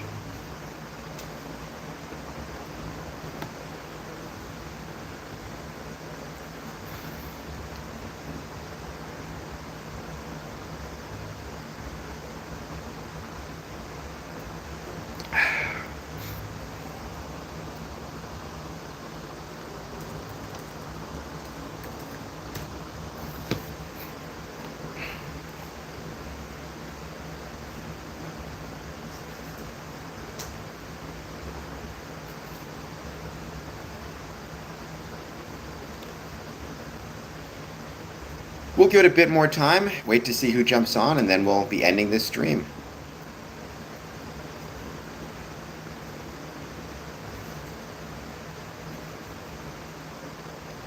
Oh my gosh. I'm not sure because, so, right, great architect means different things to different brothers, right? Like for me, just ask, the supreme being is the rational nature of the universe as expressed through geometry. So that's my great architect. So it'd be hard to envision what asking that great architect a question would look like. I think what you're saying is, what if I was standing in front of like a god of some sort, be it the Christian god or the Muslim god or whatever it might be. So if I was standing in front of an all-powerful being that was equivalent to what we would describe as God, what would I ask? I mean, I mean, it wouldn't make a difference whether my brethren were there or not, I don't think. What would I ask? I suppose what I'd ask is, was I useful? That would be, to me, the most important question. With whatever time I had here on Earth, you know, whether it was, I hope I'm around for a few more years, but whether I die tomorrow, knock on wood, or got another 30 years, or got another 50 years, I'd ask, within that time, was I, or have I been useful? I think is a question I would ask. It's a weird way to put that, just ask Mike. I'm not really sure what you would mean by that, though. When you say, like, stand alone before the great architect with no lodge, no ritual, we're all, I suppose, depending on what you believe, going to stand in front of the great architect at some point with none of those things. It'll just be us at that point. You know, your lodge is not a go-between between you and God, nor should it be. It's going well, Daniel. How's it going with you?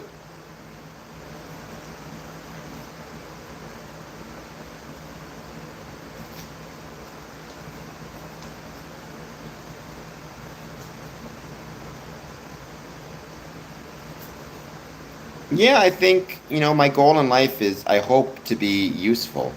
I think that is in many ways kind of a Masonic goal. I think that's what a lot of us want. I think we join to try to be useful, at least somewhat useful, to the people around us. Well, I'm glad I lodged it. Just hit like and subscribe in that case. Nice. Enjoy the library. Uh, if you see any of your brothers, say hi.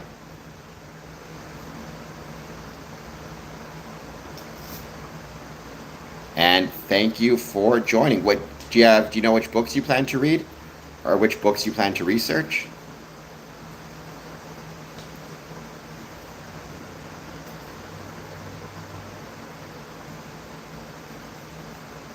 Who's they? The Freemasons? I assure you are not literally locked up. Freemasonry does not mean you need to free us.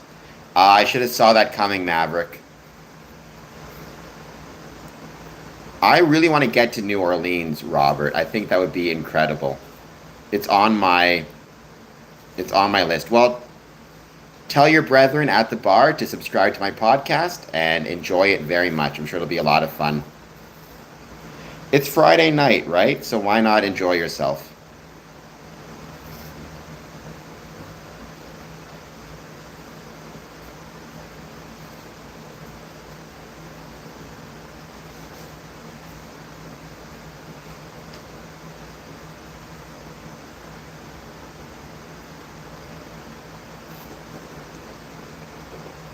Where in New Orleans are the Masonic libraries, Robert Heaton? Just out of curiosity. Maybe we can get to one. Well, I mean, it depends, Libra, on the like. So if it's a Masonic library that's part of like a Grand Lodge building, a lot of it will be records from the Grand Lodge, communications, correspondence, a lot of just the administrative records and historical records of the building and the lodge itself. Then you may have books or libraries created not by Masons per se, but books that, or libraries that are created to explore the history of Freemasonry. So that's where you'll get your Mackey's encyclopedias, your Albert Pikes. You'll get Freemasonry for Dummies by Chris Hodap. You'll get a lot of different, you'll get The Contemplative Masonry by Chuck Dunning. You'll get a lot of different books written by both modern and historical authors about Freemasonry. And then some Masonic buildings will just create their own little bookshelf, and it'll just be random books they've collected about Freemasonry over the years. You get a lot of like Dan Brown stuff in there as well. So no, bar associations and lawyers are not Freemasons. Some lawyers are Freemasons, some aren't. It just depends. Most lawyers are not Freemasons. My suspicion is if you are a Masonic library that's open to the public, it's probably your focus is on the more exoteric or public works, like, for example, Freemasonry for Dummies by Chris Hodap. Also, don't forget Librador, or Librado. I am on Medium. I write about Freemasonry on Medium. I'm really hoping you can follow me on Medium. I have a lot of written work about Freemasonry. I've had it throughout several years, and it's kind of like I have obviously this channel, and my focus is on streaming about Freemasonry, but I also do write about it. It's not books, it's online blogs basically, but it's really fun, so please check it out. So esoteric and exoteric, if that makes sense. EXO would be a book like Freemasonry for Dummies. Esoteric would be a work like The Proceedings of the Grand Lodge, 1927. Yes, I believe, let me just make sure as I say this. I don't want to get it wrong. Yes, if you go to the description to this video, there's a link for Patreon, which please join me on Patreon. The second link is the link to Medium, medium.com/@CameronAdamson. You can sign up. It's completely free. And let me just double check. 1, 2, 3, 4, 5, 6, 7.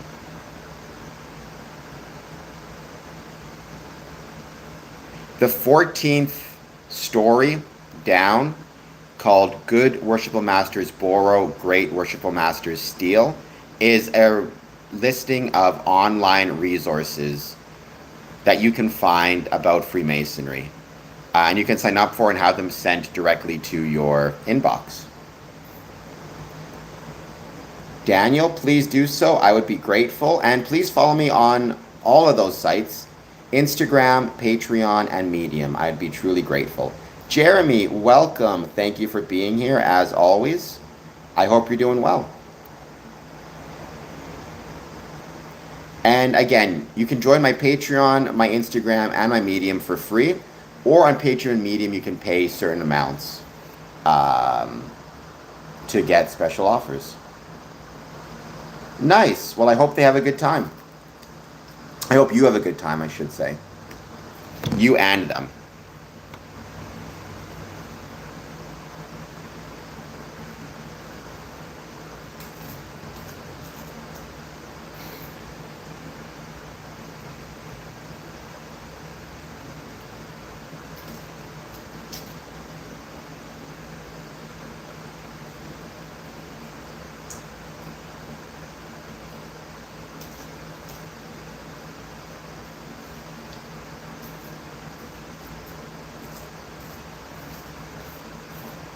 Jester, what is the Kappa Sigma fraternity? I mean, is that a national fraternity in the States, or is that a local fraternity? Like, is it a particular college, or is it across the States? And welcome, thank you for being here. We could use better public relations in Freemasonry, that's for sure. And Jester with several R's. If you're not done so, please hit like and please hit subscribe.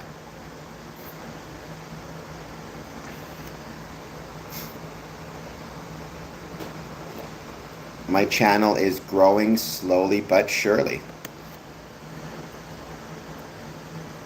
And the more subscribers, the more it helps me with my goal of supporting the ways Freemasonry was and is relevant to our communities, and turning my passion for Freemasonry into a profession. Kappa Sigma is the largest in the USA. Okay, that's awesome.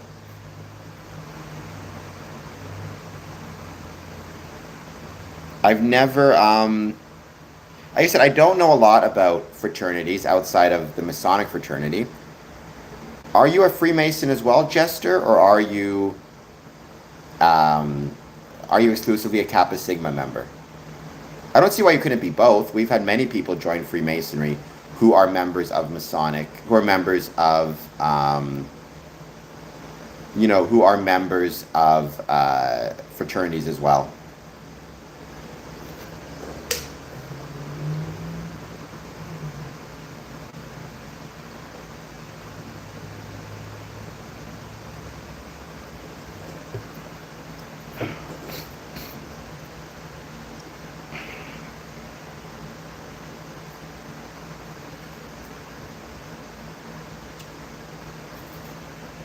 We're just going to hang out, give it a bit more time. Oh, so here's the big question, because I've seen it spelled both ways, and I have no idea. Do you spell Tyler Tyler or Tiler? You spell it Tyl. I've seen it both. I'm curious now. I should Google it. Yeah, we have Tylers in Freemasonry as well, which has the same goal, to quote unquote guard the door. All right, Jester. So, what do you think are the most important aspects of fraternities, or of being in a fraternity?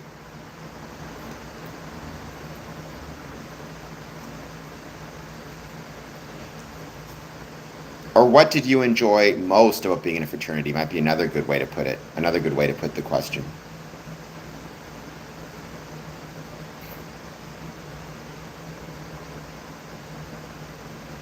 As much as I can, Libra, as much as I can. I want to make sure I'm drinking enough water because I want to be well hydrated. If I end up, going on my, if I end up going through with my kidney donation surgery, I want to make sure I'm well hydrated. Diplomatic resolution. Could you expand on that a little bit, Jester? Do you mean like being able to, if two members of a fraternity are fighting or arguing, you find a way to, have a resolution? Because I've said before, one of the greatest skills you develop in Freemasonry ultimately is the ability to problem solve and to find resolutions. Conflict resolution, right? Brotherhood is a big part of that.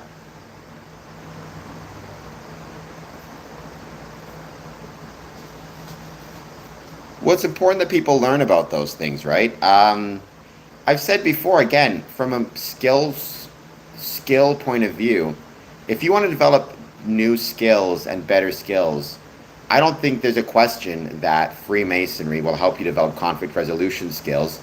By the same token, I would suspect very much that being part of the largest fraternity in America will do the same.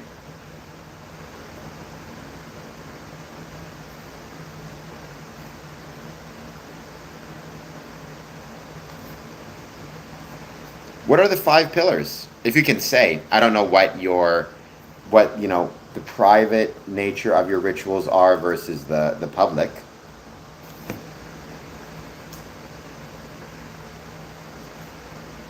I mean, there's nothing wrong with talking about it, Daniel. I don't see why. Founded at the University of Virginia, December 1869, operates hundreds of chapters across the U.S. and Canada, guided by its headquarters in Charlottesville, Virginia.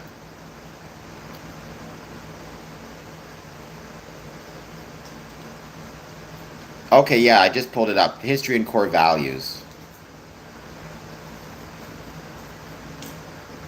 Looks like the headquarters is Charlottesville, Virginia. So is it exclusively for university and college students?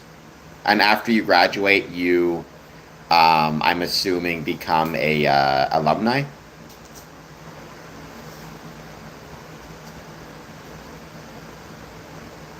because it's one of those things where a lot of people struggle with Freemasonry, and they'll say, why is it that college fraternities seem to be so much better at kind of maintaining fellowship? Well, college is 3 years and you're a college student. Once you're a 40-year-old dude with a wife, a kid, and a mortgage, like suddenly brotherhood takes on very different meaning, if that makes sense.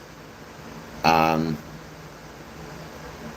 oh, really? So Mercury is a symbol for you guys. That's awesome. Okay. Is that the main symbol of Kappa Sigma?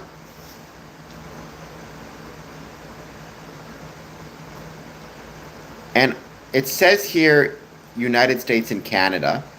Are you guys international as well?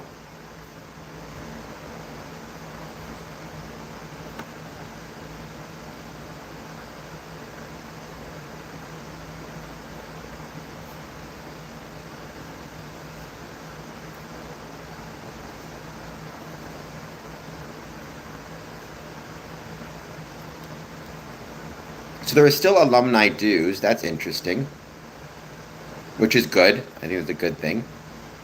Okay, interesting. Star and crescent. That's your main symbol? Yeah, I see that on the picture. It's got like the. It looks like above it, it's got the wand of with the wings, and then I see a crescent, and then I see 6 stars along the crest. Same thing with Freemasonry, right? We have our memorization ritual, not to get in, but to advance from the first to the second to the third degree. I am not a practicing magician. I'm not a magician of any sort, practicing or otherwise. And the shrine and the circus shriners, I mean, shrine is a part of Freemasonry. It's an independent body. Um, but I've never actually been to, I think I was at the circus when I was a kid. I will say Harry Houdini was a Freemason. And there have been many Freemasons who have been magicians, but not me.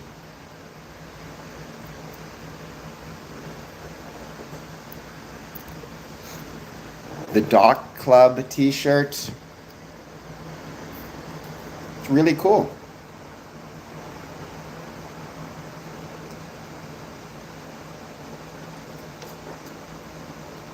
Established 1869. Well then, Jester, did you know that Harry Houdini was a Freemason? I like to bring that up because what I like to bring up specifically is Harry Houdini and Sir Arthur Conan Doyle were both Freemasons. And they famously, actually, they were good friends for a long time, and then they got into a big dispute because Sir Arthur Conan Doyle believed in literal magic and spiritualism and fairies and all the rest of it, and the supernatural, and Harry Houdini did not. And as a consequence of that, they got into they had a falling out. I always bring that up because a lot of people unfortunately think all Freemasons think the same or believe the same things, and that's just not true.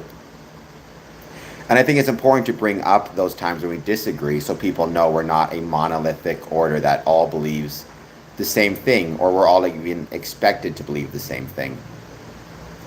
Um, Daniel, well, I mean, I don't believe in literal magic, like making a rabbit appear from thin air.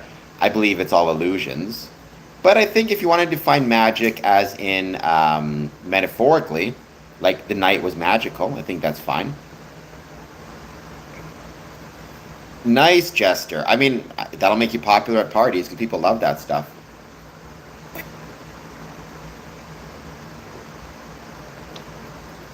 Close-up magic is hugely popular.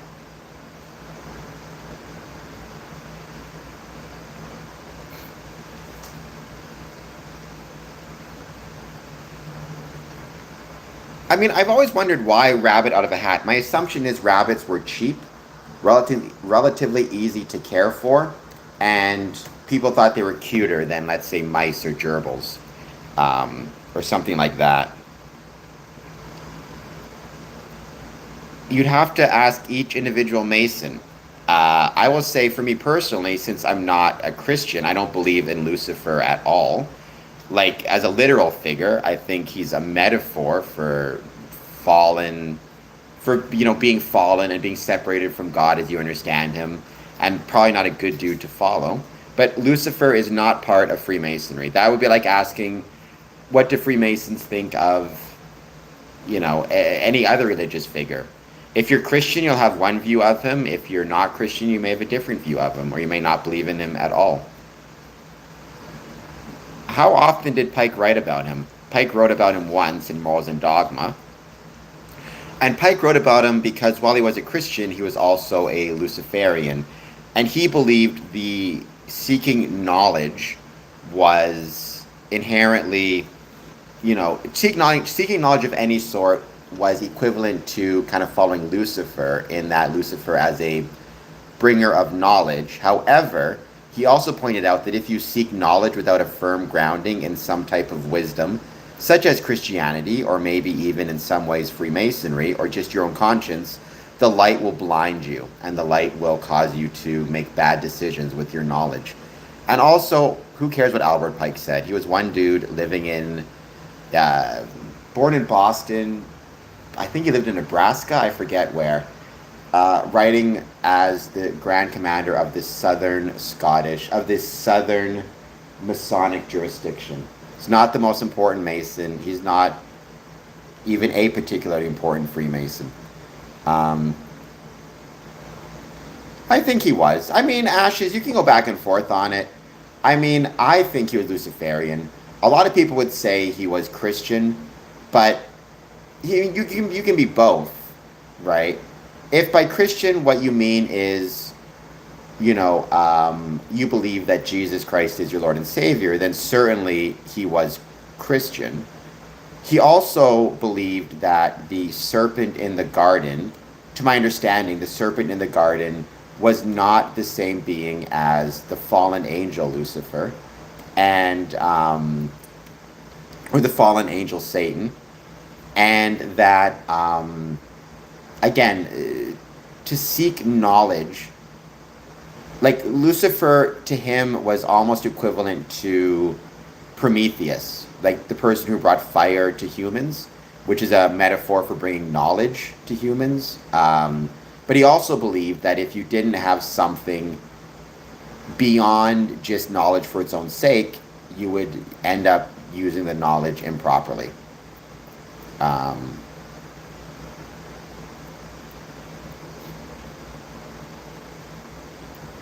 I mean, rational, you can go back and forth on that a lot. I think, again, I'm not religious, I'm not a Christian, so it's hard for me to say necessarily. As I've said in the past, right, if you define Christianity in the most basic sense as believing Jesus was the Son of God and is your Lord and Savior, then I believe he would qualify for being a type of Christian. I mean, there are different denominations.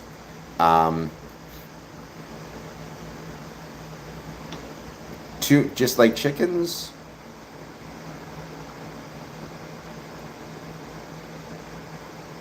I do not think was Albert Einstein's brain stolen? I never heard of that before. I mean, one of the smartest people in the world, maybe there's something they can learn from his brain. Did he give permission in advance? Like, I've got my, I've done my organ donation card. I've got my organ donation wishes written out in my will, on my health card. My friends know. If they want to, use my brain for science, they're more than welcome to. They're going to find it pretty empty, but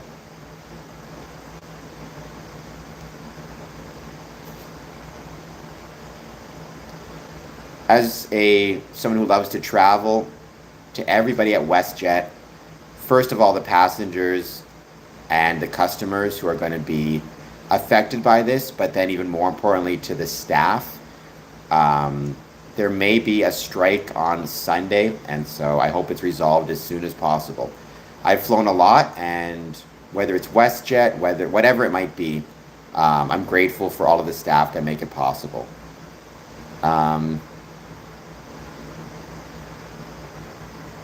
Hello, Mr. Dane Mapping once again. We'll be ending this stream soon. It's been fun. I've been really enjoying it, but, I got to get myself packed up and ready to go to Chicago. My favorite place to visit in the world. Said a million times, Chicago is the greatest city in the world.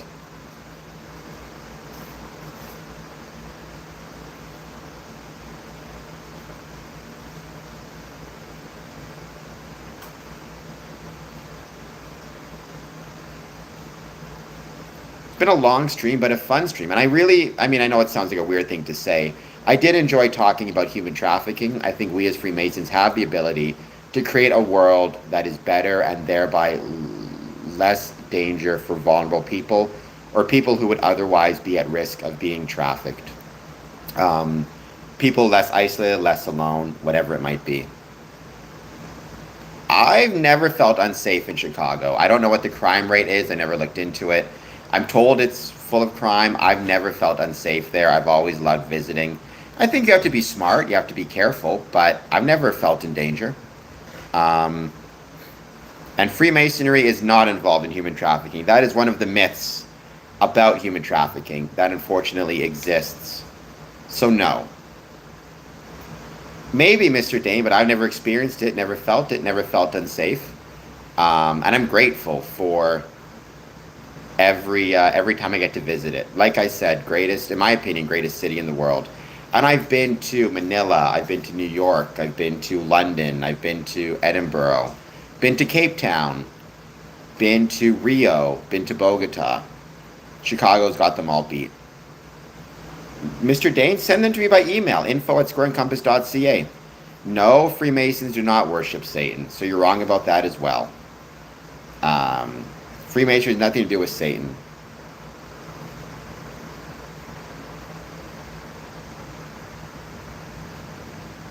Who has neo-Nazi? I would not want any neo-Nazi theistics. That would not be cool. info@squareandcompass.ca. If you want to do that as well, but I can't guarantee you I'll read them all because I may miss comments every now and then. Right now it's easy because there's 5 of you, but those streams where I sometimes get a couple hundred or at least 100, comments come quick.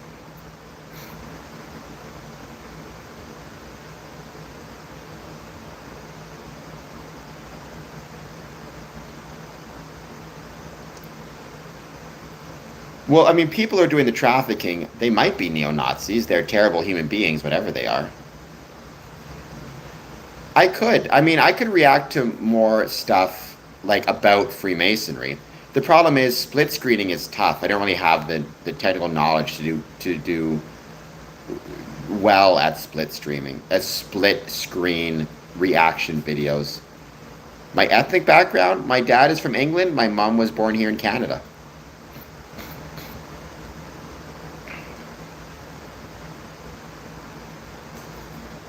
Transylvanian. That would be fun, but no, I'm not Transylvanian.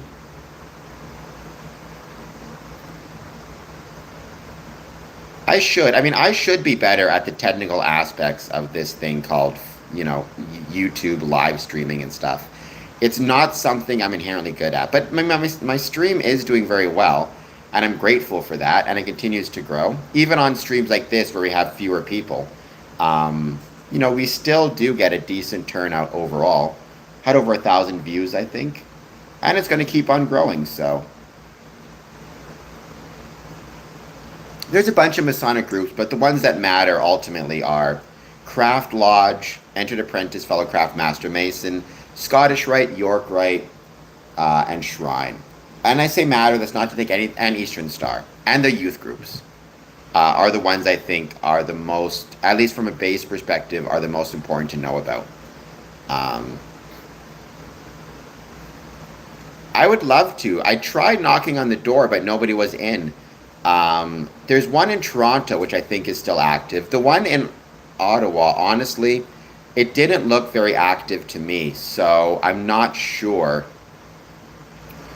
if there's anybody even meeting there. But I'm going to check it out at some point. Yeah, I think it might be growing slow. I think it's active still, which makes sense. Toronto is going to be a bigger city. So just because things are struggling somewhere, they may last a little bit longer in in Toronto than anywhere else. All right, guys, this has been fun, but I'm going to end this stream. I think it's been a longer one, but again, I figured might as well have a longer stream since we're going into the weekend. I'm not going to be streaming on Saturday or Sunday. At least I don't think so. What I may do is stream the fireworks from the Navy Pier at 10 Central, 11 Eastern, but I don't know for sure yet.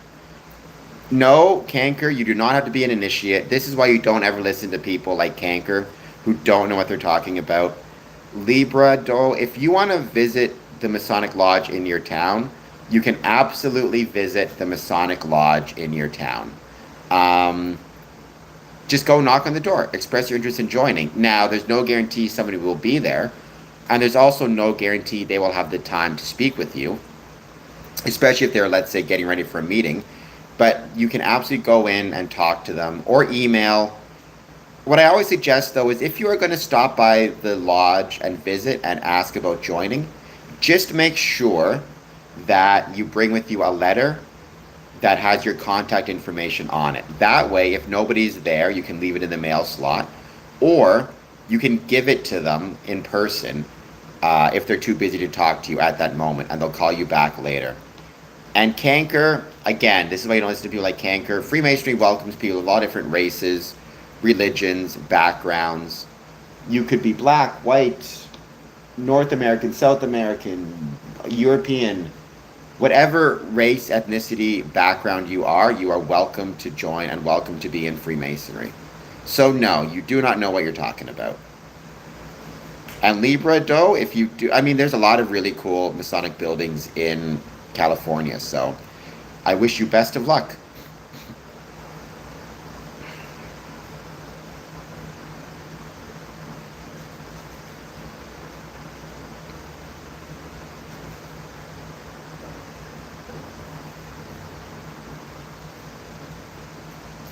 Sorry, Libra, where are you from again, if you don't mind my asking?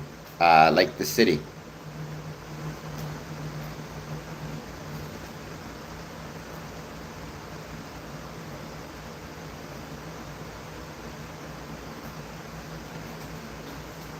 We're going to be ending this stream soon.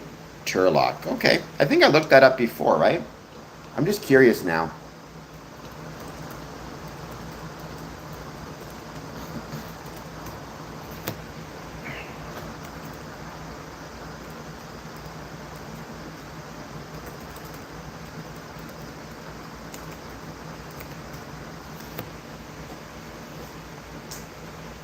Well, you can say it, but whether I believe it or not, I guess we'll see. So apparently it's located in...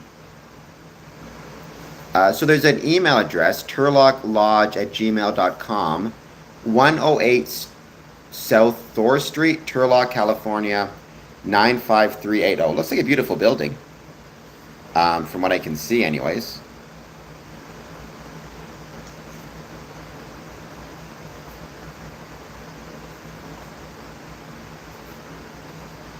All right, Robert, what is the thing you want to say about the racial unity? But I would not believe it. How big is the town? How hard is it for you to get from one side to the other?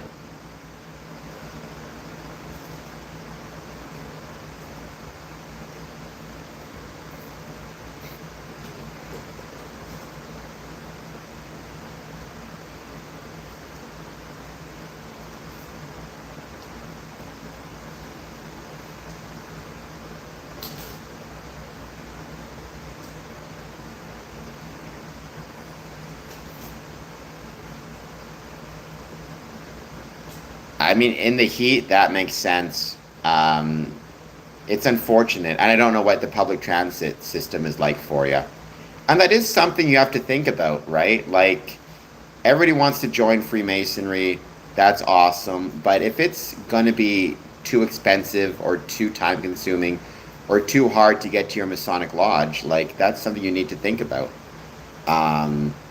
Maybe, though, that's when you start to ask brothers about, like, car rides, or send them an email and then ask if the lodge brethren can meet you somewhere close to your place that's easy to get to if you want to ask them some questions about being a Freemason.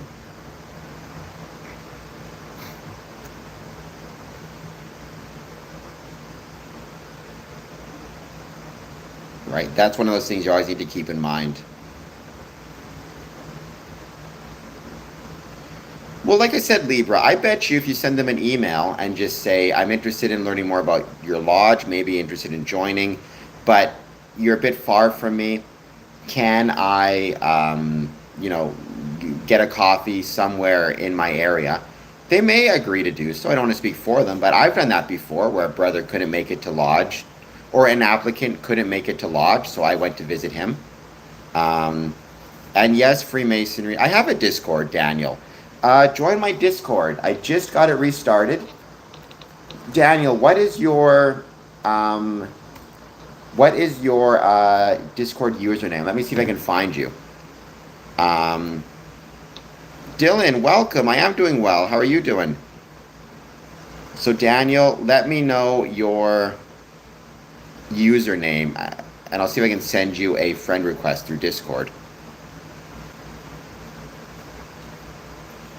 Dylan, how's it going? How is life treating you?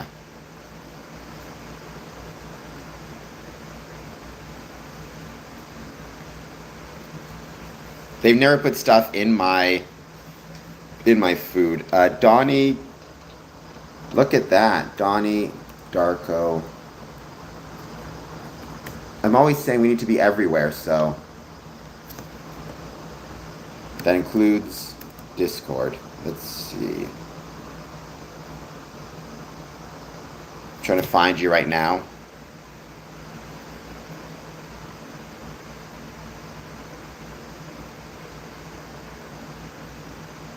It's asking me to verify if I'm human. Oh, my friend request was sent. Let me know if you find it, if you get it, and please become my friend. Yeah, I know the movie. I liked it. I liked it. Yes, it is, Isaac. It's going to be, I'm sure, pretty incredible. I don't know if you guys have any bets as to, if you're going to be watching it, who you think's going to win. I don't even know what the schedule is. I think the safest bet is Obafemi will win over Brock Lesnar. At least I hope so. Not that Brock isn't incredible. Trying to think what other matches. So I think Cody Rhodes is going to defeat CM Punk.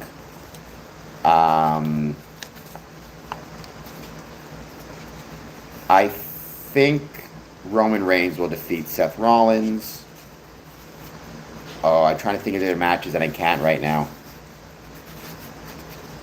Hypno, really? That doesn't sound likely to me, but then again, I have no idea, so maybe? But that's a weird stat to just know. You're Freed, F-R-E-D, that's your username? That's pretty impressive if that's your, if you got that short of a username.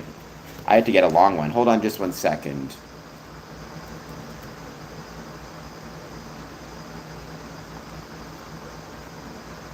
I have to confirm I'm human.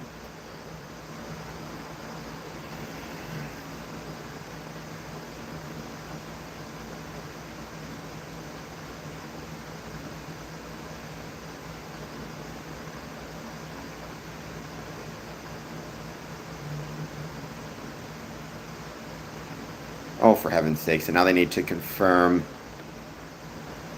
my phone number. Why must it always be so hard?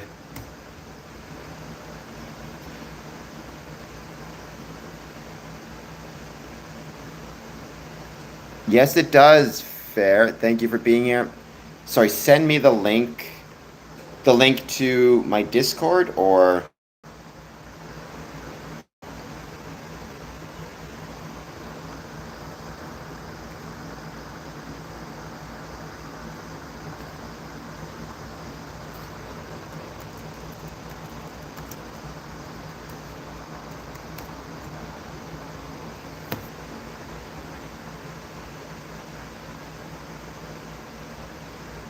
Oh, so apparently Freed is not accepting friend requests. So you need to send me a friend request. What is my username?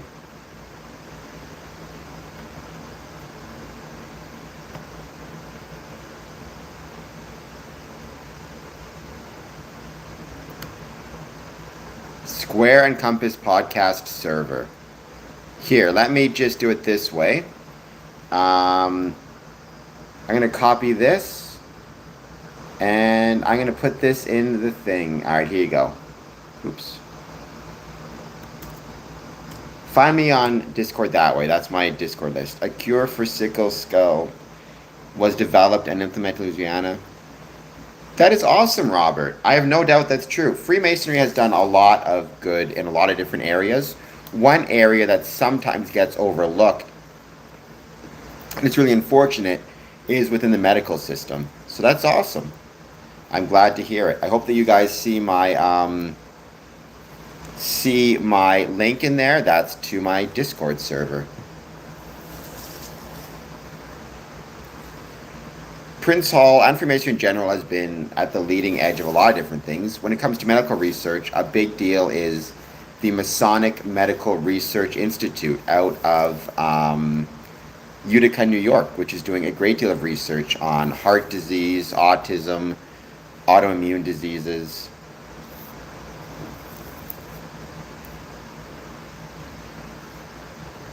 Yes, Prince Hall are my brothers, and they're part of the Masonic family. And I'm grateful that they're part of the Masonic family. It's one of those things where it's a shame that it had to start because of discrimination, but it did result in a really incredible Masonic order. So it's one of those things like everything else in life, right? It's tough because you're upset that it had to start the way it did, but you're grateful that it exists.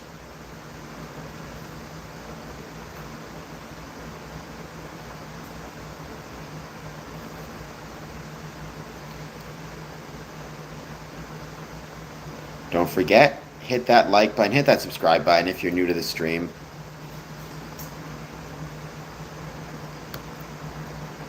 In fact, there's Prince Hall relatively close by. If I recall correctly, Prince Hall Masons here in Essex meet in Harrow, which is a small town, kind of, I forget where precisely, but it's in the district anyways.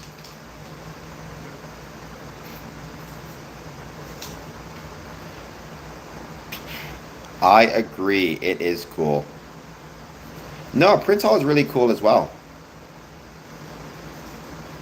Well, oh, we got Roman Reigns in the chat. Good for you. Getting your ear blocked up with gunk is never fun, so I'm glad you got it clean. And I hope that you are doing well.